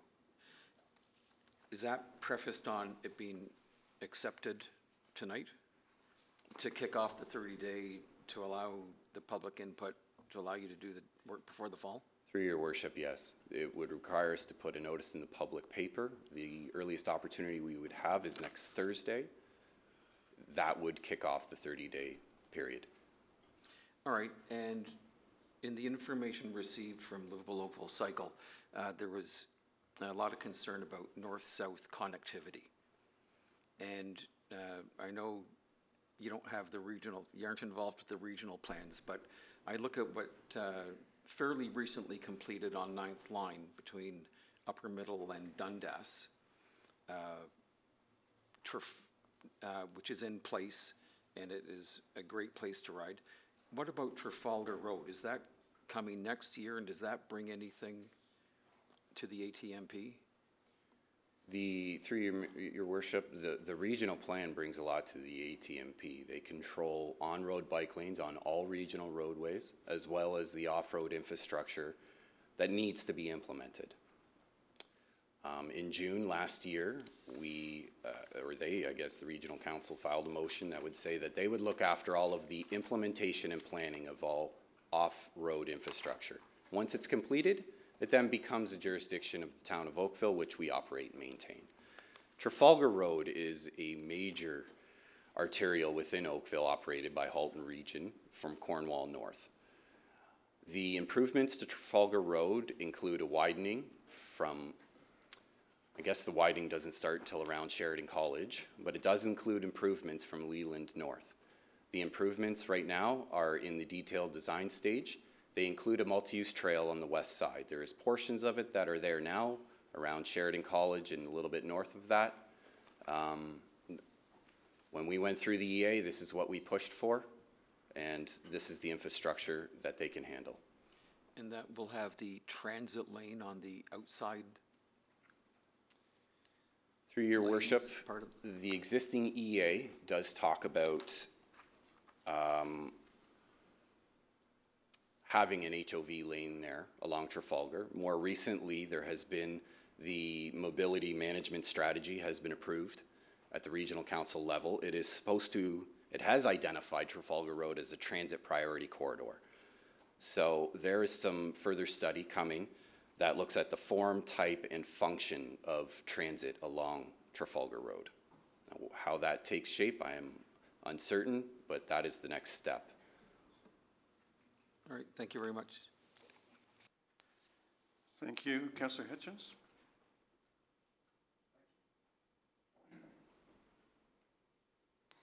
I just have a couple of questions here. On page 281, you're talking about the new developments north of Dundas, an infrastructure planned in Midtown Oakville. Are the roads up there, are they, before we accept them, are they going to have bike lanes with them as an automatic thing rather than us trying to put them in after the fact? Through your worship, most of the infrastructure in North Oakville will be developed through the development application process. There is only a couple roads which we have control over. 6th Line is one of them, which will have on-road bike lanes. When council approved the North Oakville Trails Plan, there were only a couple select roads that had on-road bike lanes. The major one, which was already identified through the EA process, was the North Oakville corridor. The William Holton Parkway now has on-road bike lanes and a multi-use trail. Through the Burnhamthorpe character study, we approved on-road bike lanes, and there's a small portion, I believe, just west of 6th Line that has on-road bike lanes as well. Okay, thank you very much. Could you please also repeat for the public why it's important to approve tonight this particular Absolutely. This particular thing, because the 18th of August is a time frame that you mentioned, and if you could draw those two together, please. Absolutely. Through you, Your Worship, a number of reasons, foremost being the development charge bylaw update. We would like to get the infrastructure list to the DC bylaw process so that we can carry on with that project. Number two, informing the TMP update for additional infrastructure. Number three being the grant funding program with the deadline of August 18th. You know, I believe that this council, if they approve the update today with the list of projects forward, it does not preclude us from adding projects to the grant. We can add them in subsequent years. We can adjust the list even with you approving the update today if you would like to add one that we need to look at further. And it helps move us forward with the budget process for next year. The capital plan work that we need to do, the operational budget stuff that is involved in the ATMP that we need to continue to have discussions with the other departments. We would like to continue those processes and those discussions internally. Thank you. I do appreciate all the hard work you've been doing on this for many, many years. What about south of Sheridan College? You've mentioned that the region's planning on bike lanes north on Trafalgar, but what about south? I mean, that's a very dangerous area to get north or south using Trafalgar if you're a bicyclist. A number of people have told me that they refuse to go on the road, but they ride on the pavement, which of course, as everybody knows, is against the bylaw. But through your worship, just to clarify, north at this time isn't intended to have bike lanes on the road. The EA only recommended a multi-use trail on the west side of Trafalgar. Through the Midtown EA, we recommended a number of cycling infrastructure opportunities within the study area. I was a proponent, you know, challenging my other internal departments to give us some space for protected cycling facilities. The Midtown EA was a very complex EA which involved cycling lanes, and it also included our very first cycle track being designed on Royal Windsor Drive and connecting over to Iroquois Shore. So we also included an underpass multi-use trail that would connect the Argus Road area, protected underneath the off-road ramp of Trafalgar to connect into the east side of Midtown. We also still have the west pedestrian grade separation and the east grade separation, which we added to get people north and south over top of the QEW. This is on top of the existing underpass that we have in the 6-line corridor. The Midtown infrastructure was after the TMP, so it still needs to become part of the DC project. Some of those projects need to become part of the DC bylaw as well. thank you very much. I'd be happy to move this ahead. Councillor Robinson. Thank you, Your Worship. We heard you speak about Burloak this evening. And what feedback have you had more recently, including tonight's agenda item, positively or negatively from the constituency? Through your worship, Burloak went on to have the existing center left turn lane remain. And I have not heard any concerns from the residents or the cyclists with regards to keeping that. We implemented a signed route and I believe on-road sharrows as well. What type of public information has been made available to the public as of late regarding this? Regarding the ATMP? Tonight's agenda item. Through your worship, after PIC2, we continued to finalize the last two steps of the ATMP update. I have been in contact with anyone who has called. We have been talking and meeting with them on some of the recommendations within the ATMP. And then the ATMP and the executive summary and the staff report were released as per the clerk's deadlines. So how do you see this, whatever number it was that the mayor brought up, the number 2, the 30-day public review time, how do you see that unfolding? Through you, your worship, I don't like to predict too many things these days, I have to admit, but I would hope that the council tonight approves the update so that we can issue the 30-day period, it would be on the residents or a business similar to Midtown EA who would have to put in a Part 2 order to, you know, I guess, go against the overall principles of the plan. The ATMP is following the EA process. So regardless if the ATMP update is approved, it only takes into account steps 1 and 2 of the EA process. So when we go to implement a project, there are numerous categories that they fall into within the municipal EA process. If it's signed routes or we're just adding sharrows or bike lanes, they're all pre-approved projects which we can go in and implement. If we're talking major bridge structures or any infrastructure that requires a significant amount of money, we are still required to engage the public, have those detailed design drawings done, engage more public consultation, and we at the town want to continue that regardless of what project it is. Okay, thank you very much for You're the response. Thank you, Your Worship. Thank you, Councillor. Councillor O'Meara, would you give us a motion to go past the hour? I certainly would be honored to do that, because it hasn't been a long day at all. All those in favor? Against? It's carried. Thank you. Councillor O'Meara? Thank you. Chris, I was actually, I appreciate the report. I was very shocked to hear the number of 67% of respondents travel under 10 kilometers in Oakville to work. Is that a number that we've tracked? Is that growing? Is that shrinking? Do we keep a track of that number, or was that just the first time that we've asked that in a survey and got that response?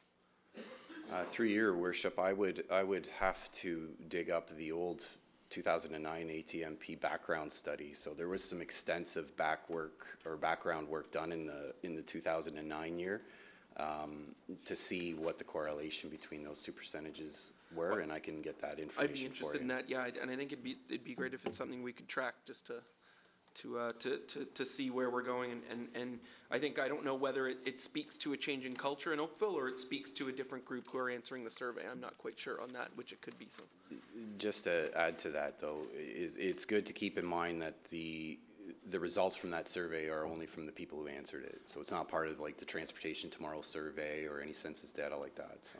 Okay, well, I think maybe we can, yeah. I think there's some real numbers we want to look at when we're talking about this and we're bringing these forwards, as well as who's answering to the surveys, because that number alone might skew a lot of people's views about who's living and working in Oakville and how far they're traveling to work. So I appreciate that, the clarification on that.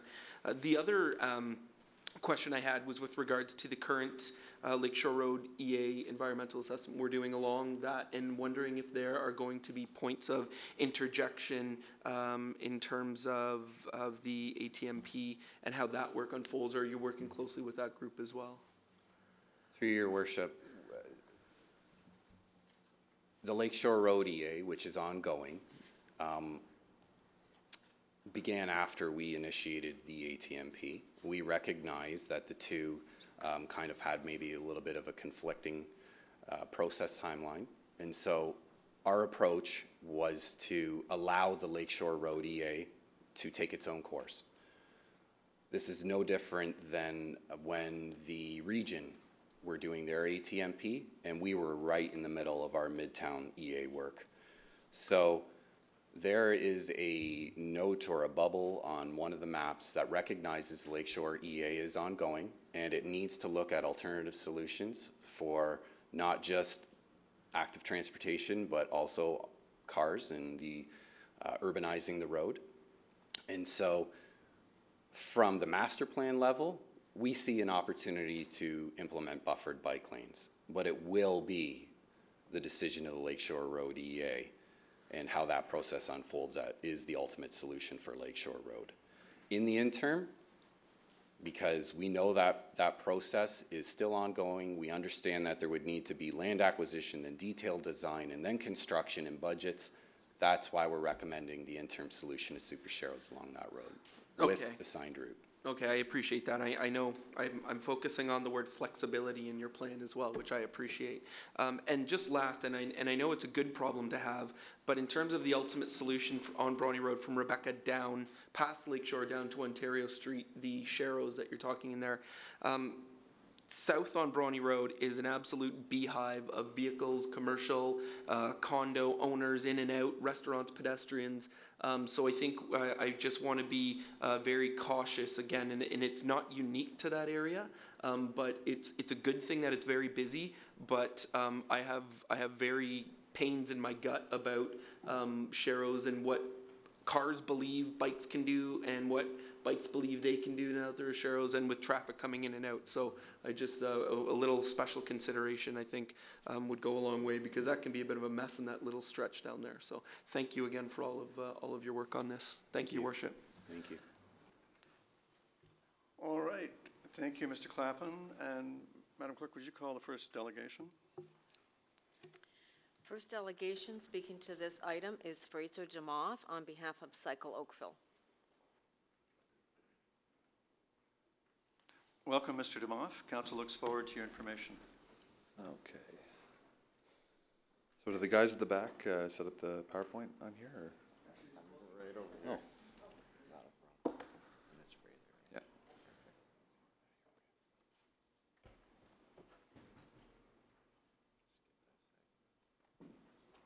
Advance here. And then just hit next. Yeah, correct. Okay, cool. Awesome. All right. Thank you, Mayor and Council, for allowing me to speak this evening. And I know there's a bunch of delegates behind me that would like to speak to this as well. I want to start off by thanking Chris Clapham. He's been pretty awesome to work with on this file for us, and a huge shout out for him for reinstalling the bike corrals in each of the BIAs this summer. It was a bit later than we had last year, but nevertheless they're being used by many cyclists across town. To give you some background, Cycle Oakville, we're the leading advocacy organization for the promotion of more bicycle infrastructure and for more people to ride their bikes instead of take their car. We do a lot of social rides as a way to get people that haven't ridden in 10, 20 years on a bike again to try it out and to really fall in love with it again. Our board of directors is made up of both commuter cyclists and spandex cyclists, and I'll speak to both of those varying issues later in this presentation. To give some background here, in our opinion, cycling in Oakville in its current state, many lives are at risk. Riding a bike can be extremely dangerous, especially at certain parts of Oakville and especially around our GO train stations. We have a lack of smart cycling infrastructure that I think we kind of allude to as we look at our GO train stations, where we kind of island them with very limited options for people to be able to ride their bikes to them. We have a heavy use of Sharrows as an ultimate option instead of a temporary option, and I just want to preface that we're not opposed to Sharrows. We're opposed to Sharrows as the ultimate solution for a roadway. Sharrows have been proven to be more dangerous for cyclists than bike lanes, and the installation of a bike lane protects the cyclist 90% more than a Sharrow. So we really don't like seeing Sharrows as an ultimate solution. We only like to see that as a kind of temporary solution as we work towards a final one. The final thing about Oakville in its current state is that when we place bike lanes in the middle of the roadway with parking closer to the curb, we have that backwards, and it's a failed experiment. You have cars that will constantly door cyclists as they ride, and my board member Pete Phillips here tonight can tell you all the instances of 6th Line where he's been almost ridden off or crashed off his bike by someone opening their door. Now, I wanted to give some actual examples here of what some of the stuff that we've identified as needing fixing in Oakville. So one of the big things, the Glen Oak East Trail, this is in, I think, Alan Elgar and Roger Lapworth in your ward here. This is advertised as a trail for cyclists and pedestrians to use. Now what you'll see here is that there's a full raised curb that unless you're on a mountain bike, you have no hope of trying to get over that or to go off of that into the middle of the road. There's also no crossing, so that if you're on a bike, you come up to that crossway, you're out of luck. You're dealing with any cars that are coming by. There's no stop sign, and this is not an isolated situation here. This is all over.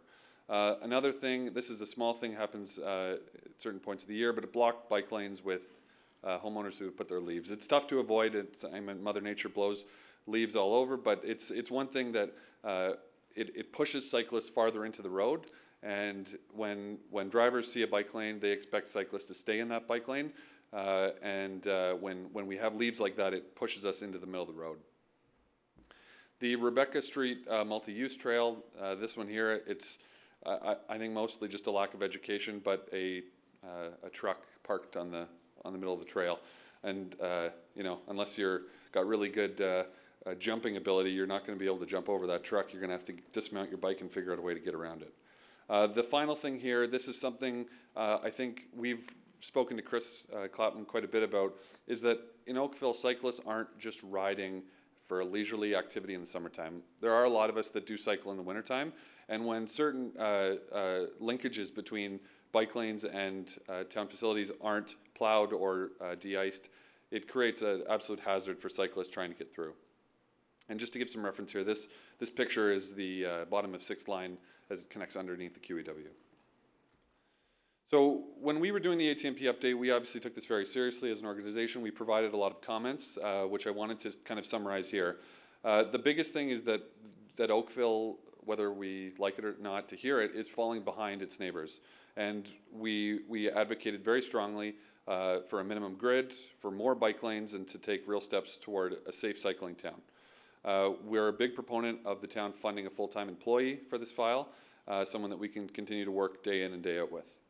And we looked at this ATMP update as a chance for the town to really fix some of the problem areas, as well as build existing infrastructure, or build out new infrastructure.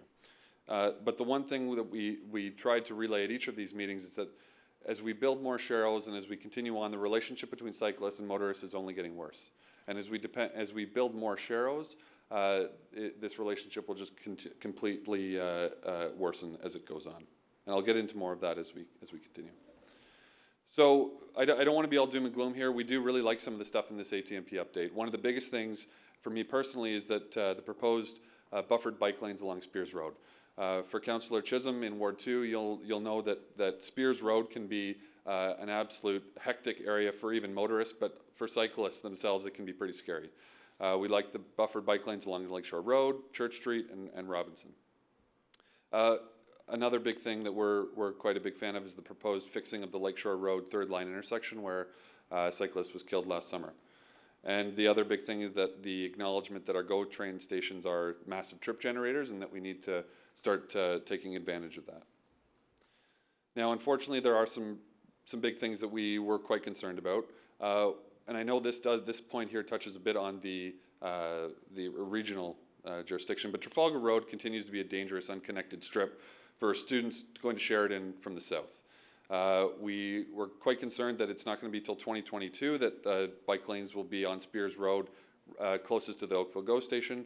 And we're also very disappointed that the 8 proposed short-term priority projects are all signed bike routes with sharrows, which, as I mentioned, are ineffective at keeping people safe or enticing people to get on their bike. The town of Oakville won't be able to replace a sidewalk with an in-boulevard trail until 2026. There's not as much attention and outreach as we would have liked dealing with youth in going to school. There's obviously a lot of great outreach programs, but something that we really wanted to see was a clause in there devoted to parents dropping off kids and getting more kids riding their bike to school. And as I mentioned, the relationship between cyclists and drivers continues to worsen, and we didn't really see a lot of tangible stuff in here to fix that. So our recommendations, we would like the town to connect the dots. Make 6th line a primary spine route, and Notting Hill Gate, which I do apologize for the spelling error, a primary spine route. Both of these streets have some of the best bike lanes in all of Oakville, but they're not identified as spine routes that would help us to, establish a minimum grid. Using those 2 streets would be a huge step forward in advertising a minimum grid and for cyclists to get around. And this one here, Mark Grant, or Councillor Grant, you'll know this. We've coined or taken your coinage for the fix the 6. So we would love to see bollards added on 6th line to protect cyclists who are riding in the lane. And you can see in the picture there what we would love to see along 6th line. As I mentioned, the installing of curb drop downs and pedestrian crossovers so that if people are trying to use our trail system, that they're not forced to go to the next driveway to get across the road, that they can smoothly cross the road. We recommend the fully embracing of bicycle-friendly BIAs, and certainly the 3 BIAs that we do have are massive trip generators, and we would like to see a commitment for funding of the bike corrals to be maintained in each of those areas in perpetuity. one of the big things, you know, good fences make good neighbors, and it's a very easy thing to understand that if you separate cyclists and vehicles, the relationship will get better because we'll be out of each other's way and we won't be bugging each other. One of the things, especially on 6th Line, we do need to step up the bylaw enforcement regarding illegally parked cars. This comes, I think, a bit with putting cars against the curb and then bike lanes in the road. But this is one thing that we've dealt with, that enforcement does need to be stepped up to try and deal with this. And GO train stations, we would prefer to see the GO train stations have cycling infrastructure built out from there instead of building infrastructure to the GO train stations. There are areas of East Oakville and where I live in Ward 2 where I really only have to travel about 4 kilometers to get to the GO train station. But according to this ATMP update, it won't be till 2022 that I'll be able to ride on one to get there. So it's just a suggestion. And the other thing we didn't really see was a lot of pilot projects, which a lot of other communities are doing, like Burlington. And it would be lovely to see that sort of bold action being taken. One of the big things, and I know I'm running out of time, but limiting the use of Strava smartphone app data. This is used primarily by Mammal and Mowell, which is the middle-aged male in Lycra. This is not used by the commuter cyclist. So we don't, if I'm going to the grocery store, I'm not going to use the Strava app. And so my trip isn't then tracked and then incorporated in the town's study. We would promote the stopping of the building of sharrows, at least as an ultimate measure, and a better usage of signage for navigation, similar to Mississauga, where you don't need a smartphone app to get through on the waterfront trail. There's amazing signage, but coming back, it's not as great. So, in our opinion, with this update, the Oakville residents' lives will continue to be at risk unless serious changes are made to this update. Thank you for your information. Are there questions? Councillor Elder. Thank you for coming. Now, you saw Mr. Clapham's presentation, yeah. And it seems like it's a pretty good start. Yep. And it also sounds like they can consider what you put before us tonight, yeah. And they could come back and do other things. Like, are you okay with us approving tonight to get things rolling so we do something at least? Yeah, my big concern is that we jump the gun on this just to meet certain deadlines when the project's being proposed.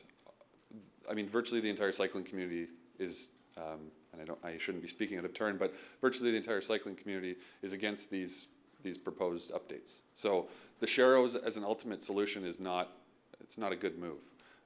So we don't like seeing that. Obviously, I mean, it's nice that it is a flexible plan, that if there's certain funding becomes available, that changes can be made. But if this is the document that we're hanging our hat on, then we have serious concerns about that. Because in our opinion, if sharrows are what Oakville is hanging their hat on and saying, you know, we're a livable Oakville, livable Oakville community here, we have sharrows in a big green box. Like, if you look at other municipalities, they're able to do that, and we just seem to be unable to. So I'm a little concerned about the bollards, which I think would be really good. However, we do have snow here, and the snow plows, I don't think it's going to work very well in the wintertime. Well, I mean, other municipalities already have this, Mississauga, Toronto, and they plow just fine. And I think, you know, it's the town of Oakville put in bollards to separate 2 lanes of traffic downtown Oakville. And we've been asking for these on our bike lanes for years. So it's not impossible. They don't cost very much. And other municipalities are already have these installed, and they clear the snow and they clear the leaves. So there is ways to do it, but it just takes the town of Oakville, you know, taking that bold step and actually doing it. So. Okay. Well, listen, I think obviously Chris is listening to what you're saying, and I appreciate you coming out. Thank you. Thank you, Councillor Elder. Councillor Hutchins? Yes. Hi, Chris. I just wanted to ask you, what's your experience of the bollards? I mean, have you heard from Mississauga and other areas that they survive snowplows and so on? Through your worship, yes, we've actually installed bollards before on Royal Windsor Drive to separate cycle lanes and through traffic. It was I guess an option for us that we looked at. They didn't last very long, so we discontinued their use, and trying to put them in every year would be an additional operational cost. Fraser is correct. It is low cost to implement them.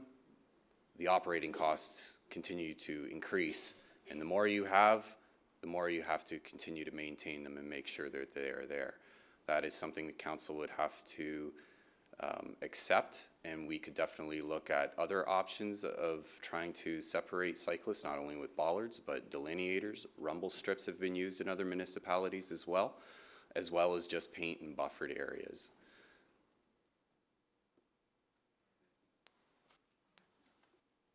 Thank you, Councillor Hutchins. Mr. Clapham, while you're still up, yes, sir. Do you agree with the characterization of your plan that sharrows are the ultimate solution?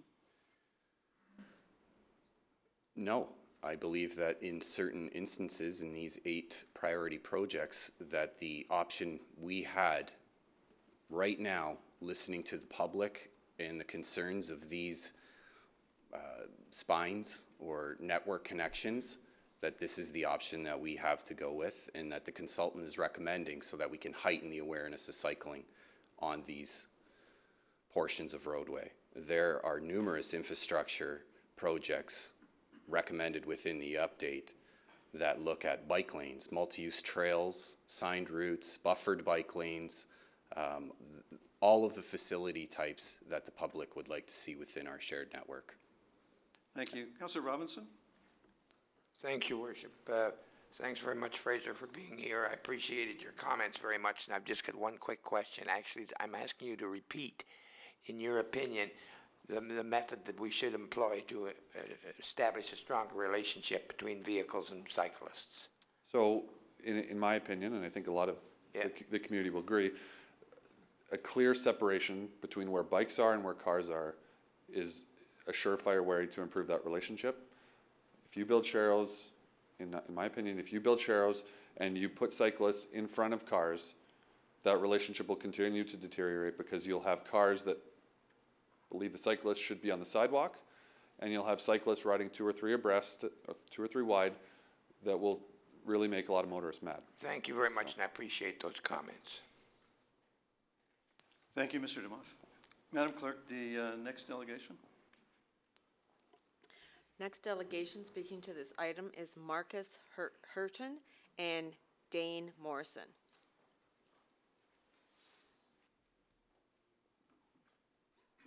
Welcome, Mr. Hurton and Mr. Morrison. Council looks forward to your presentation and your information. Thank you.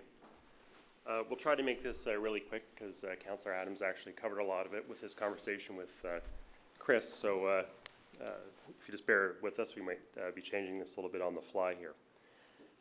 Just a little bit on who we are. We're a group of cyclists in Oakville who formed to make sure that this ATM update is implemented as it eventually, in the form that it eventually takes. When we look back at what the plan was in 2009, it looks like only about 15 to 20% of the plan was ultimately enacted over the last 6 to 8 years, which really is a failing grade. We don't want to see that happen again.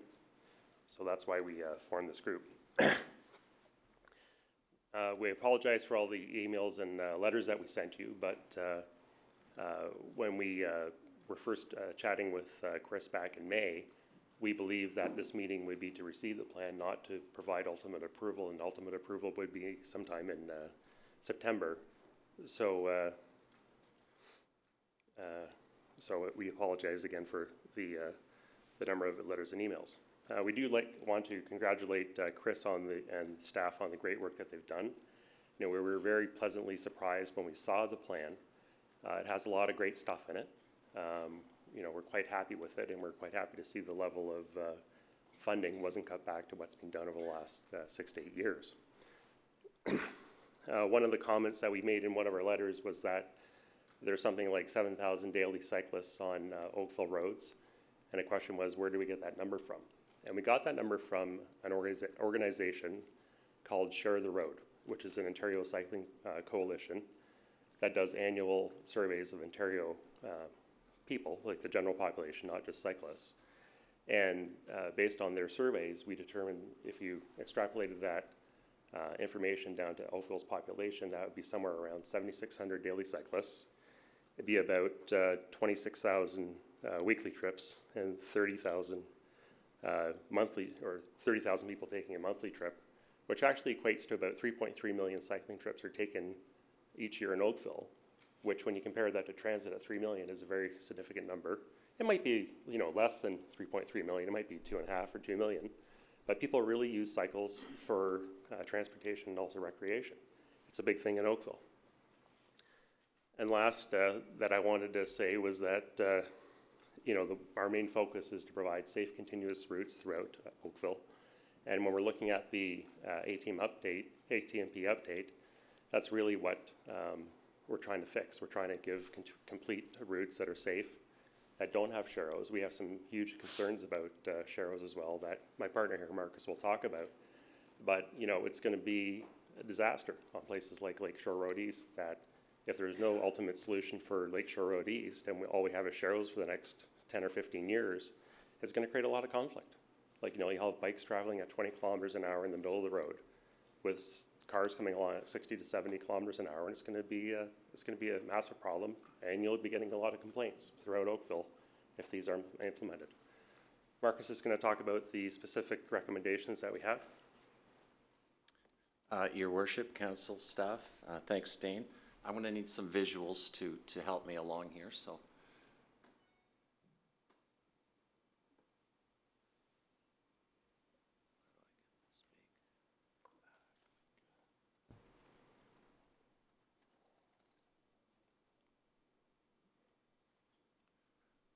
I think you have this all in front of you.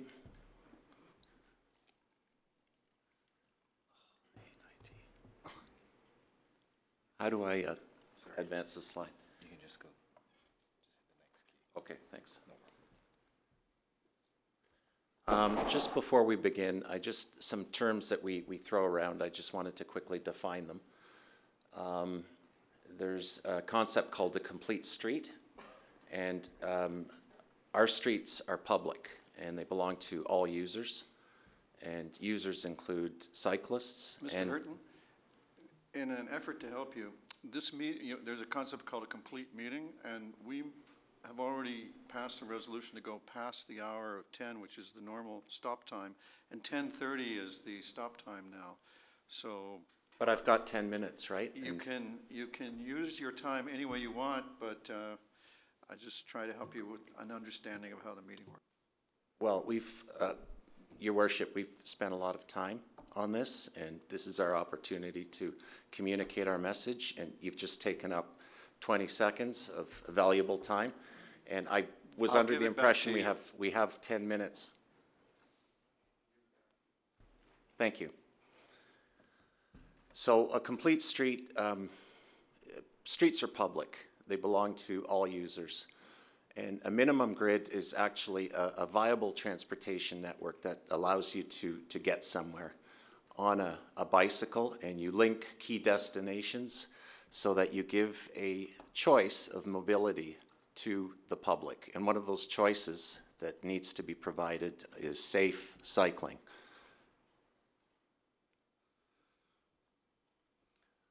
This is an illustration of what a minimum grid might look like. So you start with destinations, key destinations, and you link them efficiently and safely.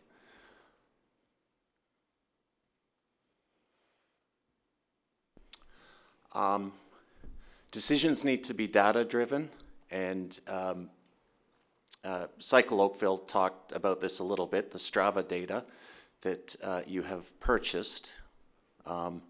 It records, using GPS, the amount of cycle trips. So we've had a look at this and looked at the routes which are most heavily traveled by cyclists. And you can probably take those numbers, as Fraser mentioned, and extrapolate them, I don't know, 5-fold, 10-fold, because not everybody carries one of these devices. So it is an indicator of use, and I think the decisions that we take need to be data-driven. This is what the safe, continuous cycling infrastructure really looks like. You've been looking at maps with a lot of lines on them, but a lot of those lines don't mean anything. In reality, and I've checked this with cyclists who have traveled practically every road in Oakville, this is really what it looks like. Now, as a transportation network, you try and get somewhere on this, you're not going to get very far, or you're going to be risking your safety. So this is what it really looks like. It's not a map that's jammed with lines. This is the reality out there today. So 20 years forward, which is too long, this is what we're looking at in terms of a grid. Not bad. You've got the regional infrastructure, and you've also got the town of Oakville providing some of the infrastructure. But we decided to focus on two gaps. We'd like to see this speeded up. It's a good start of a good network, but there's a couple of key gaps. And one of them I can draw your attention to is across 16 Mile Creek. And there's already a significant amount of cycling infrastructure north of there, but we need to get people from wards 4, 5, and 6 down to the lake and into the BIAs. And right now there's no good connection, and the connection that we believe is most feasible is to cover that little 160-meter gap so that we can tie in some of the existing infrastructure to the north to the proposed infrastructure to the south and start building a minimum grid. Likewise, going east-west, Lakeshore Road East in red is very dangerous. So we have no good way of going east to west. And again, that would be a key part of the minimum grid. So those are two glaring omissions that we have identified in the plan. This is what a crossing across 16 Mile Creek could look like. You can see active transportation folks of all ability levels and pedestrians, and that would give you that north-south corridor or spine as part of a minimum grid. Now for the lakeshore solution, there's space there. There's a left-hand turn lane that's very infrequently utilized. We already have a portion of Lakeshore on the west where there is no left-hand turn lane and cycle lanes, and that seems to be working very well, I think, in Ward 1 into Bronte. So we propose as an interim solution, taking that space and redistributing it and giving it to cyclists. And then as an ultimate solution, we look at the 6 or 7 intersections and we widen them. And you can see just a back of the envelope cost estimate there, and I think those numbers were already mentioned by one of the councillors. So, did you want to wrap it up? Thanks. Wrap up. So I just had one last thought, and the one last thought is I like to read budgets. I like to read all the town's documents. The one thing that I did notice was that it talks about when we look at the recreation centers, how many hours of recreation they provide in a given year. And on a per capita basis, it's about 20 hours, and there's 200,000 people approximately in Oakville, so that's 4 million hours of recreation. If you assume there's 3.3 million cycling trips in Oakville in a given year at about an hour, you know, it's on about the same scale. And it looks like we'll probably spend somewhere around $200 million in capital and operating costs for our rec centers over the next 10 years, and cycling, the capital budget for cycling over the next 10 years is only about $15 million for about 75% of the use, and the projects that we're asking you to add to the ATMP update are only, you know, add another 3 or 4 million. So we ask that, you know, if you can't add our amendments to the ATMP update tonight, that you defer approval so that we can communicate with you more with you or with Chris, and staff can look at the amendments we've asked for so that we can come up with an ATMP plan for the next 10 years that really does deliver safe, continuous routes throughout Oakville. Thank you for your time. Thank you very much for your information. Are there questions for the delegations? Councillor Hutchins? Thank you. Thank you for coming. Did you hear Mr. Clapham say that your number 5, he's perfectly prepared to put and implement that in with the plan. Yes, we did, and that's very welcome. But you know, realistically, the percentage of cyclists that use the multi-use trail pale in comparison to the number of people that use the road as road cyclists. You know, there's no real hard data. Nobody's done a good study, but you know, when you just look at it, I would guess that it would be 80% of people will still ride on the road. It will only be 20% of people on the road. You need the multi-use trail for families, you know, because in Southeast Oakville we really have no fixed cycling infrastructure throughout it to get anywhere. But you really need the on-road cycle lanes in some form, and we need an ultimate solution. Like if we implement the town's interim solution to put sharrows on Lakeshore, and there's no plan for an ultimate solution, even if the ultimate solution takes 10 or 15 years, you know, to widen the road at key intersections, we're stuck with super sharrows forever. You know, there needs to be an ultimate solution for Lakeshore Road East, which is the most heavily cycled traffic route in Oakville, as part of the plan, whatever that is. So you are suggesting that there shouldn't be sharrows, but there should just be painted lines on either side? Yep. Even if it's not wide enough for a proper bike lane, would that be preferable? There's enough width on Lakeshore Road East for cycle lanes and proper vehicle lanes. And what we're suggesting is not continuous cycle lanes along Lakeshore Road East for the interim solution. You revert to super sharrows through the intersections. But that, you know, what will happen is you'll be cycling along Lakeshore, you'll get to an intersection, you'll merge with traffic, but then you'll go back to a bicycle lane so traffic can pass you. Like, that's going to be a lot safer than, you know, this constant interaction with traffic on Lakeshore Road East that we have now. It's terrifying, quite frankly. Okay. I also heard Mr. Clapham say that it was a question of timing of this connecting a bridge over the MTO, and how Mississauga was getting permission from the MTO to add their thing. So are you satisfied for him to try and go back to the MTO to try and get this extension from the North Service Road across to Kerr Street? As long as it's part of the ATMP update, that some sort of connection be formed at that point to connect to Kerr Street, because that really seems to be a great route from north to south in Oakville. Be it over a road or be it over a dedicated pedestrian cycling bridge. When the Kerr Street reconstruction takes place, that seems to be an opportune time to do that project. And you know, in meeting with Chris and staff, there doesn't really seem to be any other good way to get from, call it the QEW, down to downtown, because of all the, you know, east of 16 Mile Creek, it's, you know, old narrow roads. Like Trafalgar is way too narrow to ever widen. You know, super sharrows on Trafalgar is going to be not a great solution either, but it's a relatively short road and it's a relatively slow road, so it's not as bad as a Lakeshore. You know, super sharrows can be used in some spots like downtown Oakville to get around parked cars, but on Lakeshore Road East and West, you know, we don't think they have any use in it or any place.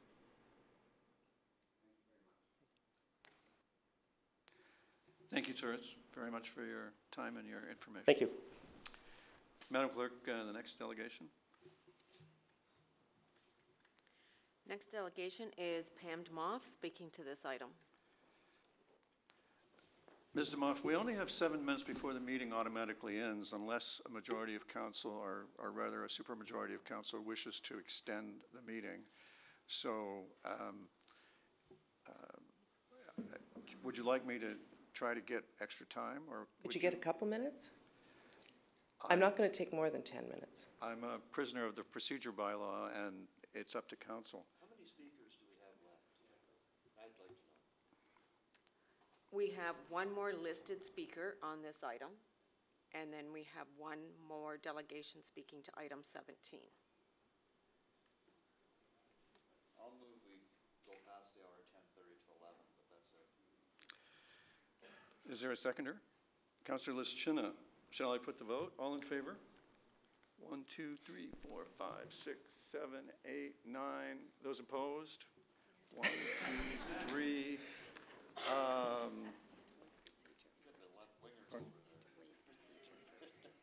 That's what I'm, for clarity, this is a vote to waive procedure, and then we would vote on going past. as I recall the procedure bylaw, it takes 9 votes, and we just had 9 votes, and so the procedure bylaw is waived. Councillor Elgers also moved, thank you for cooperating with me on that, that we go past the hour of 10:30, and he's saying 11. I'm skeptical, but okay. All those in favor? That carries. Now you have a full 10 minutes. Thank you. I hope that's helpful. And I'm going to be doing this old school with paper in the square when I get to it. So, Mayor, members of council, staff, and fellow cyclists, I'm here tonight as a resident, as a cyclist, as a former councillor, founder of Cycle Oakville, but I'm also here as the Member of Parliament for Oakville North Burlington. And I want to applaud finally doing an updated ATMP. You normally revise them every 5 years. It's been a little longer for that, for this.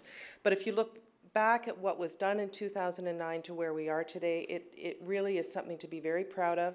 I know I'm really proud of what was done when I was on council, working with Colleen Bell and CAA to put Watch for Bike stickers on town fleet, education about cycling in BIAs on the sidewalks, working with the Halton Police and Share the Road about sharing the road on Lakeshore Road.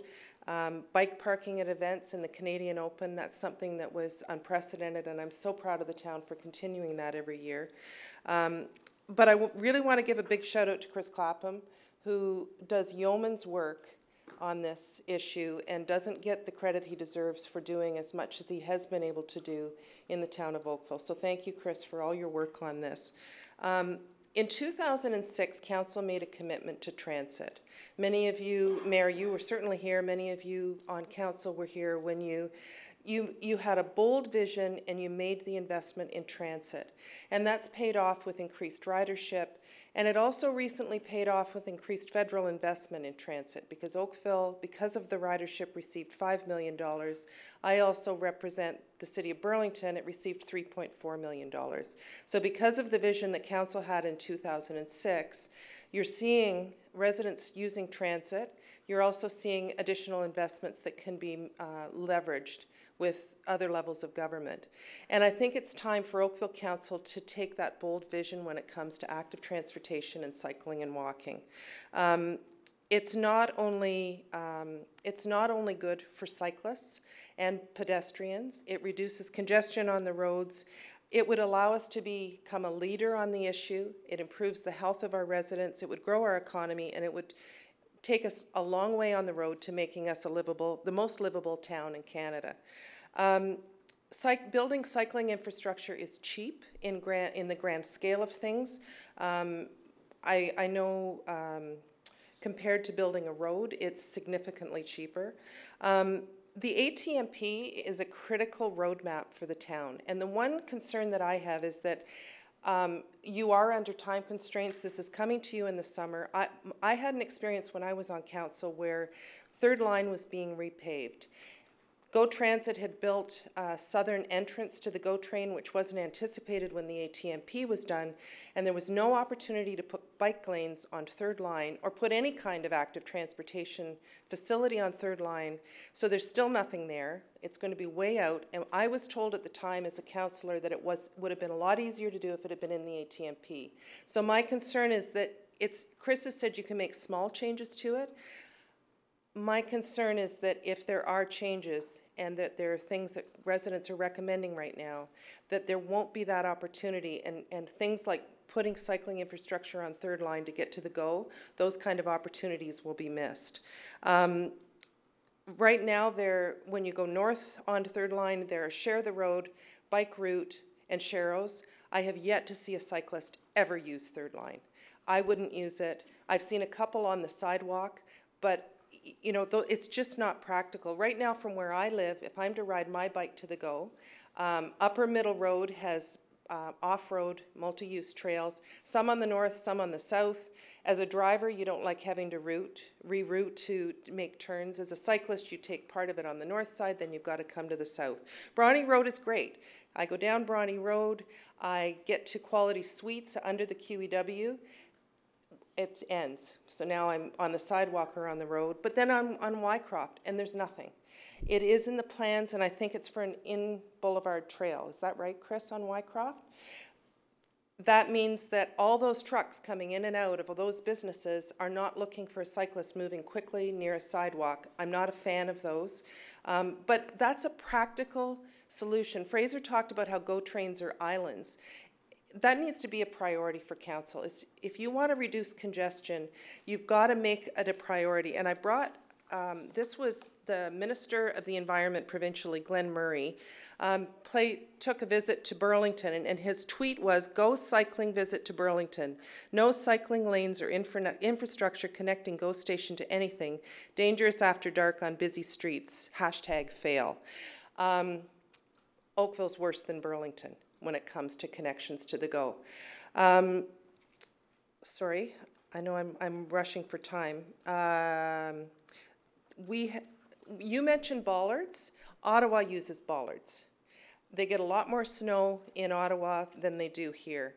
I brought some examples of infrastructure that I've seen in Ottawa. We have curbs, as Fraser mentioned, on our trails. We have gates. Ottawa puts up stop signs, and I can ride my bike. I guess they're giving me enough credit as a cyclist that I'm going to observe a stop sign before I cross, and then I continue on. I don't have to go down a curb. I don't have to navigate P gates or whatever they're called. Burlington uses posts. Construction in Oakville.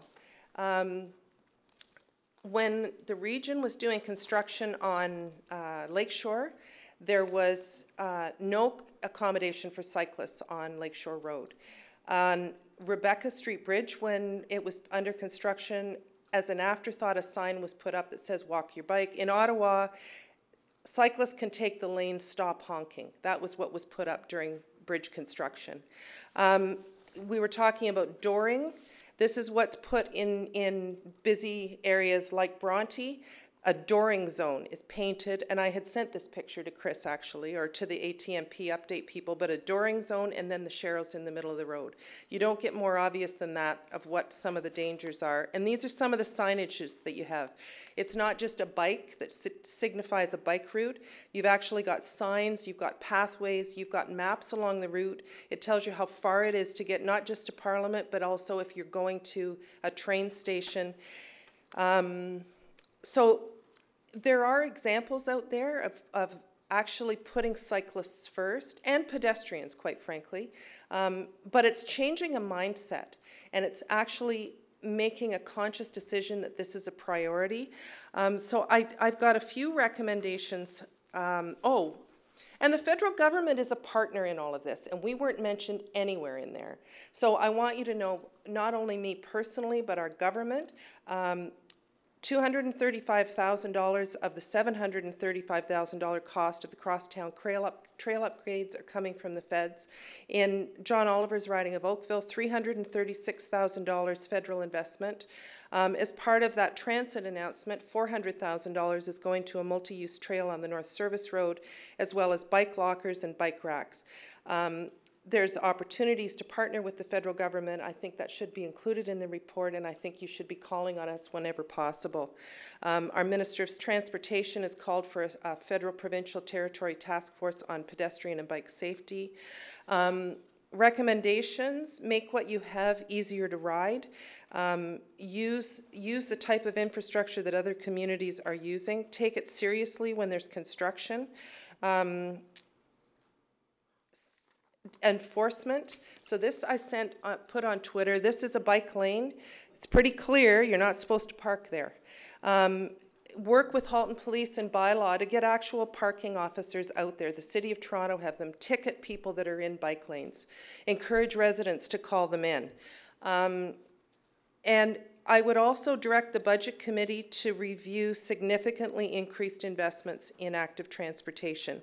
The ATMP calls for $48.5 million over 20 years. That's $2.5 million a year. And I looked while I was sitting here because I don't remember what your budget is, but I think it was 2016, it was $300 million overall operating budget. Where's the budget chair?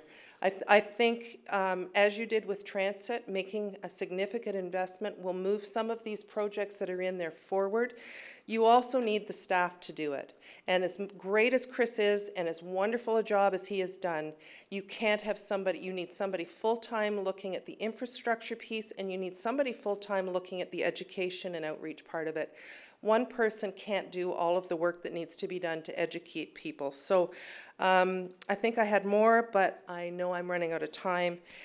It will reduce congestion, it will improve the health, it will make us a livable town, it'll be a boon to business and the economy.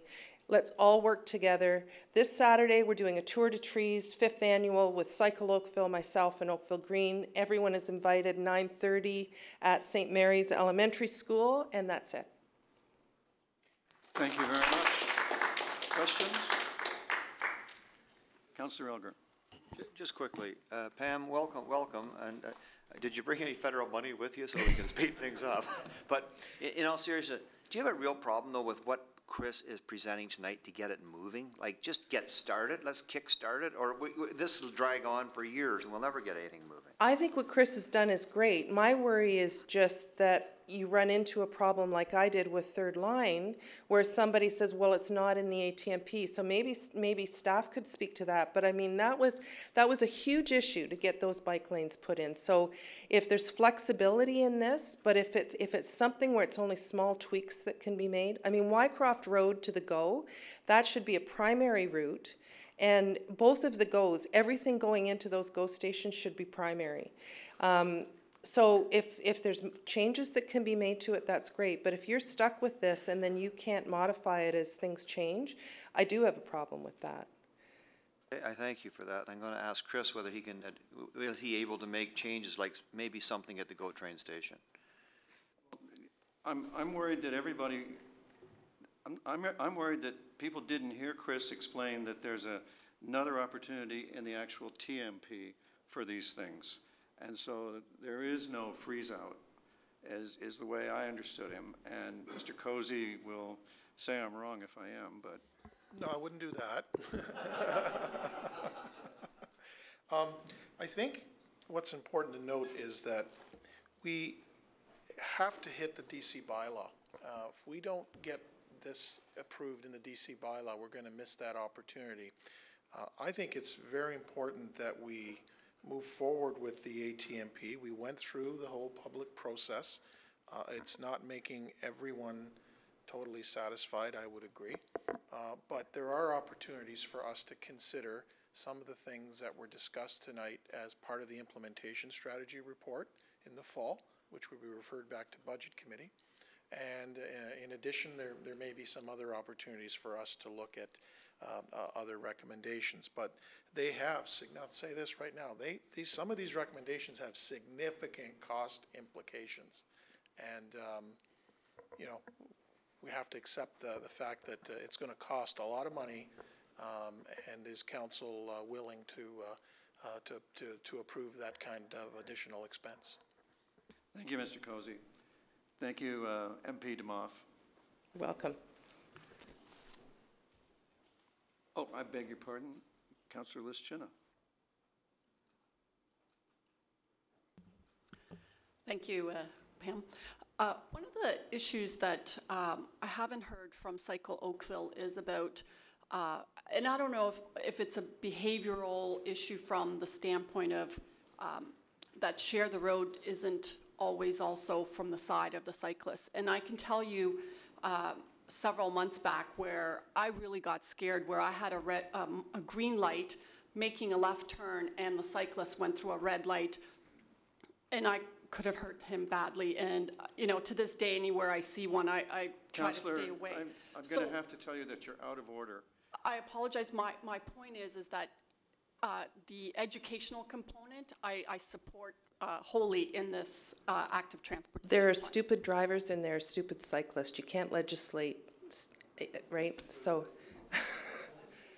Okay. Thank you. Councillor Adams. Pam, great to see you. Thank you so much for your comments.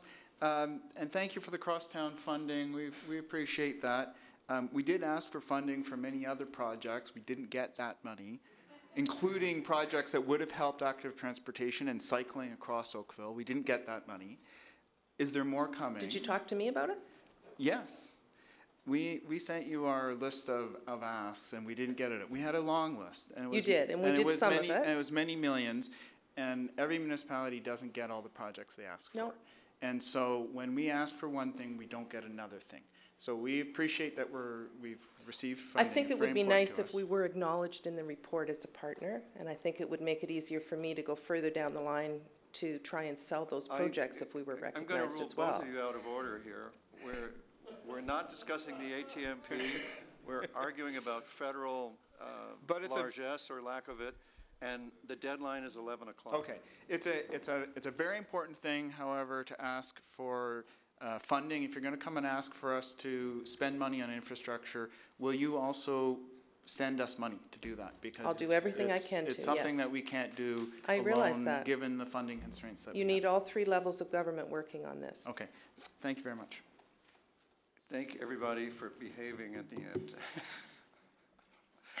Madam Clerk, the next delegation. The last listed delegation is Ann Hurton. Ms. Hurton, welcome. Council looks forward to your information. Thank you. I have a little presentation too, my IT guy.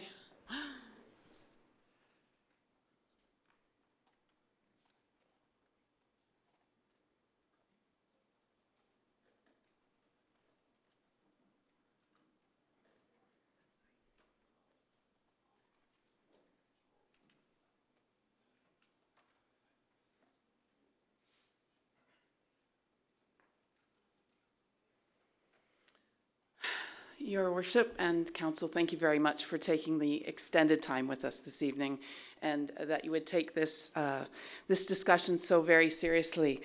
I'm here to emphasize what I believe is the single most important consideration of yours as leaders in our community, as citizens of this town.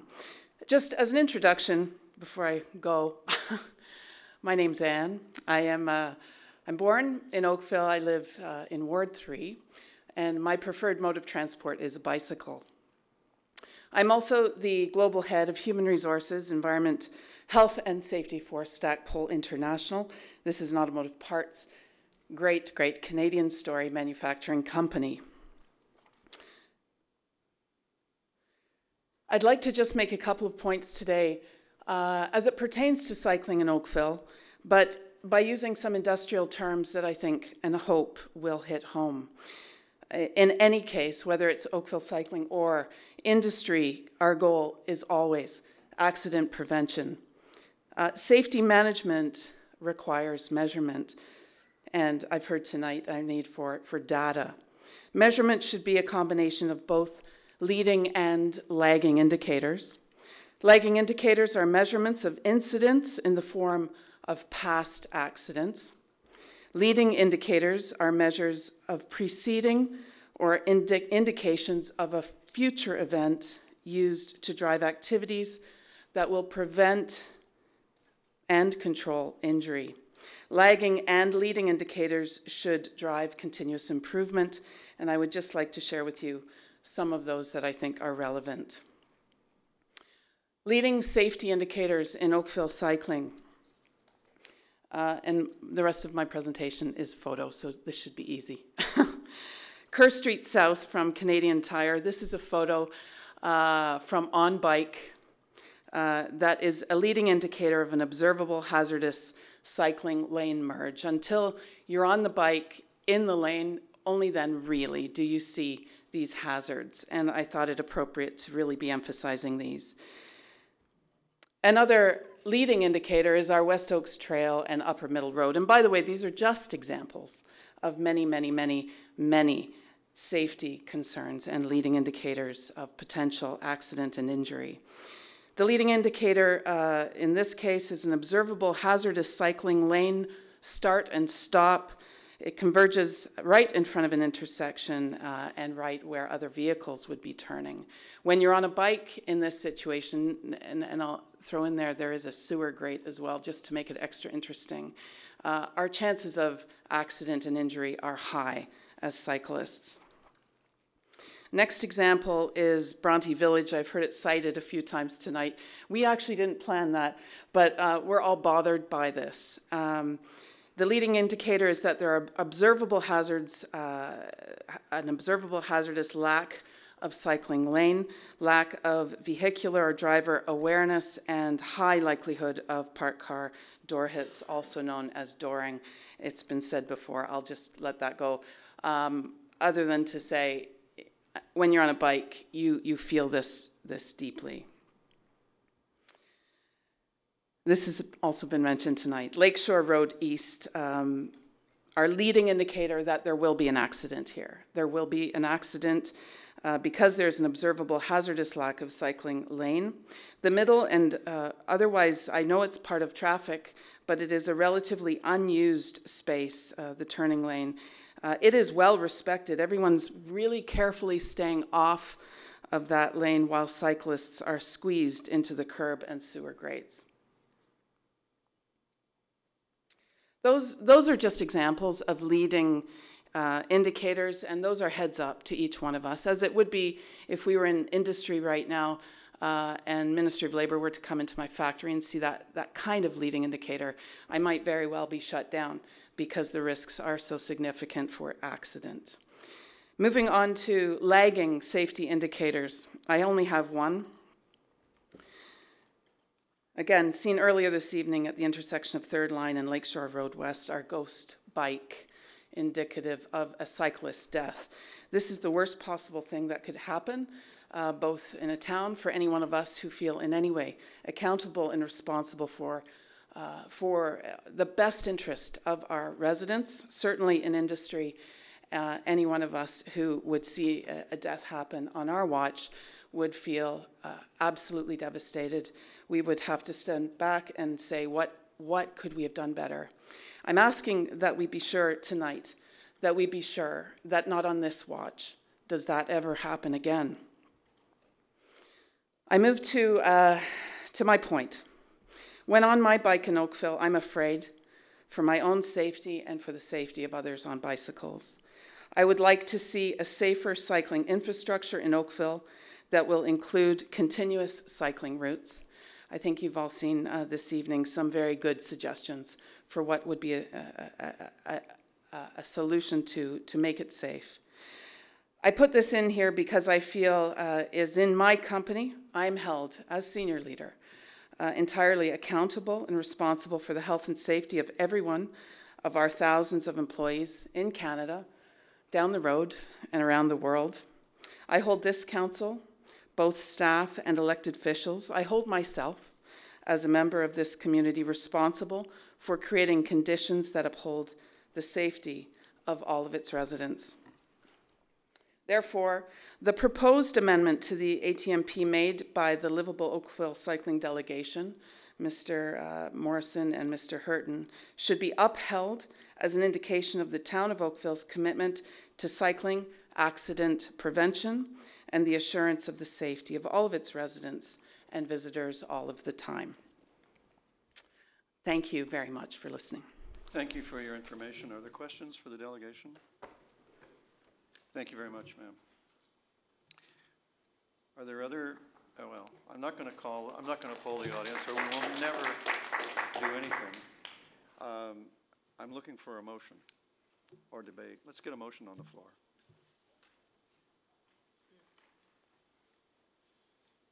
Councillor Elgar. Mr. Mayor, I would move the staff recommendation as written, but I would also ask that staff in their report give credit to the federal government who has provided monies to us so that we can get a lot more money from them going forward. If staff could do that, I'd be happy.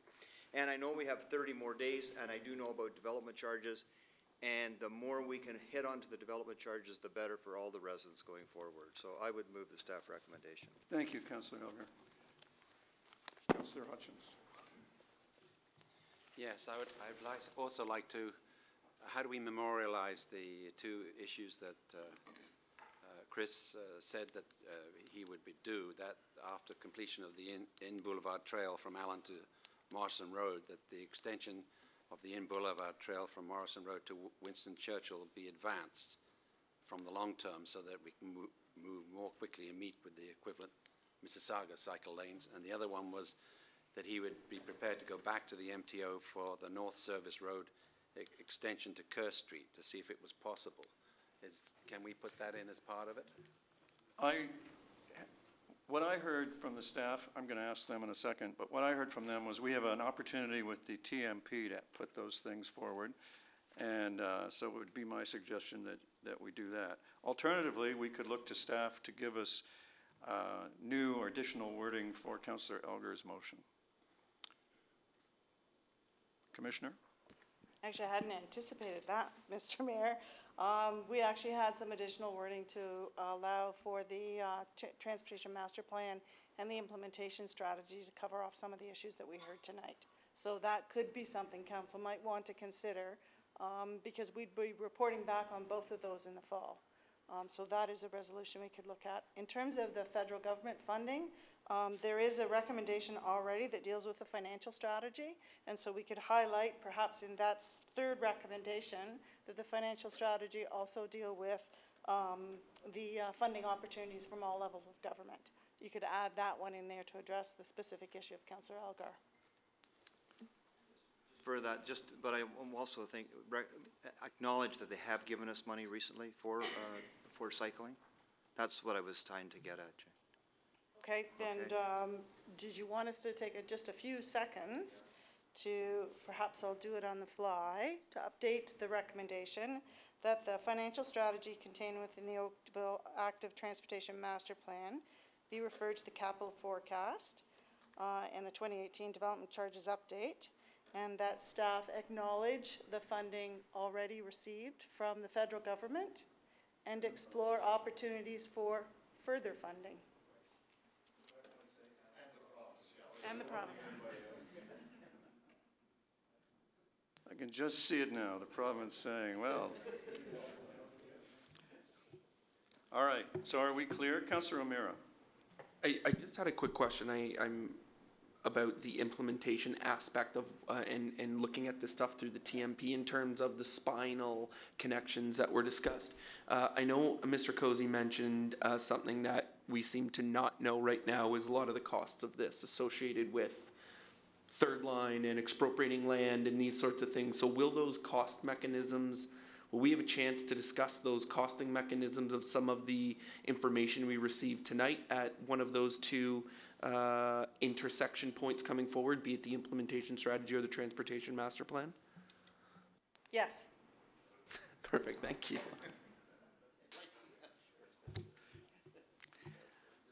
If I have no objection, I'm going to call the vote. All those in favor? Opposed, if any? It's carried. Thank you very much. Now, Council, in the waning minutes, all 7 of them, we have to deal with item number 13. And we have no registered delegation on this, and you have a detailed report. Are you prepared? Councillor Giddings. Thank you, Mr. Mayor. I'm very prepared to move that. I've had lengthy discussions with staff. It's been through the Heritage Committee, and it is timely, so I would like to move the 3 recommendations. Yes. Thank you. Any discussion? May I put the vote? All in favor? And that is carried. Mr. Mayor? Yes, sir. Item 15, yes. Just going slightly out of order. This is timely as well. Briefly, my council colleagues will recall me coming to CSC the past 2 years in a row regarding Lynbrook and St. Mildred's. We've been unable to provide a crossing guard for safe crossing of the youth for 2.5 years. In a meeting with staff and the schools, proposal came through to have them pay for the PXO instead of paying for a crossing guard that we have not been able to provide. So I'd ask my council colleagues for support on this one. It's a great outcome, and we may well be able to get it in place for the fall. It's moved. Discussion?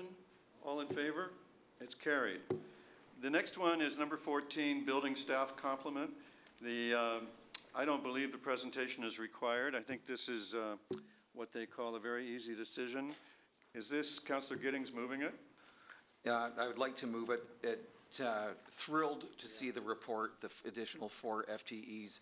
A number of us have been in a series of meetings with senior staff, and we think this is going to make a huge difference. Thank you. Thank you, Councillor. Shall I put the vote? No. All in favor? That is carried. Now, advisory committee minutes, Livable Oakville. We need a motion to receive. Councillor Knoll, all in favor? That's carried.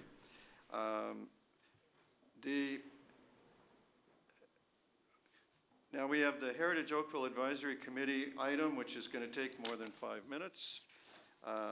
There's a decision to be made there that requires hearing a delegation, and it is the last item. And I would recommend that you move the hour another 30 minutes so that we can finish the entire meeting. And that's going to require first a motion to waive and then a motion to advance. Councillor Elgar is moving waiving. All those in favor? 1, 2, 3, 4, 5, 6, 7, 8, 9. It barely carries. We have some hard hearts here. And now the motion to go to 11:30 by Councillor Elgar. 1, 2, 3, 4, 5, 6, 7, 8, 9. That is carried. Thank you. Now, Ms. Shepard, we've made time for your presentation and then time for our delegation.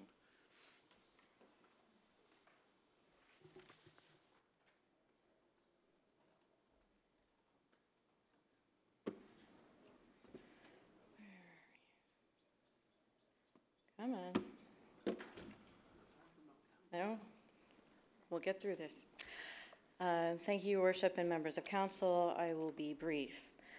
The application before you today is regarding heritage permit that was submitted for the property at 326 Reynolds Street. The property is designated as part of the Trafalgar Road Heritage Conservation District and contains a 2-story stucco-clad residence constructed in 1928. The application before you is for the replacement of 40 original wood windows with aluminum-clad wood windows. Virtually all of the windows appear to be original, although there are some aluminum storms that were likely in place before the district was adopted in 1994. I understand at the last council meeting there were some questions about the process regarding this heritage permit application, so I'm going to hit some of the highlights of that process and then talk about why we're recommending denial.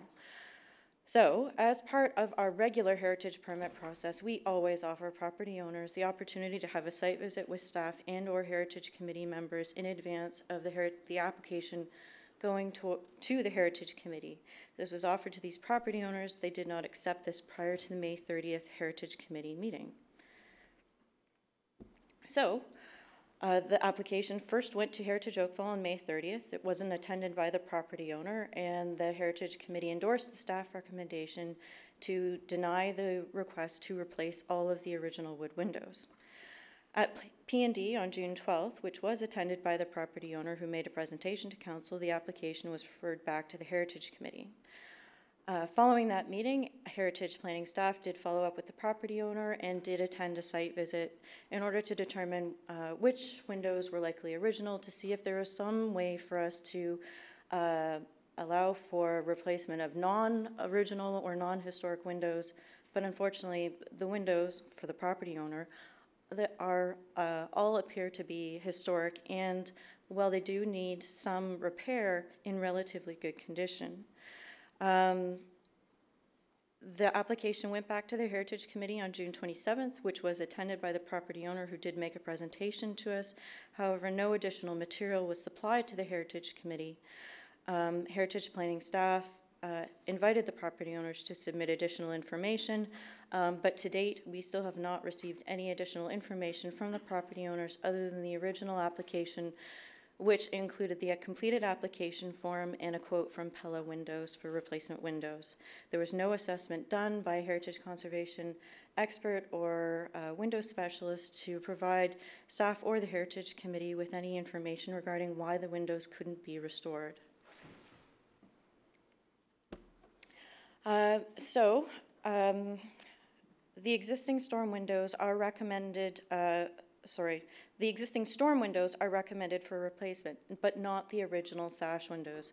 So we recognize that there can definitely be improvements made in thermal efficiency by restoration of the original wood sash and construction of new storm windows that would be properly fitted to the windows. This would require a minor heritage permit, which would go through staff for approval, meaning that the applicant wouldn't have to return to council or to the Heritage Committee. In addition, we've also allocated $5,000 for Heritage Grant funding, recognizing that that would only cover a portion of the windows. But as we do consistently have that program oversubscribed, sometimes we recommend to property owners to phase their work so they can apply for the additional windows in future years. So I'm going to very quickly take you around the property. There are 40 windows in this property, which is a high proportion of glazing within a historic house. Most of the windows you can see here, we've got a triple set of window that has aluminum storm on the middle and wood storms over the two sides. The other photo has an aluminum storm over the original wood window. We visited the property from the inside so that we could see some of the issues that the property owner was experiencing. And again, as I note, some of these windows do require restoration work or replacement of occasional cracked panes of glass, but we do feel that they are in relatively good condition, especially considering their age. So why are we recommending restoration? The big portion of that is because it's in our Heritage Conservation District Plan, which was adopted by Council in 1994. And that district plan states that our heritage conservation work should be based upon sufficient research, analysis, and documentation. And to this date, the applicants have not submitted information to staff that provides rationale as to why the windows cannot be conserved. We also have a presumption in favor of retaining the distinguishing characteristics of a heritage property. With 40 windows, I don't think anyone could deny that this is a distinguishing characteristic of this property in the Heritage District. The applicants are proposing the removal of this historic fabric, and the proposed replacement is similar but is not the same because the aluminum cladding on the windows, aluminum cladding is proposed for the exterior of the windows, which is the EnduraClad trademark under the Pella windows.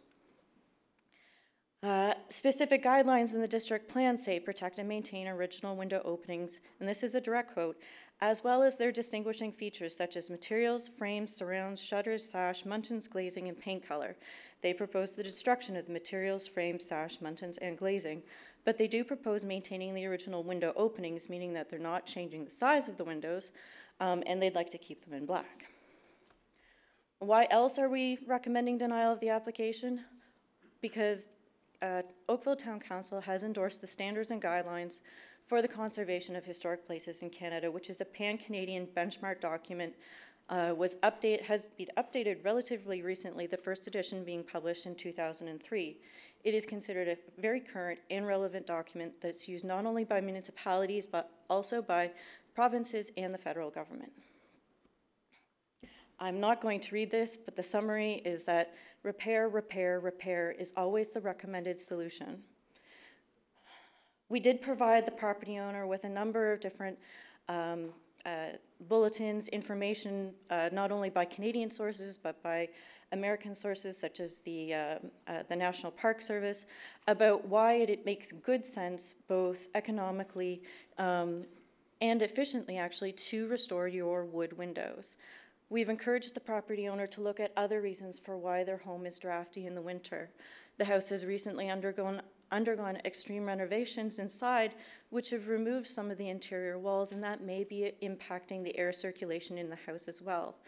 But we certainly encourage the property owners to get a heritage professional to look at the reasons why their home is drafty, including the windows, but also looking at improving insulation so that their furnace and their air conditioning are not working overtime. My recommendation is that the heritage permit application be refused. I'm here to answer any questions, and as you know, the property owner is here as well. Thank you, Ms. Shepherd. Questions? Ms. Shepherd, thank you very much for the information. Madam Clerk, would you invite the delegation? Matthew Clark, speaking to this item. Good evening. I apologize for the late hour, and thank you for your patience. We look forward to your information. Can we get the presentation?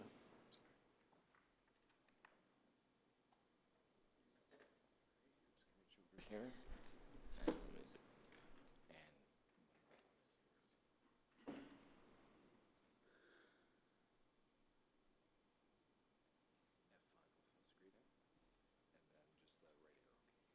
Thank you. My name is Matthew Clark, and joining me tonight is my wife, who will be adding and subtracting as necessary. Okay, very, very briefly, it's late. All we're trying to do is replace 40 windows, which will maintain the existing aesthetic style visible to the neighborhood.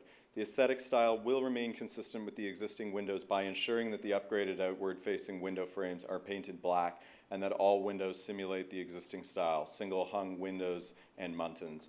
The materials used for the replacement windows will remain as wood and aluminum cladding on the outside to increase durability and minimize need for the ongoing maintenance.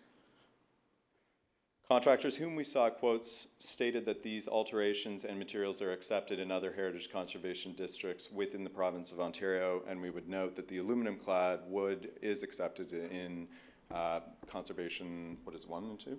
First and second. First and second. Considerations on the location of property. I would ask council to take a look at exactly where our property sits, which is across the road from where a community center will be built in the next little while, not subject to any of the Heritage Conservation District aspects at all. So here's my view from my breakfast window. And I think this bears some relevance in terms of the location of our property. You can see that there's waste containers that are in full view across the street to the public, and I would challenge council to ask yourselves the question, if this was of such great historic value, why would we be allowing this to be in full view for as many months and years as it has, right? The situation is, you know, you can see the particular garden and things like that are not upkept. So anyway, back to our project, anticipated benefits of the project, significant reduction in the overall energy impact required to maintain a reasonable house temperature in the winter and summer seasons. And what we expect is a reduced strain on the furnace and air conditioning units respectively. I would add to my point here that the engagement with the city staff here, when they met, they did attend the property. They came when it was warm, okay? And our house is much colder in the winter time, right? So in terms of current versus future state, here's our situation. We have the existing condition of the windows no longer support the ability to meet basic standards of energy efficiency, resulting in the dwelling being unreasonably cold and drafty. In terms of the future state and what we're proposing, the replacement windows will include advanced low-E insulating glass with argon, resulting in 84% blockage of the sun's ultraviolet rays. The energy efficiency of these windows will be recognized as Energy Star compliant, resulting in overall reduced energy costs for us. And in addition, this will support a reduction in the overall greenhouse emissions, helping to limit our own individual footprint on climate change. I'd also like to draw council's attention here to the evidence of the inconsistent enforcement of the Heritage District guidelines here. Several of the street-facing storms have been already partially replaced with aluminum storms by previous owners, which are inconsistent with the Heritage Conservation Guidelines. And our project will address this issue. Sorry, I just want to speak to that. If you can see, I mean, from the exterior, the majority of what you can see is these aluminum storms. You can't actually see the actual window, and that can only be visible from the inside. So what we have now is tacky aluminum storms, and we've been told you can replace it with tacky aluminum storms. And so what you can see from the inside is the wood that, you know, that we're being told that we should conserve, but from the outside, you can't actually appreciate that. So just for your consideration, this is what we're dealing with from the inside, and we would like to replace it with windows that would look really exactly the same and that you wouldn't really appreciate the difference if you're walking past by the house. Let's talk a moment, just really briefly, about the alignment with the Heritage Conservation District guidelines for Trafalgar Road. We're going to protect and maintain the original window openings as well as the distinguishing features visible to the neighborhood. Our project will not result in the modification to the size or the shape of the window openings. It will not install or create new window openings. It will maintain a window design that is compatible with the original terms, proportions, rhythm, and scale. It will address uncomplimentary upgrades made previously by prior owners, as mentioned before, and it will be done with like materials, and it will limit the need for future restoration. And you know, this slide here is just one of our examples of our proposed replacement here. And in our view, we are spending the extra money to ensure that our replacement windows look similar to our existing windows using the similar materials. I'd also draw attention to the alignment that our proposed project has with the Livable Oakville plan, which is preserving and creating a livable community in order to preserve, enhance, and protect the distinct character, cultural heritage, living environment, and sense of community in neighborhoods. It also aligns in terms of the providing choice throughout the town in order to foster the town's sense of place and design through excellence in building and community design. And finally, achieving sustainability in order to minimize the town's ecological footprint, to preserve and enhance and protect the town's environmental resources, and finally, to achieve sustainable building and community design. Let's talk a little bit about our engagement with the Heritage Committee since our last council meeting. The committee has understood that our concerns regarding energy efficiency and it provided a few documents which staff just alluded to, which they feel supported a justification for the denial of our application. So to summarize our issues with the committee's research, which are informing the guidelines, are as follows. The documents which were provided to us are actually not substantially free of bias. Some of the documents were in fact authored by a window restoration specialist. They're not reflective of latest research which purports substantive benefits of upgrades to windows to support energy efficiency in housing. And finally, the analysis had limited comparative utility to our situation. Our house has a substantial number of windows compared to the average dwelling. So what we did do is we obliged the committee in their suggestion to consult with a local window restoration specialist recommended by the town. And he noted to us that the window restoration would at best lead to an estimated 30% increase in energy efficiency. And he was hesitant to go ahead with the project if this was our primary goal. We also received feedback from a homeowner in the area who had had her windows restored from this same gentleman and told us that from start to finish it took 4 months to restore 16 windows. With this in mind, we will likely be looking at a year or more to complete our 40 window project. So the consequence of this restoration option would be another year of ineffective heating and would also require that we make unnecessary expenditures on plexiglass estimated to cost us several $1,000s to maintain the security of the house. I just want to add that the reason why we did not submit the final quote from the restoration specialist to the Heritage Committee or the Heritage Committee is because we still haven't received the final quote. The gentleman has come to our house twice, and yet we haven't been able to nail down what exactly is going to be done. So this is, I've taken off a day of work, my husband's taken off a day of work, and we still don't have a quote. And if this is reflective of the time it's going to take for 40 windows to be restored, I mean, I'm all for restoration. I'm not, you know, but it's just practically, it just doesn't make much sense for us to spend all that money and still not be reassured that we're going to get what we want from it, and that's actually to, you know, get that energy efficiency. And so to spend all that money, not get our final goal, I mean, he's okay. gonna. So I'd like to talk for a moment here about the comments that we've received from the Heritage Committee themselves anyway. And I'll quote Councillor Hutchins here. Windows are a particularly difficult issue since they are fragile, they often do not survive the ages and have often already been replaced on heritage homes long before there was any interest in the community to preserving them. Therefore, when heritage houses have original windows, as long as they are in reasonable shape, the committee recommends their preservation.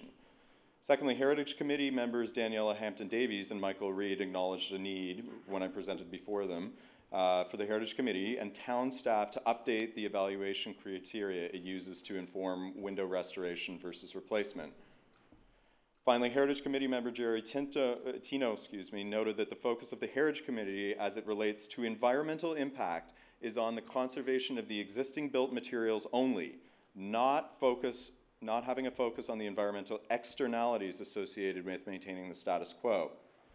And we were further advised that if we had such intentions of upgrading for the purposes of supporting environmental benefits, that we should have bought into a non-heritage conservation area. Briefly to summarize, as you can see here, 40,000 for replacement of storms only versus 37,000, which would address all of the windows, right? You can see the additional list of caveats under the cost for restoration. Time to completion, over a year. On the other side of things, if we do it the other way, 2 weeks. Security concerns, absolutely. In terms of the security concerns on the other side, minimized. Environmental benefit, at best 30% according to the window restoration experts, and they're not recognized as Energy Star compliant compared to the replacement ones, which we have proposed, which would be Energy Star compliant and are recognized by Union Gas for rebates under the home weatherization program. Finally, my concluding thoughts on this are that we are requesting Planning Council reconsider the recommendation of the Heritage Committee, because our house means more to us than indiscriminately following guidelines which do not reflect today's standards of energy efficient technology and which otherwise suggest that homeowners should invest in substandard upgrades. And finally, that the town of Oakville review the Heritage Committee mandate to incorporate a more holistic environmental stewardship approach in consideration of the restoration recommendations. Thank you. Thank you very much for all that information. Are there questions? Councillor Elger. Thank you for coming. Have you done a heat loss audit? No, to not find yet. out where you're losing all your heat? No, we have not conducted that yet. We're not opposed to doing it. We didn't think we were going to have to get to that point. No, I'm just thinking from your own Yeah, spending no, money. that's definitely something that we've talked about. We were asked to get another quote from a heritage designated specialist, but we thought that it might be a better use of our time to maybe go and seek someone where that's their expertise and that. No, I'm just saying, where are you losing all the heat? Is it in the attic? Is it in the walls? Or is it all You can just the literally windows? stand in front of the window and you can feel the breeze significantly, right? I'm sure- My comment is I can walk and chew gum. I'm not opposed to doing that at the same time, but I can tell that there's a significant problem that's there. Okay, I thank you.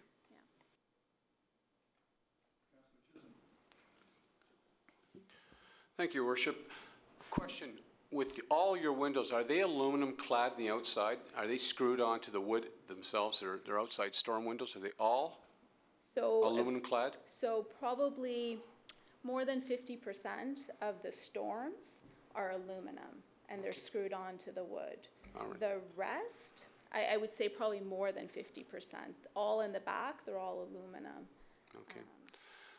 My question is to Susan. Susan, with respect to windows, and I'm just kind of observation of homes being redone under the Heritage District, window replacement. Would it not be considered we have done or approved windows being replaced in heritage homes in the Oakville area? Windows are recommended for replacement when we have evidence that they're beyond repair, or we allow the replacement of non-historic windows. We do certainly allow wood-clad aluminum windows in the 1st and 2nd Street Heritage Conservation District, which is our most updated plan, but that district plan also says that original windows should be conserved. You know, to be honest, we feel that the greenest material is the one that already exists. New products contribute to greenhouse gases, landfill overfill. There are other considerations as well when we're looking at sustainability, but in terms of replacement of windows, Heritage Planning staff and the Heritage Committee, I would say, have been very consistent on what they have recommended to Council for approval in terms of replacement. And there are a couple of other properties that come to mind that we have dealt with in the past couple of years where we have recommended denial of original windows. There's a property on King Street, there's another property in Trafalgar Road. This isn't outside of our usual policies. We are being consistent because it is written into the district plan that has been in place since 1994 and is certainly upheld as a recommended conservation practice by all heritage conservation documents. Everything published in, the past 20 to 50 years says repair rather than replace. I can appreciate what you're telling me, but it seems to be the two forces are colliding here between energy efficient and heritage conservation. So this is a very unique situation. I can understand the position of the homeowners with respect to the number of windows they have and the ability not to replace them with something that is similar in nature as that would be acceptable to the Heritage Committee. I have the opinion that there's got to be some type of compromise with a wood applied double sashed or double hung windows in the market that would be acceptable. That's just my opinion. Thank you, Councillor. Councillor Grant. Sorry, just quickly then.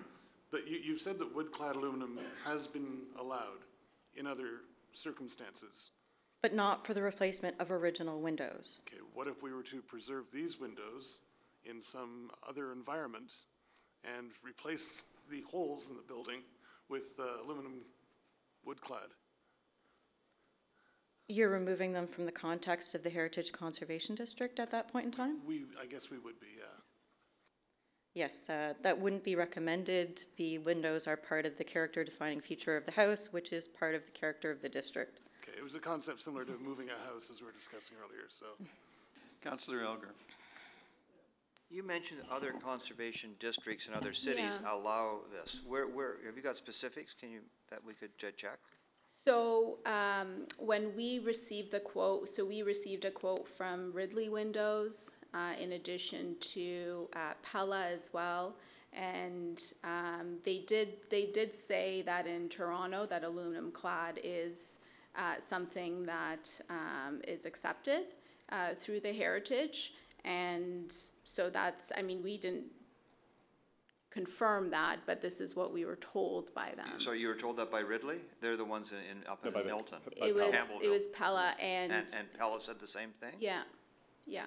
And so when we looked at the first and second, I completely appreciate the Heritage Committee wanting to be consistent, and I think that's important. But I think our argument is the First and Second Street District has updated their guidelines recently. They've looked at contributory houses and non-contributory houses.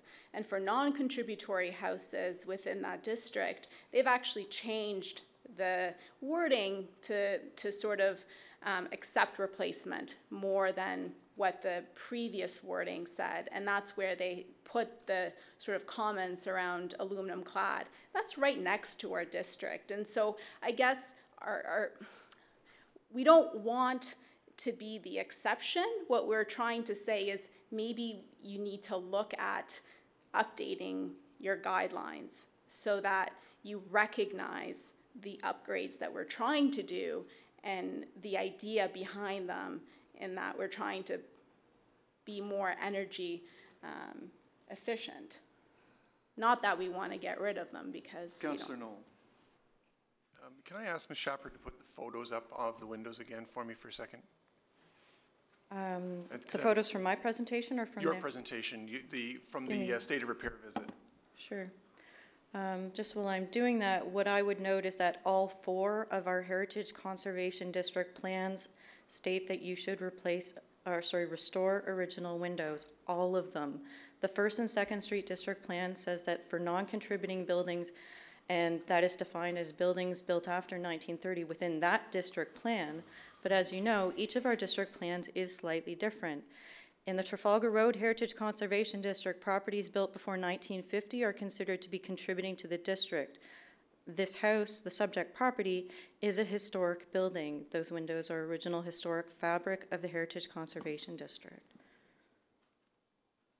I guess when we see inconsistencies from district to district, it just confuses us a little bit, because you want to be consistent, we want to feel like there's consistency between districts, that's all.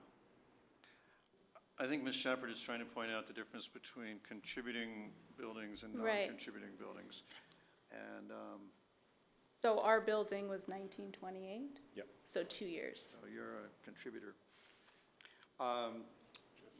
Council, you have, Hold on a second, I didn't get my. you have 5 minutes to make a decision.